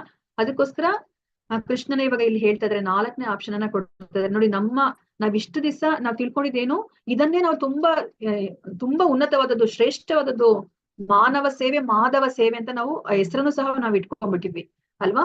ನೋಡಿ, ಆದ್ರೆ ಕೃಷ್ಣ ಇದಕ್ಕೆ 4ನೇ ಸ್ಥಾನವನ್ನ ಕೊಡ್ತಾ ಇದ್ದಾರೆ ಅವರು ಅಲ್ವಾ. ನಾವ್ ಇದರಿಂದ ನಾವು ಅರ್ಥ ಮಾಡ್ಕೋಬೇಕು. ಇಲ್ಲಿ ನಾವು ಏನನ್ನ ಅರ್ಥ ಮಾಡ್ಕೋಬೇಕಂದ್ರೆ, ಇವಾಗ ಒಂದು ಮಗು ಒಂದು ಜಾತ್ರೆಯಲ್ಲಿ ಕಳ್ದೋಗ್ಬಿಟ್ಟಿದ್ರೆ ಆ ಮಗುಗೆ ನಾವು ಸಮಾಧಾನ ಮಾಡ್ಲಿಕ್ಕೆ, ಅಳ್ತಾ ಇರೋ ಮಗುಗೆ ಸಮಾಧಾನ ಮಾಡ್ಲಿಕ್ಕೆ ನಾವು ಚಾಕ್ಲೇಟ್ ಕೊಡೋದು, ಅಥವಾ ಬೊಂಬೆ ಕೊಡೋದು, ಅಥವಾ ಬಟ್ಟೆ ಕೊಡೋದು, ತಿನ್ಲಿಕ್ಕೆ ಏನಾದ್ರು ಕೊಟ್ರೆ ಆ ಮಗು ಒಂದು ಕ್ಷಣ ಅಳೋದನ್ನ ನಿಲ್ಲಿಸ್ಬೋದು ಅಲ್ವಾ. ನಾವು ಆ ಮಗುವಿಗೆ ಸರಿಯಾದ ರೀತಿಯಲ್ಲಿ ನಾವು ಸಹಾಯ ಮಾಡ್ತೀವಿ ಅಂತಂದ್ರೆ, ಆ ಮಗು ಇವಾಗ ತನ್ನ ತಂದೆನ ಕಳ್ಕೊಂಡಿದೆ, ವಾಪಸ್ಸು ತಂದೆ ಹತ್ರ ಬಿಟ್ರೆ ನಾವು ಅವ್ರಿಗೆ ಸರಿಯಾದ ಸಹಾಯವನ್ನ ಮಾಡ್ದಂಗೆ ಆ ಮಗುಗೆ ಅಲ್ವಾ. ಯಾಕಂದ್ರೆ ತಂದೆ ಮಗುಗೆ ಏನೆಲ್ಲ ಬೇಕೋ ಎಲ್ಲವನ್ನ ನೋಡ್ಕೊತಾರೆ ಅಲ್ವಾ. ಅದೇ ತರನ ನಾವಿವಾಗ ಭಗವಂತನನ್ನ ನಾವು ಅಗಲಿದೀವಿ, ನಾವು ಭಗವಂತನಿಂದ ನಾವು ದೂರ ಬಂದಿದೀವಿ. ನಮ್ಗೆ ಇವಾಗ ಯಾರಾದ್ರೂ ಈ ಕೃಷ್ಣ ಪ್ರಜ್ಞೆಯ ಜ್ಞಾನವನ್ನ ಕೊಟ್ಟು ಅವ್ರು ನಮ್ಮನ್ನ ವಾಪಸ್ಸು ಕೃಷ್ಣ ಲೋಕಕ್ಕೆ ಹೋಗಕ್ಕೆ ನಮ್ಗೆ ಸಹಾಯ ಮಾಡಿದ್ರೆ ಅದು ಎಲ್ಲದಕ್ಕಿಂತ ಉನ್ನತವಾದ ಲೋಕ ಕಲ್ಯಾಣ. ಅದನ್ನ ನಾವಿಲ್ಲಿ ಅರ್ಥ ಮಾಡ್ಕೋಬೇಕು. ಆ ಮಾನವನನ್ನ ಮಾಧವ ಸೇವೆಗೆ ತೊಡಗಿಸೋದ್ರಲ್ಲಿ ನಾವು ಸಹಾಯ ಮಾಡಿದ್ರೆ ಅದು ಉನ್ನತವಾದ ಲೋಕ ಕಲ್ಯಾಣ ಅಂತ ನಾವ್ ಇವಾಗ ಭಗವದ್ಗೀತೆ ಅಂತ ನಾವ್ ಅರ್ಥ ಮಾಡ್ಕೊತಾ ಇದೀವಿ. ನೋಡಿ, ಯಾವ್ದು ನಾವ್ ಇವಾಗ ತುಂಬಾ ಶ್ರೇಷ್ಠ ಅಂತ ನಾವ್ ತಿಳ್ಕೊಂಡಿದ್ವೋ ಇಷ್ಟ ದಿವಸ, ಅದಕ್ಕೆ ಈಗ 4ನೇ ಸ್ಥಾನವನ್ನ ಕೃಷ್ಣ ಕೊಟ್ಟಿದ್ದಾನೆ. ಹಾಗಾದ್ರೆ ಇವಾಗ ಏನಪ್ಪಾ, ಯಾರಾದ್ರೂ ಅಲ್ಲಿ ಒಟ್ಟಿಗೆ ಇಲ್ದಲೇ ಇದ್ರೆ ಅವರು ಅಲ್ಲಿ ಕಷ್ಟ ಪಡ್ತಿದ್ರೆ ನಾವು ನೋಡ್ಕೊಂಡು ಸುಮ್ನೆ ಹಾಗೆ ಇರ್ಬೇಕಂದ್ರೆ ಇಲ್ಲ, ನಾವು ಅವ್ರಿಗೆ ಸಹಾಯವನ್ನ ಮಾಡ್ಬೇಕು. ಆದ್ರೆ ನಾವು ಕೃಷ್ಣನ ಅಲ್ಲಿ ಸೆಂಟ್ರಲ್ಲಿ ಇಟ್ಕೊಂಡು ನಾವು ಸಹಾಯವನ್ನ ಮಾಡ್ಬೇಕು. ಅಲ್ಲಿ ನಾವು ಕೃಷ್ಣಾರ್ಪಣ ಮಸ್ತು ಅಂದ್ರೆ ಅಟ್ಲೀಸ್ಟ್ ನಾವು ಅವ್ರಿಗೆ ಹೇಳ್ಬೇಕು, ನೀನು ಒಂದ್ಸತಿನಾದ್ರೂ ಹರೇ ಕೃಷ್ಣ ಅಂತ ಹೇಳು ಅಂತ ಹೇಳಿ ನಾವು ಅವ್ರಿಗೆ ಪ್ರಸಾದವನ್ನ ನಾವು ಕೊಡ್ಬೇಕಾಗುತ್ತೆ. ಮನಸ್ಸಲ್ಲೇ ಭಗವಂತನಿಗೆ ಅರ್ಪಿಸಿ ಅವ್ರಿಗೆ ನಾವು ಅಲ್ಲಿ ಕೊಡ್ಬೇಕು. ಆದಷ್ಟು ಹಣವನ್ನ ಕೊಡ್ಕೂಡ್ದು ಅಂತಾನೆ ಹೇಳ್ತಾರೆ. ಯಾಕಂದ್ರೆ ಆ ಹಣವನ್ನ ಕೊಟ್ರೆ ಅವ್ರು ನೋಡ್ಲಿಕ್ಕೆ ನಮ್ಗೆ ಹತ್ರ ಬಿಕಾರಿಗಳ ತರ ಏನು ಹೊಟ್ಟೆಗೆ ಇಲ್ವೇನೋ ಅನ್ನೋ ತರ ಕಾಣಿಸ್ತಿರುತ್ತೆ. ಆದ್ರೆ ಆ ಹಣವನ್ನ ತಗೊಂಡವರು ದುರಾಭ್ಯಾಸಕ್ಕೆ, ಅವರು ಕೆಟ್ಟ ಅಭ್ಯಾಸಗಳಿಗೆ ಉಪಯೋಗಿಸ್ಕೋತಾರೆ. ಆಗ ನಾವು ನಮ್ಗೆ ಅದ್ರಲ್ಲಿ ಪಾಲ್ ಬರುತ್ತೆ. ಅವ್ರೇನಾದ್ರೂ ಅದಕ್ಕೆ ಕುಡಿಯೋದಕ್ಕೋ ಅಥವಾ ಬೇರೆ ನಾನ್ ವೆಜ್ ತಿನ್ನೋದಕ್ಕೋ ಅಥವಾ ಬೇರೆ ಕೆಟ್ಟ ನಮ್ದು ಏನು 4 ನಿಯಂತ್ರಕ ತತ್ವಗಳನ್ನ ಮಾಡಬಾರ್ದು ಅಂತ ಹೇಳಿದ್ರು ಅದಕ್ಕೆ ಉಪಯೋಗಿಸ್ಕೊಂಡ್ರೆ ನಾವು ಅದರಲ್ಲಿ ಭಾಗಿಯಾಗ್ತೀವಿ. ಅದಕ್ಕೆ ಆದಷ್ಟು ಕೊಡೋದು ಬೇಡ ಅಂತಾನೆ ಅವರು ನಮ್ಗೆ ಆಚಾರ್ಯರು ಹೇಳ್ತಾರೆ. ಇವಾಗ ಕೊನೆಗೆ ನಮ್ಗೆ ಏನನ್ನ ಹೇಳ್ತಾ ಇದ್ರೆ, ನಿನಗೆ ಇದನ್ನು ಮಾಡ್ಲಿಕ್ಕೆ ಆಗ್ಲಿಲ್ಲ ಅಂದ್ರೆ ನಿನ್ನ ಕರ್ಮದ ಫಲವನ್ನ ಈ ತರ ಸಮಾಜ ಕಾರ್ಯಕ್ಕೂ ಕೊಡ್ಲಿಕ್ಕೆ ಆಗ್ಲಿಲ್ಲ ಅಂತಂದ್ರೆ ನೀನ್ ಇದನ್ನ ಮಾಡು ಅಂತ ಹೇಳ್ಬಿಟ್ಟು ಈಗ ಕೊನೆಯದಾಗಿ ಹೇಳ್ತಾ ಇದಾರೆ. ಶ್ರೇಯೋಹಿ ಜ್ಞಾನಂ ಅಭ್ಯಾಸ ಜ್ಞಾನಾತ್ ಧ್ಯಾನಂ ವಿಶಿಷ್ಯತೆ ಧ್ಯಾನಾತ್ ಕರ್ಮ ಫಲ ತ್ಯಾಗ ಚಾಂತಿರನಂತರಂ. ಈ ಅಭ್ಯಾಸವು ನಿನಗೆ ಸಾಧ್ಯವಾಗದೆ ಹೋದರೆ ಜ್ಞಾನ ಸಾಧನೆಯಲ್ಲಿ ತೊಡಗು. ಆದರೆ ಜ್ಞಾನಕ್ಕಿಂತ ಧ್ಯಾನವು ಉತ್ತಮ, ಧ್ಯಾನಕ್ಕಿಂತ ಕರ್ಮಫಲ ತ್ಯಾಗವು ಉತ್ತಮ. ಏಕೆಂದರೆ ಇಂತಹ ತ್ಯಾಗದಿಂದ ಮನಃಶಾಂತಿಯನ್ನ ಪಡೆಯಬಹುದು ಅಲ್ವಾ. ನಮ್ಗೆ ಇವಾಗ ಬೇರೆಯವ್ರಿಗೆ ಸಹಾಯ ಮಾಡಿದ್ರೆ ಅವರ ಮುಖದಲ್ಲಿ ಸಂತೋಷವನ್ನ ನೋಡಿದ್ರೆ ನಮ್ಗೆ ಎಷ್ಟು ಸಂತೋಷ ಆಗುತ್ತೆ ಅಲ್ವಾ. ಅದಕ್ಕೆ ಇಲ್ಲಿ ಏನನ್ನ ಹೇಳ್ತಿದಾರೆ, ಜ್ಞಾನ ಅಂತಂದ್ರೆ ನಾನು ಈ ದೇಹ ಅಲ್ಲ, ನಾನು ಆತ್ಮ ಅನ್ನೋ ಒಂದು ಜ್ಞಾನವನ್ನ ಪಡ್ಕೊಳೋದು. ಅದಾದ್ಮೇಲೆ ಅದ್ರಲ್ಲೇ ನಾವು ಹಾಗಾದ್ರೆ ನಾನು ಈ ದೇಹ ಅಲ್ಲ ಆತ್ಮ ಅಂತಂದ್ರೆ ನಾನು ಆತ್ಮನಾಗಿ ನಾನು ಏನನ್ನ ಮಾಡ್ಬೇಕು, ನಾನು ಈ ಕರ್ಮ ಫಲ ಅಂದ್ರೆ ಈ ಕರ್ಮದ ಫಲದಲ್ಲಿ ನಾನು ಸಿಕ್ಕಾಕೋಬಾರ್ದು. ನಾನು ಏನೇ ಒಂದು ಕರ್ಮವನ್ನ ಮಾಡಿದ್ರೆ ನಾನು ಈ ಭೌತಿಕ ಪ್ರಪಂಚದಲ್ಲಿ ನಾನು ಬಂಧನಕ್ಕೆ ಸಿಕ್ಕಾಕೋತೀನಿ. ಕರ್ಮ ಬಂಧನಕ್ಕೆ ಸಿಕ್ಕಾಕೊಂಡ್ರೆ ಹುಟ್ಟು ಸಾವಿನ ಚಕ್ರಕ್ಕೆ ನಾನು ಸಿಕ್ಕಾಕೋಬೇಕಾಗುತ್ತೆ ಅಂತ ಹೇಳ್ಬಿಟ್ಟು ನಾವು ಇದರ ಕುರಿತಾಗಿ ನಾವು ಧ್ಯಾನವನ್ನ ಮಾಡೋದು. ಸೊ ಆದ್ರೆ ಕೃಷ್ಣ ಇಲ್ಲಿ ಹೇಳ್ತಾ ಇದಾರೆ, ಜ್ಞಾನ ಯೋಗ ಧ್ಯಾನ ಯೋಗಕ್ಕಿನ್ನ ಆ ಕರ್ಮ ಫಲ ತ್ಯಾಗ ಅನ್ನೋದು ಶ್ರೇಷ್ಠ. ಯಾಕೆಂತಂದ್ರೆ ನಾವು ಆ ಕರ್ಮದ ಫಲವನ್ನ ನಾವು ತ್ಯಾಗ ಮಾಡಿದಾಗ ನಮ್ಗೆ ಮನಸ್ಸಿಗೆ ಶಾಂತಿ ಅನ್ನೋದು ಸಿಗುತ್ತೆ ಅಂತ ಹೇಳ್ಬಿಟ್ಟು ಇಲ್ಲಿ ಕೃಷ್ಣ ಹೇಳ್ತಾ ಇದ್ದಾರೆ. ಇವಾಗ ಕೊನೆಯದಾಗಿ ನಮ್ಗೆ ಈಗ ಪ್ರಿಯ ಅಷ್ಟಕಗಳನ್ನ ನಮ್ಗೆ ಇಲ್ಲಿ ತಿಳಿಸಿಕೊಡ್ತಾ ಇದ್ರೆ, ಇಲ್ಲಿ ಸನಾತನ ಗೋಸ್ವಾಮಿ ಬಗ್ಗೆ ಹೇಳ್ತಾ ಇದ್ರೆ, ಈ ಸನಾತನ ಗೋಸ್ವಾಮಿ ಅವರು ಯಾರು ಅಂತಂದ್ರೆ ಚೈತನ್ಯ ಮಹಾಪ್ರಭುಗಳಿದಾರಲ್ಲ, ಚೈತನ್ಯ ಮಹಾಪ್ರಭುಗಳಿಗೆ 6 ಗೋಸ್ವಾಮಿಗಳು ಅವರ ಅನುಯಾಯಿಗಳಾಗಿದ್ದಾರೆ. ಷಡ್ ಗೋಸ್ವಾಮಿಗಳು ಅಂತ ಕರಿತೀವಿ. ಅವರು ವೃಂದಾವನದಲ್ಲಿ ಇದ್ಕೊಂಡು ಚೈತನ್ಯ ಮಹಾಪ್ರಭುಗಳ ಆಜ್ಞೆಯ ಅನುಸಾರವಾಗಿ ಅಲ್ಲಿ ಎಲ್ಲೆಲ್ಲ ಕೃಷ್ಣನ ಕಾಲಕ್ಷೇಪಗಳು ನಡೆದಿದೆ ಆ ಜಾಗಗಳನ್ನೆಲ್ಲ ಅವರು ಉತ್ಖನನ ಮಾಡಿದ್ದಾರೆ. ಮತ್ತೆ ಅಲ್ಲಿ ವಿಗ್ರಹಗಳನ್ನ ಸ್ಥಾಪನೆ ಮಾಡಿ ದೇವಸ್ಥಾನಗಳನ್ನ ಕಟ್ಟಿದ್ದಾರೆ. ಮತ್ತೆ ಚೈತನ್ಯ ಮಹಾಪ್ರಭುಗಳು ಏನೆಲ್ಲ ತತ್ವಗಳನ್ನ ಹೇಳಿದ್ದಾರೆ ಅದನ್ನೆಲ್ಲನೂ ಸಹ ಅವರು ಪುಸ್ತಕ ರೂಪದಲ್ಲಿ ಅವರು ಬರ್ದಿದ್ದಾರೆ. ಇದರಿಂದಲೇ ನಮ್ಗೆ ಈಗ ಪ್ರಭುಪಾದರು ಅವರೆಲ್ಲರನ್ನೂ ಸಹ ನಮ್ಗೆ ಜ್ಞಾನವನ್ನ ಕೊಡ್ಲಿಕ್ಕೆ ಸಾಧ್ಯ ಆಗಿದೆ, ಈ ಕೃಷ್ಣ ಪ್ರಜ್ಞೆ ಜ್ಞಾನವನ್ನ. ಇಲ್ಲ ಅಂತಂದ್ರೆ ನಮ್ಗೆ ಇವರೆಲ್ಲ ಷಡ್ಗೋಸ್ವಾಮಿಗಳು ಯಾರೆಲ್ಲ ಇದ್ದಾರೆ ಅವರೆಲ್ಲರನ್ನೂ ಸಹ ಎಷ್ಟು ಶ್ರೀಮಂತರು ಅಂತಂದ್ರೆ ಅಷ್ಟು ಶ್ರೀಮಂತರಿದ್ದಾರೆ. ನೀವು ಮುಂದೆ ಹೋಗ್ತಾ ಹೋಗ್ತಾ ತಿಳ್ಕೊತೀರಾ ಎಷ್ಟು ಶ್ರೀಮಂತರು ಇವರು ಅಂತ ಹೇಳ್ಬಿಟ್ಟು. ಅವ್ರು ಅದನ್ನೆಲ್ಲವನ್ನ ಅವರು ಬಿಟ್ಟು ಚೈತನ್ಯ ಮಹಾಪ್ರಭುಗಳ ಅನುಯಾಯಿ ಆಗಿ ಅವರು ತಮ್ಮ ಜೀವನವನ್ನೇ ಅವರು ಚೈತನ್ಯ ಮಹಾಪ್ರಭುಗಳ ಈ ಏನು ಸಂಕೀರ್ತನ ಯಜ್ಞಕ್ಕೆ ಅವರು ಮುಡಿಪಾಗಿ ಅವರು ಇಟ್ಟಿದ್ದಾರೆ. ಸೊ ಇವಾಗ ನಾವು ನೋಡೋಣಂತೆ ಏನ್ ಹೇಳ್ತಾ ಇದಾರೆ ಕೃಷ್ಣ 8 ಶ್ಲೋಕಗಳಲ್ಲಿ. ಎಂತಹ ಭಕ್ತರು ನನಗೆ ಪ್ರಿಯರು ಅಂತ ಹೇಳ್ಬಿಟ್ಟು ನಾನು ಪ್ರತಿಯೊಂದು ಪದಗಳನ್ನ ಪ್ರಭುಪಾದರು ತುಂಬಾ ಸುಂದರವಾಗಿ ಭಾವಾರ್ಥದಲ್ಲಿ ಬರೆದಿದ್ದಾರೆ. ನೀವು ಅದನ್ನ ಓದ್ಕೊಳ್ಳಿ. ಎಲ್ಲವನ್ನ ಹೇಳಿಕ್ ಆಗೋದಿಲ್ಲ, ಇನ್ನೊಂದು 5-10 ನಿಮಿಷದಲ್ಲಿ ನಾನು ಮುಗಿಸ್ಲಿಕ್ಕೆ ಟ್ರೈ ಮಾಡ್ತೀನಿ. ಅದ್ವೇಷ್ಟ ಸರ್ವಭೂತಾನಾಂ ಮೈತ್ರ ಕರುಣ ಏವ ಚ ನಿರ್ಮಮೋ ನಿರಹಂಕಾರಃ ಸಮಾ ದುಃಖ ಸುಖ ಕ್ಷಮಿ ಸಂತುಷ್ಟ ಸತತಂ ಯೋಗಿ ಯಥಾತ್ಮ ದೃಢ ನಿಶ್ಚಯಃ ಮಯ್ಯರ್ಪಿತ ಮನೋ ಬುದ್ಧಿರ್ ಯೋ ಮದ್ ಭಕ್ತ ಸಮೇ ಪ್ರಿಯಃ. ಯಾರಿಗೆ ಅಸೂಯೆ ಇಲ್ಲವೋ, ಯಾರು ಎಲ್ಲ ಜೀವಿಗಳಿಗೆ ಸ್ನೇಹಿತನೋ, ತಾನು ಒಡೆಯನೆಂಬ ಭಾವನೆ ಇಲ್ಲದೆ ನಿರಹಂಕಾರನೋ, ಸುಖ ದುಃಖಗಳಲ್ಲಿ ಸಮಚಿತ್ತನೋ, ಕ್ಷಮಾಶೀಲನೋ, ಸದಾ ತೃಪ್ತನೋ, ಸಂತುಷ್ಟನೋ, ಆತ್ಮ ಸಂಯಮಿಯೋ, ದೃಢ ಚಿತ್ತದಿಂದ ಭಕ್ತಿ ಸೇವೆಯಲ್ಲಿ ನಿರತನೋ, ತನ್ನ ಮನಸ್ಸನ್ನು ಬುದ್ಧಿಯನ್ನು ನನ್ನಲ್ಲಿ ನಿಲ್ಲಿಸಿರುವನೋ, ಅಂತಹ ಭಕ್ತನು ನನಗೆ ಬಹಳ ಪ್ರಿಯನು ಅಂತ ಹೇಳ್ಬಿಟ್ಟು ಇಲ್ಲಿ ಕೃಷ್ಣ ಹೇಳ್ತಾ ಇದಾರೆ. ಇಲ್ಲಿ 8 ಶ್ಲೋಕಗಳಲ್ಲಿ ಹತ್ತತ್ರ 35 ಗುಣಲಕ್ಷಣಗಳನ್ನ ಹೇಳ್ತಾ ಇದಾರೆ. ಇಂತಹ ಭಕ್ತ ನನಗೆ ಪ್ರೀತಿ ಪಾತ್ರನು ಅಂತ ಹೇಳ್ಬಿಟ್ಟು. ನಾವ್ ಇದನ್ನ 2ನೇ ಲೆವೆಲ್ ಮತ್ತೆ ಭಕ್ತಿ ಶಾಸ್ತ್ರಿಗೆಲ್ಲ ಹೋದಾಗ ಪ್ರತಿಯೊಂದು ಪದದವನ್ನು ನಾವು ತುಂಬಾ ಚೆನ್ನಾಗಿ ನಾವು ಅರ್ಥ ಮಾಡ್ಕೋತೀವಿ. ಅದಕ್ಕೆ ಎಕ್ಸಾಂಪಲ್ ಯಾರೆಲ್ಲ ಭಕ್ತರು ಈ ತರ ನಡ್ಕೊಂಡಿದ್ದಾರೆ, ಎಲ್ಲಾ ಭಕ್ತರಿಗೂ ಈ 35 ಗುಣಗಳು ಇರುತ್ತೆ. ನಾವು ಇವಾಗ ಒಂದೊಂದು ಭಕ್ತರ ಹೆಸರನ್ನ ಹೇಳ್ತಾ ಅವರ ಗುಣಗಳನ್ನ ನಾವು ವಿಶ್ಲೇಷಣೆ ಮಾಡ್ತಾ ನಾವು ಹೋಗ್ತೀವಿ. ನಾವಿಲ್ಲಿ ಸನಾತನ ಗೋಸ್ವಾಮಿಯವ್ರನ್ನ ನೋಡ್ತಾ ಇದೀವಿ. ನೋಡಿ, ಸನಾತನ ಗೋಸ್ವಾಮಿಯವರು ನವಾಬ್ ಹುಸೇನ್ ಶಾ ಅವರ ಆಸ್ಥಾನದಲ್ಲಿ ಅವರು ಪ್ರೈಮ್ ಮಿನಿಸ್ಟರ್ ಆಗಿರ್ತಾರೆ. ಅವ್ರ ಹತ್ರ ಎಷ್ಟು ಅವರು ಏನು ಶ್ರೀಮಂತರು ಇರ್ಬೋದು, ನೀವು ಊಹೆ ಮಾಡ್ಕೊಳ್ಳಿ ಅಲ್ವಾ. ಆದ್ರೆ ನೋಡಿ, ಅವರೆಲ್ಲವನ್ನ ತ್ಯಜಿಸಿ ಅವರು ವೃಂದಾವನಕ್ಕೆ ಬಂದಾಗ ವೃಂದಾವನದಲ್ಲಿ ಅವರು ಯಾವುದೇ ಒಂದು ಮನೆ ಕುಟೀರ ಏನೂ ಇರ್ಲಿಲ್ಲ ಅವ್ರಿಗೆ. ಅವರು ಒಂದು ಮರದ ಕೆಳಗಡೆ ಅವರು ವಾಸ ಮಾಡ್ತಾ ಇದ್ರು. ಮತ್ತೆ ನೋಡಿ, ಅವರು ಒಂದು ಮರದ ಕೆಳಗಡೆ ಹೆಚ್ಚಾಗಿ 2 ರಾತ್ರಿಗಳನ್ನ ಅವ್ರು ಕಳೀತಾ ಇರ್ಲಿಲ್ಲ. ಯಾಕಂದ್ರೆ ನಾವು ಯಾವ್ದನ್ನಾದ್ರೂ ನಾವು ಒಂದ್ ಸ್ವಲ್ಪ ಅದ್ರ ಜೊತೆನೆ ನಾವು ಸಮಯವನ್ನ ಕಳೆದ್ರೆ ಅದ್ರ ಮೇಲೆ ನಮ್ಗೆ ಅನುರಾಗ ಬಂದ್ಬಿಡುತ್ತೆ, ಅದ್ರ ಮೇಲೆ ಆಸಕ್ತಿ ಬಂದ್ಬಿಡುತ್ತೆ, ಅಟ್ಯಾಚ್ಮೆಂಟ್ ಅಂತೀವಲ್ಲ ಅದ್ ಬಂದ್ಬಿಡುತ್ತೆ. ಅದಕ್ಕೋಸ್ಕರ ಅವರು ವೃಂದಾವನದಲ್ಲಿ ಇದ್ದಾಗ ಒಂದು ಮರದ ಕೆಳಗಡೆ ಒಂದು ರಾತ್ರಿಗಿನ ಅವ್ರು ಹೆಚ್ಚಾಗಿ ಮಲ್ಕೋತಾ ಇರ್ಲಿಲ್ಲ. ಅವ್ರು ಮತ್ತೆ ಇನ್ನೊಂದು ಮರದ ಕೆಳಗಡೆ ಅವ್ರು ಮಲ್ಕೋತಾ ಇದ್ರು. ಯಾಕಂದ್ರೆ ಯಾವ್ದ್ರ ಬಗ್ಗೆನೂ ಅವರಿಗೆ ಅಟ್ಯಾಚ್ಮೆಂಟ್ ಅನ್ನೋದನ್ನ ಅವರು ಬೆಳೆಸ್ಕೋಕೂಡ್ದು ಅಂತ ಹೇಳ್ಬಿಟ್ಟು. ನೋಡಿ ಆತರ ಅಂತಹ ಭಕ್ತರು ಅವರು. ಅದಕ್ಕೇನೆ ಕೃಷ್ಣನಿಗೆ ಇಂತಹ ಭಕ್ತರು ಅಂದ್ರೆ ತುಂಬಾ ಇಷ್ಟ. ಸೊ ಇನ್ನ ಪ್ರತಿಯೊಂದನ್ನ ನಾವು ಹೇಳ್ಕೊಂಡು ಹೋದ್ರೆ ತುಂಬಾನೇ ಸುಂದರವಾಗಿದೆ ಆಕ್ಚುಲಿ. ಸೊ ಎಲ್ಲವನ್ನ ನಾನು ಹೇಳ್ಲಿಕ್ಕೆ ಆಗ್ತಾ ಇಲ್ಲ. ಇವಾಗ ಚಿತ್ರಕೇತು ಮಹಾರಾಜ ಯಾರು ಅಂತ ಹೇಳ್ಬಿಟ್ಟು ಇಲ್ಲಿ ಹೇಳ್ತಾ ಇದ್ದಾರೆ. ಚಿತ್ರಕೇತು ಮಹಾರಾಜ ಅವರು ಒಂದ್ಸತಿ ಅವರು ವಿಮಾನದಲ್ಲಿ ಪ್ರಯಾಣ ಮಾಡ್ಕೊಂಡು ಹೋಗ್ಬೇಕಾದ್ರೆ ಅವರು ಯಾರು ಶಿವ ಮತ್ತೆ ಪಾರ್ವತಿ ಅವ್ರನ್ನ ನೋಡ್ತಾರೆ. ಶಿವ ಅಲ್ಲಿ ಭಗವದ್ಗೀತೆಯನ್ನ ಭಾಗವತಮನ್ನ ಅವರು ಪ್ರವಚನ ಮಾಡ್ತಿರ್ತಾರೆ. ನೋಡಿ ಎಲ್ಲಾ ಋಷಿ ಮುನಿಗಳೆಲ್ಲ, ನಾರದ್ರ ಸಮೇತ ದೊಡ್ಡ ದೊಡ್ಡ ಋಷಿ ಮುನಿಗಳೆಲ್ಲ ಅವ್ರು ಕುತ್ಕೊಂಡಿದ್ದಾರೆ. ಇಲ್ಲಿ ಏನಾಗ್ತಾ ಇದೆ ಅಂತಂದ್ರೆ ಶಿವನ ತೊಡೆಯ ಮೇಲೆ ಪಾರ್ವತಿ ಕುತ್ಕೊಂಡಿದ್ದಾರೆ. ಇದನ್ನ ನೋಡಿ ಚಿತ್ರಕೇತು ಮಹಾರಾಜನಿಗೆ ಒಂದು ಕ್ಷಣ ಅವರು ಏನಿದು ಅಂದ್ರೆ ಎಲ್ಲರ ಮುಂದೆ ಈ ತರ ಶಿವ ತನ್ನ ಪಾರ್ವತಿನ ತನ್ನ ಮಡಿಲಲ್ಲಿ ಕೂಡಿಸ್ಕೊಂಡು ಭಾಗವತಮೆಲ್ಲ ಹೇಳ್ತಿದಾರಲ್ಲ ಅಂತ ಹೇಳ್ಬಿಟ್ಟು ಅವ್ರಿಗೆ ಒಂದು ಕ್ಷಣ ಆತರ ನಗು ಬರುತ್ತೆ. ಅದಕ್ಕೆ ಇದನ್ನ ನೋಡಿ ಬೇರೆಯವ್ರು ಯಾರುನು ತಪ್ಪಾಗಿ ಭಾವಿಸೋದಿಲ್ಲ. ಆದ್ರೆ ಪಾರ್ವತಿ ಮಾತೆಗೆ ಅವಳಿಗೆ ಬೇಜಾರಾಗುತ್ತೆ. ಇದು ನನ್ನನ್ನ ನೋಡಿ ನಗ್ತಾ ಇದಾರಲ್ವಾ ಅಂತ ಹೇಳ್ಬಿಟ್ಟು ಅಲ್ವಾ, ಶಿವನನ್ನ ನೋಡಿ ನಗುವಂತ ಒಂದು ಸ್ಥಾನದಲ್ಲಿ ಇದ್ದಾರ ಇವರು ಅಂತ ಹೇಳ್ಬಿಟ್ಟು ಚಿತ್ರಕೇತು ಮಹಾರಾಜನಿಗೆ ಅವರು ಶಾಪ ಕೊಡ್ತಾರೆ. ಅಂದ್ರೆ ನೀನು ಏನು ರಾಕ್ಷಸನಾಗಿ ಜೀವವನ್ನ ಬಿ ಅಂತ ಹೇಳ್ಬಿಟ್ಟು. ಆಗ ಚಿತ್ರಕೇತು ಮಹಾರಾಜ ಅವರು ಕೆಳಗಡೆ ಇಳಿದು ಬಂದ್ಬಿಟ್ಟು ನಮಸ್ಕಾರ ಮಾಡ್ಬಿಟ್ಟು ಪಾರ್ವತಿ ಮಾತೆಗೆ, ಆಯ್ತು ನಾನು ನಿಮ್ಮ ಶಾಪವನ್ನ ನಾನು ಸ್ವೀಕರಿಸ್ತಾ ಇದ್ದೀನಿ. ಆದ್ರೆ ನನಗೆ ಒಂದು ನನಗೆ ಒಂದು ವರವನ್ನ ಕೊಡಿ. ನಾನು ಯಾವುದೇ ಒಂದು ಜನ್ಮವನ್ನ ಪಡೆದ್ರು ಸಹ ನಾನು ಕೃಷ್ಣನ ಭಕ್ತನಾಗಿರ್ಬೇಕು ಅಂತ ಹೇಳ್ಬಿಟ್ಟು ನನಗೆ ಅನುಗ್ರಹ ಮಾಡಿ ಅಂತ ಹೇಳಿದಾಗ ಪಾರ್ವತಿ ದೇವಿ ಅನುಗ್ರಹ ಮಾಡ್ತಾಳೆ. ಸೊ ಆದ್ರೆ ಇಲ್ಲಿ ಚಿತ್ರಕೇತು ಮಹಾರಾಜ ಯಾವ ತರ ಅವರು ನಕ್ಕಿದ್ದಾರೆ ಅಂತಂದ್ರೆ, ಈ ತರ ಅಂದ್ರೆ ತನ್ನ ಹೆಂಡತಿಯನ್ನ ಇಂತಹ ಋಷಿ ಮುನಿಗಳು ಅಂದ್ರೆ ಎಲ್ಲವನ್ನ ತ್ಯಾಗ ಮಾಡಿದ್ದಾರೆ. ಅಂತವ್ರ ಮುಂದೆ ತೊಡೆ ಮೇಲೆ ಕೂಡಿಸ್ಕೊಂಡು ಭಾಗವತಂ ಅನ್ನೋ ಒಂದು ಅಮಲ ಪುರಾಣವನ್ನ ಪ್ರವಚನ ಮಾಡ್ಬೇಕಂದ್ರೆ ಶಿವನಿಗೆ ಮಾತ್ರ ಸಾಧ್ಯ ಅಂತ ಹೇಳ್ಬಿಟ್ಟು ಅವ್ರು ಅಂತಹ ಮನಸ್ಥಿತಿಯಲ್ಲಿ ಅವರು ನಗ್ತಾರೆ. ಆದ್ರೆ ಪಾರ್ವತಿ ಮಾತೆ ಅದನ್ನ ತಪ್ಪಾಗಿ ಅರ್ಥ ಮಾಡ್ಕೊಂಡು ಅವ್ರಿಗೆ ಶಾಪವನ್ನ ಕೊಡ್ತಾರೆ. ಅದೇ ಶಾಪ ಬಂದ್ರೂ ಸಹ ಅವ್ರು ಯಾವುದೇ ಒಂದು ನೋಡಿ ಅವರು ಬೇಜಾರ್ ಮಾಡ್ಕೊಳೋದಿಲ್ಲ ಅನ್ನೋ ದುಃಖ ಪಡೋದಿಲ್ಲ. ಅವರು ಕೆಳಗಡೆ ಇಳಿದು ಬಂದು ನಮಸ್ಕಾರ ಮಾಡಿ ಅವರು ಈ ತರ ಅನುಗ್ರಹ ಮಾಡು, ನನಗೆ ಎಂತಹ ಒಂದು ಸ್ಥಿತಿಯಲ್ಲಿ ಇದ್ರು ನಾನು ಕೃಷ್ಣನ ಭಕ್ತನಾಗಿರ್ಬೇಕು ಅಂತ ಹೇಳ್ಬಿಟ್ಟು ಅವ್ರು ಕೇಳ್ಕೊತಾರೆ. ಅದಕ್ಕೆ ಇಲ್ಲಿ ಕೃಷ್ಣ ಹೇಳ್ತಾ ಇದ್ರೆ ನೋಡಿ ಯಾವ ತರ ಭಕ್ತ ನನಗೆ ಇಷ್ಟ ಅಂತ ಹೇಳ್ಬಿಟ್ಟು. ಯಸ್ಮಾನ್ನೋ ದ್ವಿಜತೆ ಲೋಕೋ ಲೋಕಾನ್ನೋ ದ್ವಿಜತೆ ಚಯಃ ಹರ್ಷಾಮರ್ಷ ಭಯೋದ್ವೇಗೈ ಮುಕ್ತೋ ಯಸ್ಸ ಮೇ ಪ್ರಿಯಃ. ಯಾವ ವ್ಯಕ್ತಿಯಿಂದ ಯಾರು ಉದ್ವೇಗವನ್ನ ಪಡುವುದಿಲ್ಲವೋ ಮತ್ತು ಆ ವ್ಯಕ್ತಿಯು ಯಾರಿಂದಲೂ ಉದ್ವೇಗವನ್ನ ಅನುಭವಿಸುವುದಿಲ್ಲವೋ, ಸುಖ ಮತ್ತು ದುಃಖಗಳಲ್ಲಿ ಭಯ ಮತ್ತು ಆತಂಕಗಳಲ್ಲಿ ಸಮಚಿತ್ತನಾಗಿರುತ್ತಾನೋ ಆತನು ನನಗೆ ಬಹು ಪ್ರಿಯನಾಗಿರುತ್ತಾನೆ ಅಂತ ಹೇಳ್ಬಿಟ್ಟು ಇಲ್ಲಿ ಹೇಳ್ತಾ ಇದ್ದಾರೆ ಅಲ್ವಾ. ನೋಡಿ ಇವಾಗ ಅವರಿಗೆ ದುಃಖ ಬರ್ಲಿಲ್ಲ ಅಲ್ವಾ, ಇವಾಗ ಶಾಪವನ್ನ ಕೊಟ್ಟರು ದುಃಖ ಬರ್ಲಿಲ್ಲ, ಮತ್ತೆ ಉದ್ವೇಗವನ್ನ ಅವ್ರು ಅನುಭವಿಸ್ತಿಲ್ಲ ಅಲ್ವಾ. ಇವಾಗ ಅವ್ರು ಏನು ಶಾಪವನ್ನ ಕೊಟ್ಟರೋ ಅದನ್ನ ಇವಾಗ ಅವರು ಸ್ವೀಕರಿಸ್ತಾ ಇದ್ದಾರೆ. ಅದಕ್ಕೆ ಇಲ್ಲಿ ಕೃಷ್ಣ ಹೇಳ್ತಾರೆ ನೋಡಿ, ಈ ತರ ಯಾರು ಸಮವಾಗಿರ್ತಾರೆ ಸುಖ ದುಃಖದಲ್ಲಿ, ಉದ್ವೇಗಕ್ಕೆ ಒಳಗಾಗೋದಿಲ್ವೋ, ಬೇರೆಯವ್ರಿಗೂ ಉದ್ವೇಗವನ್ನ ಕೊಡೋದಿಲ್ವೋ ಅಂತಹ ಭಕ್ತ ನನಗೆ ಪ್ರಿಯ ಅಂತ ಹೇಳ್ಬಿಟ್ಟು ಹೇಳ್ತಾ ಇದ್ದಾರೆ. ಸೊ ನಾವ್ ಇಲ್ಲಿ ಯಾರನ್ನ ನೋಡ್ತಾ ಇದೀವಿ ಅಂತಂದ್ರೆ ಸುಧಾಮನ ಬಗ್ಗೆ ನಿಮ್ಗೆ ಎಲ್ಲರಿಗೂ ಗೊತ್ತಿದೆ ಅಲ್ವಾ. ಸುಧಾಮ ಎಷ್ಟು ಬಡತನದಲ್ಲಿ ಇರ್ತಾರೆ. ಅವರ ಹೆಂಡತಿ ದಿನಾ ಅವ್ರಿಗೆ ಫೋರ್ಸ್ ಮಾಡ್ತಾ ಇರ್ತಾರೆ, ಕೃಷ್ಣ ನಿಮ್ಮ ಸ್ನೇಹಿತ ಅಂತ ಹೇಳ್ತಿರಲ್ಲ, ನೀವ್ ಯಾಕೆ ಅವ್ರ ಹತ್ರ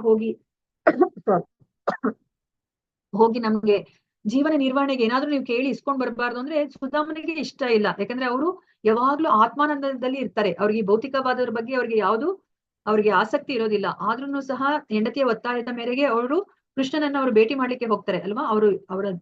ಅವರ ಹಾಕೊಂಡ್ರ ಬಟ್ಟೆಲೂ ಸಹ ಚಿಂದಿ ಆಗಿರುತ್ತೆ. ಆದ್ರೆ ಅಂತ ಬಟ್ಟೆನೆ ಅವ್ರು ಉಟ್ಕೊಂಡು ಹೋಗ್ಬೇಕಾಗಿರುತ್ತೆ. ಆದ್ರೆ ಭಗವಂತನ ಬಳಿಗೆ ಹೋಗ್ಬೇಕಂದ್ರೆ ಬರೀ ಕೈಲಿ ಹೋಗ್ಬಾರ್ದು ಅಂತ ಹೇಳ್ಬಿಟ್ಟು ಅವರು ಬೇರೆಯವ್ರ ಮನೆಗೆ ಹೋಗಿ ಒಂದು ಇಡೀ ಅವಲಕ್ಕಿಯನ್ನ ತಗೊಂಡು ಅವರು ಕೃಷ್ಣನಿಗೆ ಕೊಡ್ಲಿಕ್ಕೆ ಅವ್ರು ತಗೊಂಡು ಹೋಗ್ತಾರೆ ಅಲ್ವಾ. ಇವಾಗ ನಮ್ಗೂನು ಅದನ್ನೇ ಹೇಳ್ತಾರೆ, ನಾವೇನೇ ಯಾವಾಗ್ಲೂ ದೇವಸ್ಥಾನಕ್ಕೆ ಹೋದ್ರೆ ನಾವು ಬರೆಗೈಯಿಂದ ಹೋಗ್ಬಾರ್ದು, ಅಲ್ಲಿ ನಾವೇನನ್ನಾದ್ರೂ ತಗೊಂಡ್ ಹೋಗ್ಬೇಕು ಅಂತ ಹೇಳ್ಬಿಟ್ಟು ಹೇಳ್ತಾರೆ.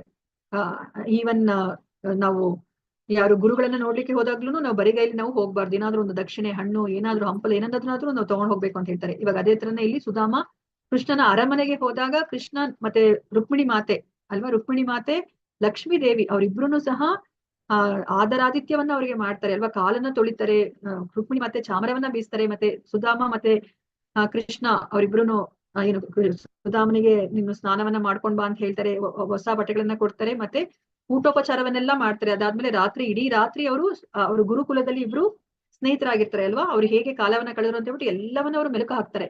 ಮತ್ತೆ ಸುಧಾಮ ಅವರು ಏನಕ್ಕೆ ಬಂದಿದ್ದಾರೆ ಅಂತ ಹೇಳ್ಬಿಟ್ಟು ಅವರು ಹೇಳೋದೇ ಇಲ್ಲ ಅಲ್ವಾ, ನಾನು ಇಂತ ಕಷ್ಟ ಸ್ಥಿತಿಲಿ ಇದ್ದೀನಿ ಅಂತ ಅವ್ರು ಹೇಳ್ಕೊಳೋದೇ ಇಲ್ಲ ಅವರು. ಮತ್ತೆ ಅವ್ರ ಹತ್ರ ಅವ್ರಿಗೆ ಕೃಷ್ಣನಿಗೆ ಈ ಇಡೀ ಅವಲಕ್ಕಿನ ಹೇಗೆ ಕೊಡೋದಂತ ಹೇಳ್ಬಿಟ್ಟು ಅವ್ರು ಸಂಕೋಚ ಪಡ್ತಾ ಇದ್ರೆ ಕೃಷ್ಣನೇ ಅವ್ರ ಹತ್ರ ಆ ಮೂಟೆಯನ್ನ ಕಸ್ಕೊಂಡು ಅವರೇನೆ ಒಂದು ಇಡೀ ಮುಷ್ಟಿ ಅವಲಕ್ಕಿಯನ್ನ ಅವರು ಸ್ವೀಕರಿಸ್ತಾರೆ. ಎರಡನೇ ಮುಷ್ಟಿಯನ್ನ ಅವರು ತಗೊಳಕ್ಕೆ ಹೋದಾಗ ರುಕ್ಮಿಣಿ ಮತ್ತೆ ತಡಿತಾರೆ, ಬೇಡ ಮಾಧವ ನೀನ್ ತಗೋಬೇಡ ಸಾಕು ಅಂತ ಹೇಳ್ತಾರೆ. ಯಾಕೆಂದ್ರೆ ಒಂದು ಮುಷ್ಟಿಯನ್ನ ತಗೊಂಡ್ರೆ ನಾವು ಮುಂದೆ ನೋಡ್ತೀವಿ ಏನು ಸುಧಾಮನಿಗೆ ಅವರು ಎಷ್ಟು ಸಂಪತ್ತನ್ನ ಅವರು ಕೊಡ್ತಾರೆ ಅಂತ, ದೊಡ್ಡ ಅರಮನೆಯನ್ನೇ ಕೊಡ್ತಾರೆ, ಆಳು ಕಾಳುಗಳನ್ನ, ಬಂಗಾರ, ಐಶ್ವರ್ಯ ಎಲ್ಲವನ್ನ ಕೊಡ್ತಾರೆ. ಅದ್ ನಾವು ನೋಡಿದ್ವಿ. ಅದಕ್ಕೆ ರುಕ್ಮಿಣಿ ಮತ್ತೆ ತಡಿತಾಳೆ, ಮತ್ತೆ ನೀವು ಇನ್ನೂ ಒಂದು ಮುಷ್ಟಿನ ತಿಂದ್ರೆ ಮತ್ತೆ ನಾನು ಅವರ ಮನೆಗೆ ಹೋಗಿ ಅವ್ರ ಕಾಲ ಕೆಳಗಡೆ ಇರ್ಬೇಕಾಗುತ್ತೆ, ಸಾಕು ಅಂತ ಹೇಳ್ಬಿಟ್ಟು ಹೇಳ್ತಾರೆ. ಸೊ ಕೊನೆಗೆ ಏನಾಗುತ್ತೆ, ಏನು ವಿಷಯಕ್ಕೆ ನಾನು ಬಂದಿದ್ದೀನಿ ಅನ್ನೋದನ್ನೇ ಅವ್ರು ಹೇಳೋದಿಲ್ಲ. ಅವರು ಸುಧಾಮ ವಾಪಸ್ ಬಂದ್ರೆ ಅವರ ಗುಡಿಸಲಿನ ಜಾಗದಲ್ಲಿ ಒಂದು ದೊಡ್ಡ ಅರಮನೆಯನ್ನ ನೋಡ್ತಾರೆ ಅಲ್ವಾ. ನೋಡಿ, ಆ ಅರಮನೆ ನೋಡಿದ್ರು ಅವ್ರು ಏನು ವಿಚಲಿತರಾಗೋದಿಲ್ಲ. ಆ ಸಂತೋಷದಿಂದ ಅವರು ಯಾವುದೇ ಒಂದು ಉದ್ವೇಗಕ್ಕೆ ಒಳಗಾಗೋದಿಲ್ಲ. ಅವ್ರು ಅದೇ ತರ ಆತ್ಮಾರಾಮನಾಗೆ ಅವ್ರು ಇರ್ತಾರೆ, ಆತ್ಮದಲ್ಲೇ ಸಂತೋಷವನ್ನ ಅವರು ಕಾಣ್ತಾ ಇರ್ತಾರೆ. ಮತ್ತೆ ಅವರು ಅಷ್ಟೆಲ್ಲ ಸಿರಿ ಸಂಪತ್ತು ಬಂದ್ರು ಅವರು ಭಗವಂತನನ್ನ ಮರೆಯೋದಿಲ್ಲ. ಭಗವಂತನ ಪೂಜೆನ ಮಾಡಿ ಅವರು ಭಕ್ತಿಯನ್ನ ಮಾಡಿ ಭಗವಂತನ ಲೋಕಕ್ಕೆ ಅವರು ಹೋಗ್ತಾರೆ.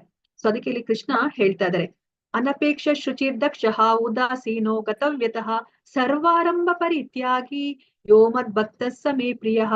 ಚಟುವಟಿಕೆಗಳ ಸಾಮಾನ್ಯ ನಡೆಯನ್ನು ಅವಲಂಬಿಸದಿರುವ ಪರಿಶುದ್ಧನಾದ, ದಕ್ಷನಾದ, ಚಿಂತೆ ಇಲ್ಲದ, ಎಲ್ಲ ನೋವುಗಳಿಂದ ಮುಕ್ತನಾದ, ಯಾವ ಫಲಕ್ಕಾಗಿಯೂ ಶ್ರಮ ಪಡದ ಭಕ್ತನು ನನಗೆ ಬಹು ಪ್ರಿಯನಾದವನು ಅಂತ ಹೇಳಿದ್ದಾನೆ. ನಾವು ಸುಧಾಮನನ್ನ ನೋಡಿದ್ವಿ ಅಲ್ವಾ. ನೋಡಿ, ಅವನು ಎಷ್ಟು ಪರಿಶುದ್ಧನಾಗಿದ್ದಾನೆ, ಅವನಿಗೆ ಏನು ಚಿಂತೆ ಇಲ್ಲ. ನೋಡಿ, ಚಿಂದಿ ಬಟ್ಟೆ ಹಾಕೊಂಡಿದ್ದಾನೆ, ಮುರುಕುಲು ಮನೆ, ತನ್ನ ಹೆಂಡತಿ ಮಕ್ಕಳು ಹೊಟ್ಟೆಗಿಲ್ದಲೇ ಇದ್ದಾರೆ. ಆದ್ರೂ ಸಹ ಅವನು ಭಗವಂತನ ಇಚ್ಛೆ ಈ ತರ ಇದೆ ನಾವಿರೋದು. ಭಗವಂತನಿಗೆ ನಾವು ತಿನ್ಬೇಕು ಅಂತ ಇಚ್ಛೆ ಇದ್ರೆ ಅವ್ನು ನಮ್ಗೆ ಕೊಡ್ತಾನೆ ಅಂತ ಹೇಳ್ಬಿಟ್ಟು ಪರಿಪೂರ್ಣವಾಗಿ ಭಗವಂತನ ಮೇಲೆ ನಂಬಿಕೆ. ನೋಡಿ, ಅವನು ಯಾವುದೇ ಒಂದು ನೋವುಗಳು, ಅವನಿಗೆ ಇಷ್ಟೆಲ್ಲ ನೋವುಗಳಿದ್ರು ಅವನು ನೋವುಗಳಿಂದ ಅವನು ಮುಕ್ತನಾಗಿದ್ದಾನೆ. ಅವನು ಯಾವ ಫಲಕ್ಕಾಗೂ ಅವನು ಶ್ರಮ ಪಡ್ತಿಲ್ಲ. ನೋಡಿ, ಭಗವಂತನ ಹತ್ರ ಹೋದ್ರೂ ಅವನು ಕೇಳ್ತಾ ಇಲ್ಲ ಅಲ್ವಾ. ಇಂತಹ ಭಕ್ತ ನನಗೆ ಪ್ರಿಯನು ಅಂತ ಹೇಳಿ ಕೃಷ್ಣ ಹೇಳ್ತಾ ಇದ್ದಾರೆ. ಸೊ ನಾವಿಲ್ಲಿ ಯಾರನ್ನ ನೋಡ್ತಾ ಇದೀವಿ, ಪ್ರಹ್ಲಾದನನ್ನ ನೋಡ್ತಾ ಇದೀವಿ ಅಲ್ವಾ. ನೋಡಿ, ಪ್ರಹ್ಲಾದ ಎಂತಹ ಸ್ಥಿತಿಯಲ್ಲಿ ಇದ್ದಾನೆ ಅಂತಂದ್ರೆ, ತನಗೆ ಜನ್ಮ ಕೊಟ್ಟ ತಂದೆಯಿಂದನೇ ಅವನು ಸಾವಿಗೆ ಈಡಾಗ್ತಾ ಇದ್ದಾನೆ. ಏನು ಒಂದು ರೀತಿಯಿಂದ ಅಲ್ಲ, ಹಲವಾರು ರೀತಿಯಿಂದ ಅವನು ಸಾವಿಗೆ ಈಡಾಗ್ತಾ ಇದ್ದಾನೆ. ಆದ್ರೂ ಸಹ ಅವನಿಗೆ ಎಷ್ಟು ಭಗವಂತನ ಮೇಲೆ ನಿಶ್ಚಲ ಭಕ್ತಿ ಇದೆ ಅಲ್ಲ. ನೋಡಿ, ಅವ್ರಿಗೆ ಏನೇ ಒಂದು ಭಯ, ಆತಂಕ ಅನ್ನೋದು ಇಲ್ವೇ ಇಲ್ಲ ಅಲ್ವಾ. ಅವನು ಅಂದ್ರೆ ಅವನು ಇಂತಹ ಸ್ಥಿತಿಯಲ್ಲೂ ಸಹ ಅವನು ಭಗವಂತನನ್ನ ಅನವರತ ಜ್ಞಾಪಿಸ್ಕೊತಾ ಇದ್ದಾರೆ ಅಲ್ವಾ. ಇವಾಗ ನಮ್ಗೇನೆ ಇವಾಗ ಒಂದು ಚೂರು ದೇಹಕ್ಕೆ ಏನಾದ್ರು ತೊಂದ್ರೆ ಆದ್ರೆ ನಮ್ಗೆ ಕೃಷ್ಣನ ನಾಮಸ್ಮರಣೆ ಬರೋದಿಲ್ಲ. ಅವತ್ತಿನ ದಿವಸ ನಾವು 16 ರೌಂಡ್ ಹ್ಯಾಂಡ್ ಮಾಡದೇ ನಮ್ ಕೈಲಿ ಆಗೋದಿಲ್ಲ ಅಲ್ವಾ. ಅದನ್ನ ನೋಡಿ, ಇಲ್ಲಿ ಪ್ರಹ್ಲಾದ ಅವನು ಯಾವುದೇ ಒಂದು ಭಯ, ಆತಂಕ, ಉದ್ವೇಗ ಏನು ಇಲ್ದಲೆ ಅನವರತ ಅವನು ಭಗವಂತನ ಭಕ್ತಿಯನ್ನ ಮಾಡ್ತಾ ಇದ್ದಾನೆ. ಅದಕ್ಕೆ ಇಲ್ಲಿ ಕೃಷ್ಣ ಏನನ್ನ ಹೇಳ್ತಾ ಇದಾರೆ, ಎಂತಹ ಭಕ್ತ ಇಷ್ಟ ಅಂತ ಹೇಳ್ತಾ ಇದಾರೆ. ಯೋ ನ ರುಷ್ಯತಿ ನ ದ್ವೇಷ್ಟಿ ನ ಶೋಚತಿ ನ ಕಾಂಕ್ಷತಿ ಶುಭ ಅಶುಭ ಪರಿತ್ಯಾಗಿ ಭಕ್ತಿ ಮಾನ್ಯ ಸಮೇ ಪ್ರಿಯ. ಯಾರು ಹರ್ಷ ಪಡುವುದಿಲ್ಲವೋ, ದುಃಖ ಪಡುವುದಿಲ್ಲವೋ, ಯಾರು ಶೋಕಿಸುವುದಿಲ್ಲವೋ, ಬಯಸುವುದಿಲ್ಲವೋ, ಯಾರು ಶುಭ ಅಶುಭಗಳನ್ನ ಪರಿತ್ಯಾಗ ಮಾಡುತ್ತಾರೆಯೋ ಅಂತಹ ಭಕ್ತನು ನನಗೆ ಪ್ರಿಯನಾದವನು ಅಂತ ಹೇಳ್ಬಿಟ್ಟು ಇಲ್ಲಿ ಹೇಳ್ತಾ ಇದ್ದಾರೆ. ಸೊ ನಮ್ಗೆ ಇವಾಗ ಆಸ್ಪಿಷಿಯಸ್, ಇನಾಸ್ಪಿಷಿಯಸ್ ಟೈಮ್ ಅಂತ ನಾವು ಹೇಳ್ತೀವಲ್ವಾ, ಶುಭಗಳಿಗೆ ಅಶುಭಗಳಿಗೆ. ಅದಕ್ಕೆ ನಮ್ಗೆ ಆಚಾರ್ಯರು ಏನ್ ಹೇಳ್ತಾರೆ ಅಂತಂದ್ರೆ, ಶುಭಗಳಿಗೆ ಅಂತಂದ್ರೆ ನೀವು ಯಾವಾಗ ಕೃಷ್ಣನ ನಾಮಸ್ಮರಣೆ ಮಾಡ್ತಾ ಇದ್ರೋ ಅದು ಶುಭಗಳಿಗೆ, ಅಶುಭಗಳಿಗೆ ಅಂದ್ರೆ ನೀವು ಯಾವಾಗ ಕೃಷ್ಣನ ನಾಮಸ್ಮರಣೆ ಮಾಡ್ತಾ ಇಲ್ವೋ ಅದು ಅಶುಭಗಳಿಗೆ. ಇದು ರಾಹು ಕಾಲ, ಗುಳಿಗೆ ಕಾಲ, ಅಥವಾ ಏನೆಲ್ಲೋ ನಾವು ಗ್ರಹಗಳನ್ನೆಲ್ಲ ನಾವು ನೋಡ್ತೀವಲ್ವಾ, ಅದಲ್ಲ ಶುಭ ಅಶುಭ ಅಂದ್ರೆ. ಭಗವಂತನ ನಾಮಸ್ಮರಣೆ ನಿಮ್ಮಿಂದ ಆಗ್ತಿಲ್ಲ ಅಂದ್ರೆ ಅದೇ ಅಶುಭಗಳಿಗೆ. ಭಗವಂತನ ನಾಮಸ್ಮರಣೆ ಮಾಡ್ತಿದ್ರ ಅಂತಂದ್ರೆ ಅದು ಶುಭಗಳಿಗೆ ಅಂತ ಹೇಳ್ಬಿಟ್ಟು ಹೇಳ್ತಾರೆ. ನೋಡಿ, ಇವಾಗ ಇಲ್ಲಿ ಪ್ರಹ್ಲಾದನನ್ನ ನಾವು ನೋಡಿದ್ವಿ ಅಲ್ವಾ. ಅವನು ದುಃಖ ಪಡ್ತಾ ಇಲ್ಲ, ಅವನು ಶೋಕಿಸ್ತಾ ಇಲ್ಲ, ಅವ್ರು ಏನನ್ನೂ ಬಯಸ್ತಾ ಇಲ್ಲ ಅಲ್ವಾ. ನೋಡಿ, ಅಂತಹ ಭಕ್ತ ನನಗೆ ಇಷ್ಟ ಅಂತ ಹೇಳ್ಬಿಟ್ಟು ಅವರು ಹೇಳ್ತಾ ಇದ್ದಾರೆ. ನಾವಿಲ್ಲಿ ಯಾರನ್ನ ನೋಡ್ತಿದೀವಿ ಅಂದ್ರೆ ಅಂಬರೀಷ ಮಹಾರಾಜ.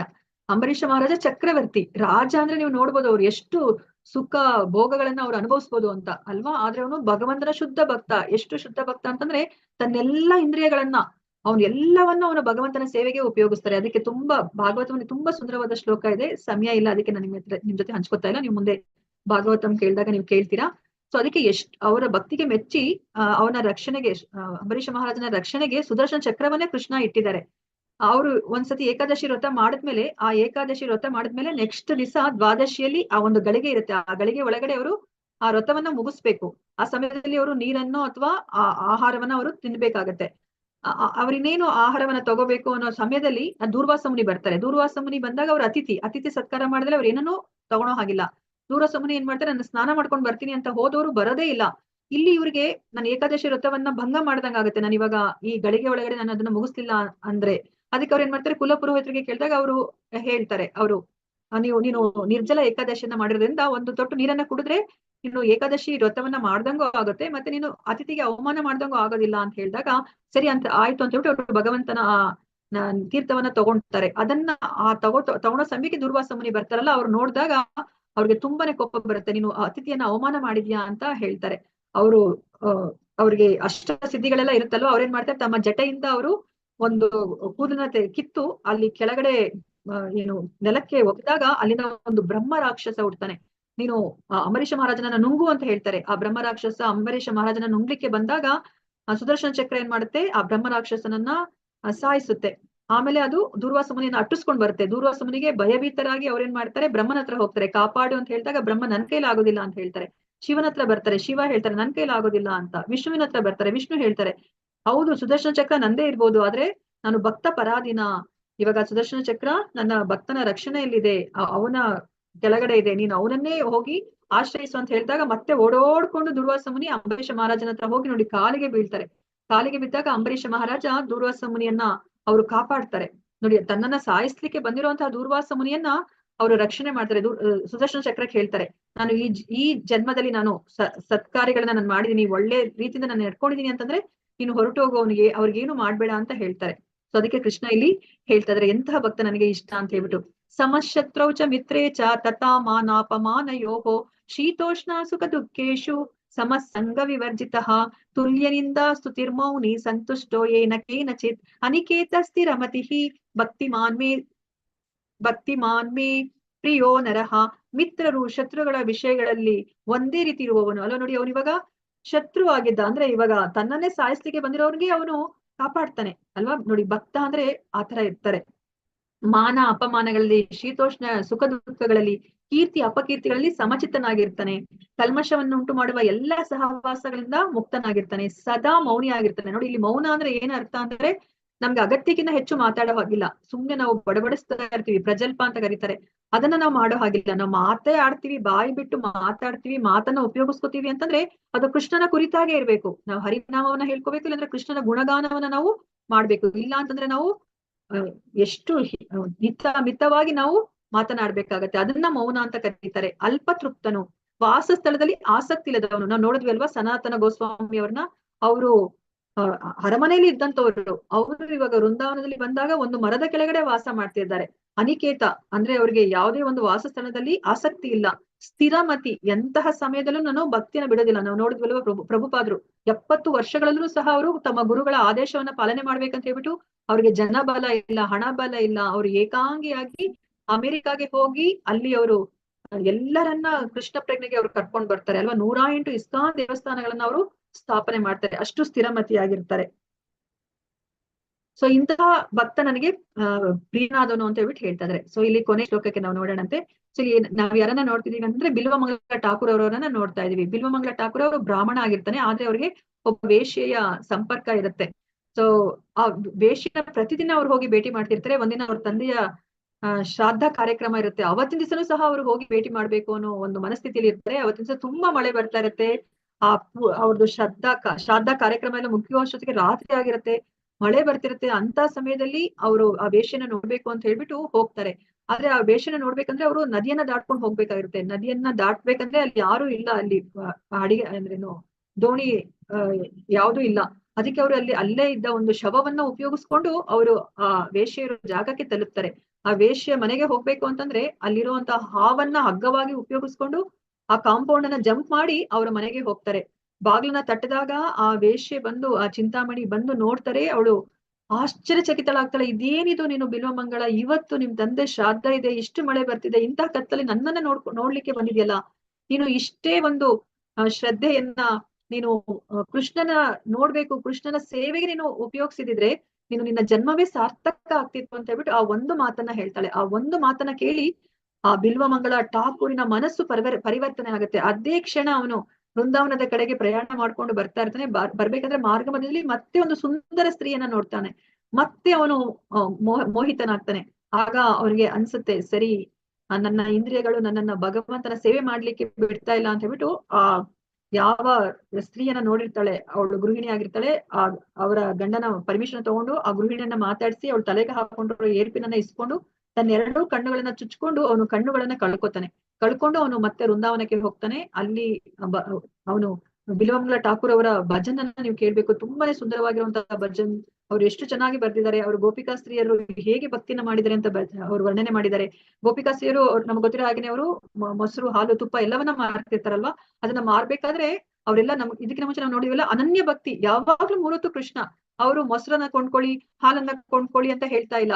ಬನ್ನಿ ಮಾಧವನನ್ನ ಕೊಂಡ್ಕೊಳ್ಳಿ, ಗೋವಿಂದನನ್ನ ಕೊಂಡ್ಕೊಳ್ಳಿ, ಗೋವಿಂದ ಒಂದು ಸೆರಿಗೆ ಇಷ್ಟು, ಮಾಧವ ಒಂದು ಸೆರಿಗೆ ಇಷ್ಟು ಅಂತ ಹೇಳ್ಬಿಟ್ಟು ಅವರು ಆ ತರ ಅವರು ಮಾರ್ತಾ ಇದ್ದಾರೆ ನೋಡಿ. ಅದನ್ನೆಲ್ಲ ಬಿಲ್ವಮಂಗಲ ಠಾಕೂರ್ ಅಷ್ಟು ಚೆನ್ನಾಗಿ ಅವರು ಆ ಬಿಲ್ವಮಂಗಲ ಅವರ ಸ್ತೋತ್ರದಲ್ಲಿ ಅವರು ವರ್ಣನೆ ಮಾಡಿದ್ದಾರೆ. ಅವನ ಬಿಲ್ವಮಂಗಲ ಠಾಕೂರ್ ಅವರ ಭಜನನ್ನ ಕೇಳಿಕೆ ಕೃಷ್ಣ ಸ್ವತಃ ಅವರೇ ಬರ್ತಾ ಇದ್ರು. ಮತ್ತೆ ಅವ್ರಿಗೆ ಕಣ್ ಕಾಣೋದಿಲ್ವಲ್ಲ, ಅವ್ರನ್ನ ಸ್ವತಃ ಕೃಷ್ಣನೇ ನೋಡ್ಕೋತಾ ಇದ್ರು. ಸೊ ಅಂದ್ರೆ ನಾವು ಅದಕ್ಕೋಸ್ಕರ ನಮ್ಮ ಕಣ್ಣುಗಳನ್ನ ನಾವು ಕಳ್ಕೋಬೇಕು ಅಂತ ನಾವ್ ಇಲ್ಲಿ ಹೇಳ್ತಾ ಇಲ್ಲ. ಸೊ ಅಂದ್ರೆ ಭಕ್ತಿ ಅಂತಂದ್ರೆ ಅವ್ರಿಗೆ ಎಷ್ಟು ಆ ದೃಢ ನಿಶ್ಚಯ ಇದೆ, ಭಗವಂತನನ್ನ ನಾನು ಸೇರ್ಬೇಕು, ಭಗವಂತನ ಭಕ್ತಿಯನ್ನ ಮಾಡ್ಬೇಕು ಅನ್ನೋ ಒಂದು ದೃಢ ನಿಶ್ಚಯನ ನಾವು ಇದರಿಂದ ಆ ಬಿಲ್ವಮಂಗಲ ಠಾಕೂರ್ ಅವರ ಇದರಿಂದ ನಾವು ಅರ್ಥ ಮಾಡ್ಕೋಬೇಕು ನೋಡಿ. ಕೃಷ್ಣ ಹೇಳ್ತಾ ಇದ್ರೆ ಕೊನೆಯದಾಗಿ, ಏತು ಧರ್ಮ್ಯಾಮೃತಮಿದಂ ಯಥೋಕ್ತಂ ಪರ್ಯುಪಾಸತೆ ಶ್ರದ್ಧಾನ ಮತ್ ಪರಮ ಭಕ್ತಾಸ್ತೇತೀವ ಮೇ ಪ್ರಿಯಾಹ ಅತೀವ ಮೇ ಪ್ರಿಯ ಅಂತ ಹೇಳ್ತಿದ್ದಾರೆ. ಯಾರು ಭಕ್ತಿ ಸೇವೆಯ ಈ ಅಮೃತ ಮಾರ್ಗವನ್ನ ಹಿಡಿದು ಶ್ರದ್ಧೆಯಿಂದ ನನ್ನನ್ನೇ ಪರಮ ಗುರಿಯನ್ನಾಗಿ ಮಾಡಿಕೊಳ್ಳುವರು, ಅವರು ನನಗೆ ಬಹು ಪ್ರಿಯರು ಅಂತ ಹೇಳಿದ್ರು ನೋಡಿ. ಇವಾಗ ಬಿಲ್ವಮಂಗಲ ಠಾಕೂರ್ ಭಗವಂತನೇ ಪರಮ ಗುರಿ ಅಂತ ಯಾವಾಗ ಅವನ ಮನಸ್ಸಿಗೆ ಒಂದ್ಸತಿ ತಗೊಂತಾನೋ, ಇವಾಗ ಭಗವಂತನನ್ನ ಬಿಟ್ಟು ಬೇರೆ ಏನೋ ಬೇಡ, ನನಗೆ ಅವನನ್ನೇ ಪರಮ ಗುರಿಯನ್ನಾಗಿ ನನ್ನ ಜೀವನದಲ್ಲಿ ಮಾಡ್ಕೊಂಡಿದ್ದೀನಿ ಅನ್ನೋದಕ್ಕೆ ಅವ್ನ ಕಣ್ಣನ್ನೇ ಕಳ್ಕೊತಾರೆ ಅಲ್ವಾ. ಅದಕ್ಕೆ ಕೃಷ್ಣ ಹೇಳ್ತಾ ಇದ್ರೆ ನೋಡಿ, ಅಂತಹ ಭಕ್ತ. ಇವಾಗ ನಾವು ಪ್ರಭುಪಾದರು ನೋಡಿದ್ವಿ ಅಲ್ವಾ, ಪ್ರಭುಪಾದರಿಗೂ ಅಷ್ಟೇ ಅವ್ರ ಗುರುಗಳು ಏನ್ ಹೇಳಿದಾರೆ ಆ ಮಾತನ್ನ ಅವ್ರು ನೆರವೇರಿಸ್ಬೇಕು ಅನ್ನೋದೇ ಅವರ ಜೀವನದ ಪರಮ ಗುರಿಯನ್ನಾಗಿ ಇಟ್ಕೊಂಡಿದ್ರು ಅಲ್ವಾ. ಅದಕ್ಕೆ ಇಂತಹ ಭಕ್ತ ನನಗೆ ತುಂಬಾ ಇಷ್ಟ ಅಂತ ಹೇಳ್ಬಿಟ್ಟು ಕೃಷ್ಣ ಹೇಳ್ತಾ ಇದ್ದಾರೆ. ನಾವೀಗ ಬಿಲ್ವಮಂಗಲ ಠಾಕೂರನ್ನ ನಾವು ಅನುಕರಣೆ ಮಾಡಬಾರ್ದು, ಅವ್ರದ ಭಕ್ತಿಯನ್ನ ಮತ್ತೆ ಅವರ ದೃಢ ಚಿತ್ತವನ್ನ ನಾವು ಅನುಸರಣೆ ಮಾಡ್ಬೇಕು ಅಷ್ಟೇ. ಸೊ ಇವಾಗ ನಾವು ಗೊತ್ತಿಲ್ಲ ನಮ್ಗೆ ಎಷ್ಟು ನಾವು ಪುಣ್ಯ ಮಾಡಿದ್ವೋ ಗೊತ್ತಿಲ್ಲ, ನಮ್ಮ ಹೃದಯದಲ್ಲಿ ಈಗ ಭಕ್ತಿಯ ಆ ಬೀಜ ಅನ್ನೋದು ಬಿತ್ತಿದೆ.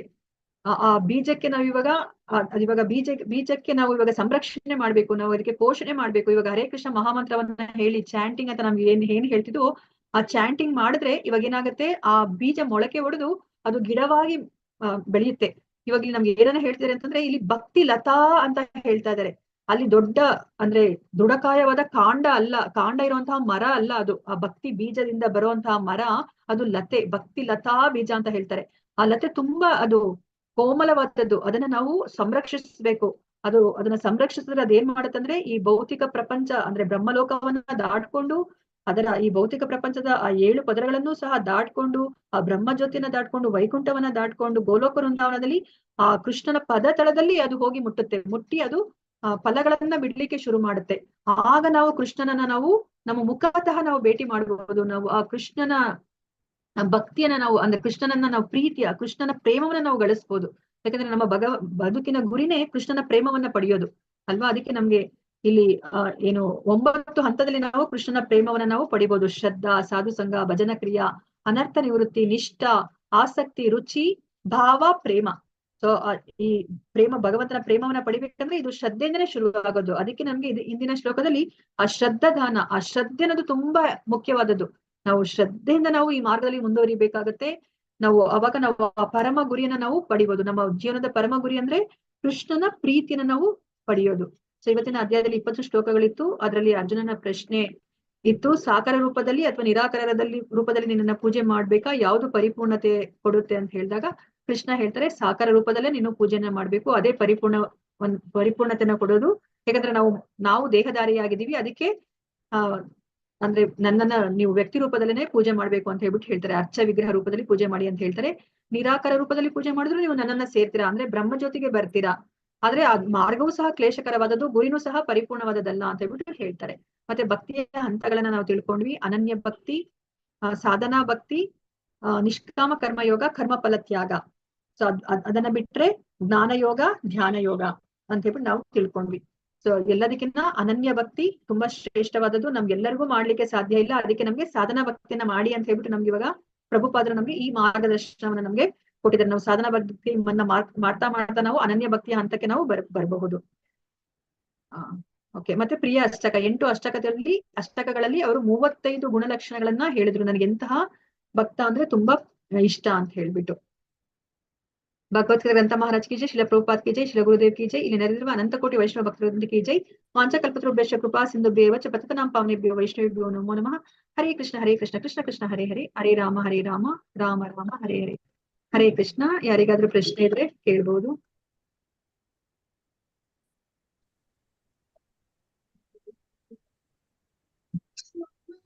ABCD ಆಫ್ ಕೃಷ್ಣ ಕಾನ್ಶಿಯಸ್ ಅಂತಂದ್ರೆ A for association of devotees. ಅಂದ್ರೆ ಭಕ್ತರ ಸಂಘದಲ್ಲಿ ಇದ್ರೆ ಅಷ್ಟೇ ನಾವು ಮುಂದುವರ್ಕೊಂಡು ಹೋಗ್ಲಿಕ್ಕೆ ಸಾಧ್ಯ ಆಗುತ್ತೆ. ನಾವು ಏಕಾಂಗಿಯಾಗಿ ಮಾಡ್ಲಿಕ್ಕೆ ಸಾಧ್ಯ ಇಲ್ಲ. ಯಾಕಂದ್ರೆ ಈ ಕಲಿಯುಗದ ಯುಗ ಧರ್ಮವೇ ಸಂಕೀರ್ತನ ಯಜ್ಞ. ಸಂಕೀರ್ತನ ಅಂದ್ರೆ ಎಲ್ಲರ ಜೊತೆ ಮಾಡೋದು, ಅವಾಗ ಅದು ಹೆಚ್ಚು ಪರಿಣಾಮಕಾರಿಯಾಗಿರುತ್ತೆ. ಅದಕ್ಕೆ ಅಸೋಸಿಯೇಷನ್ ಆಫ್ ಡಿವೋಟೀಸ್.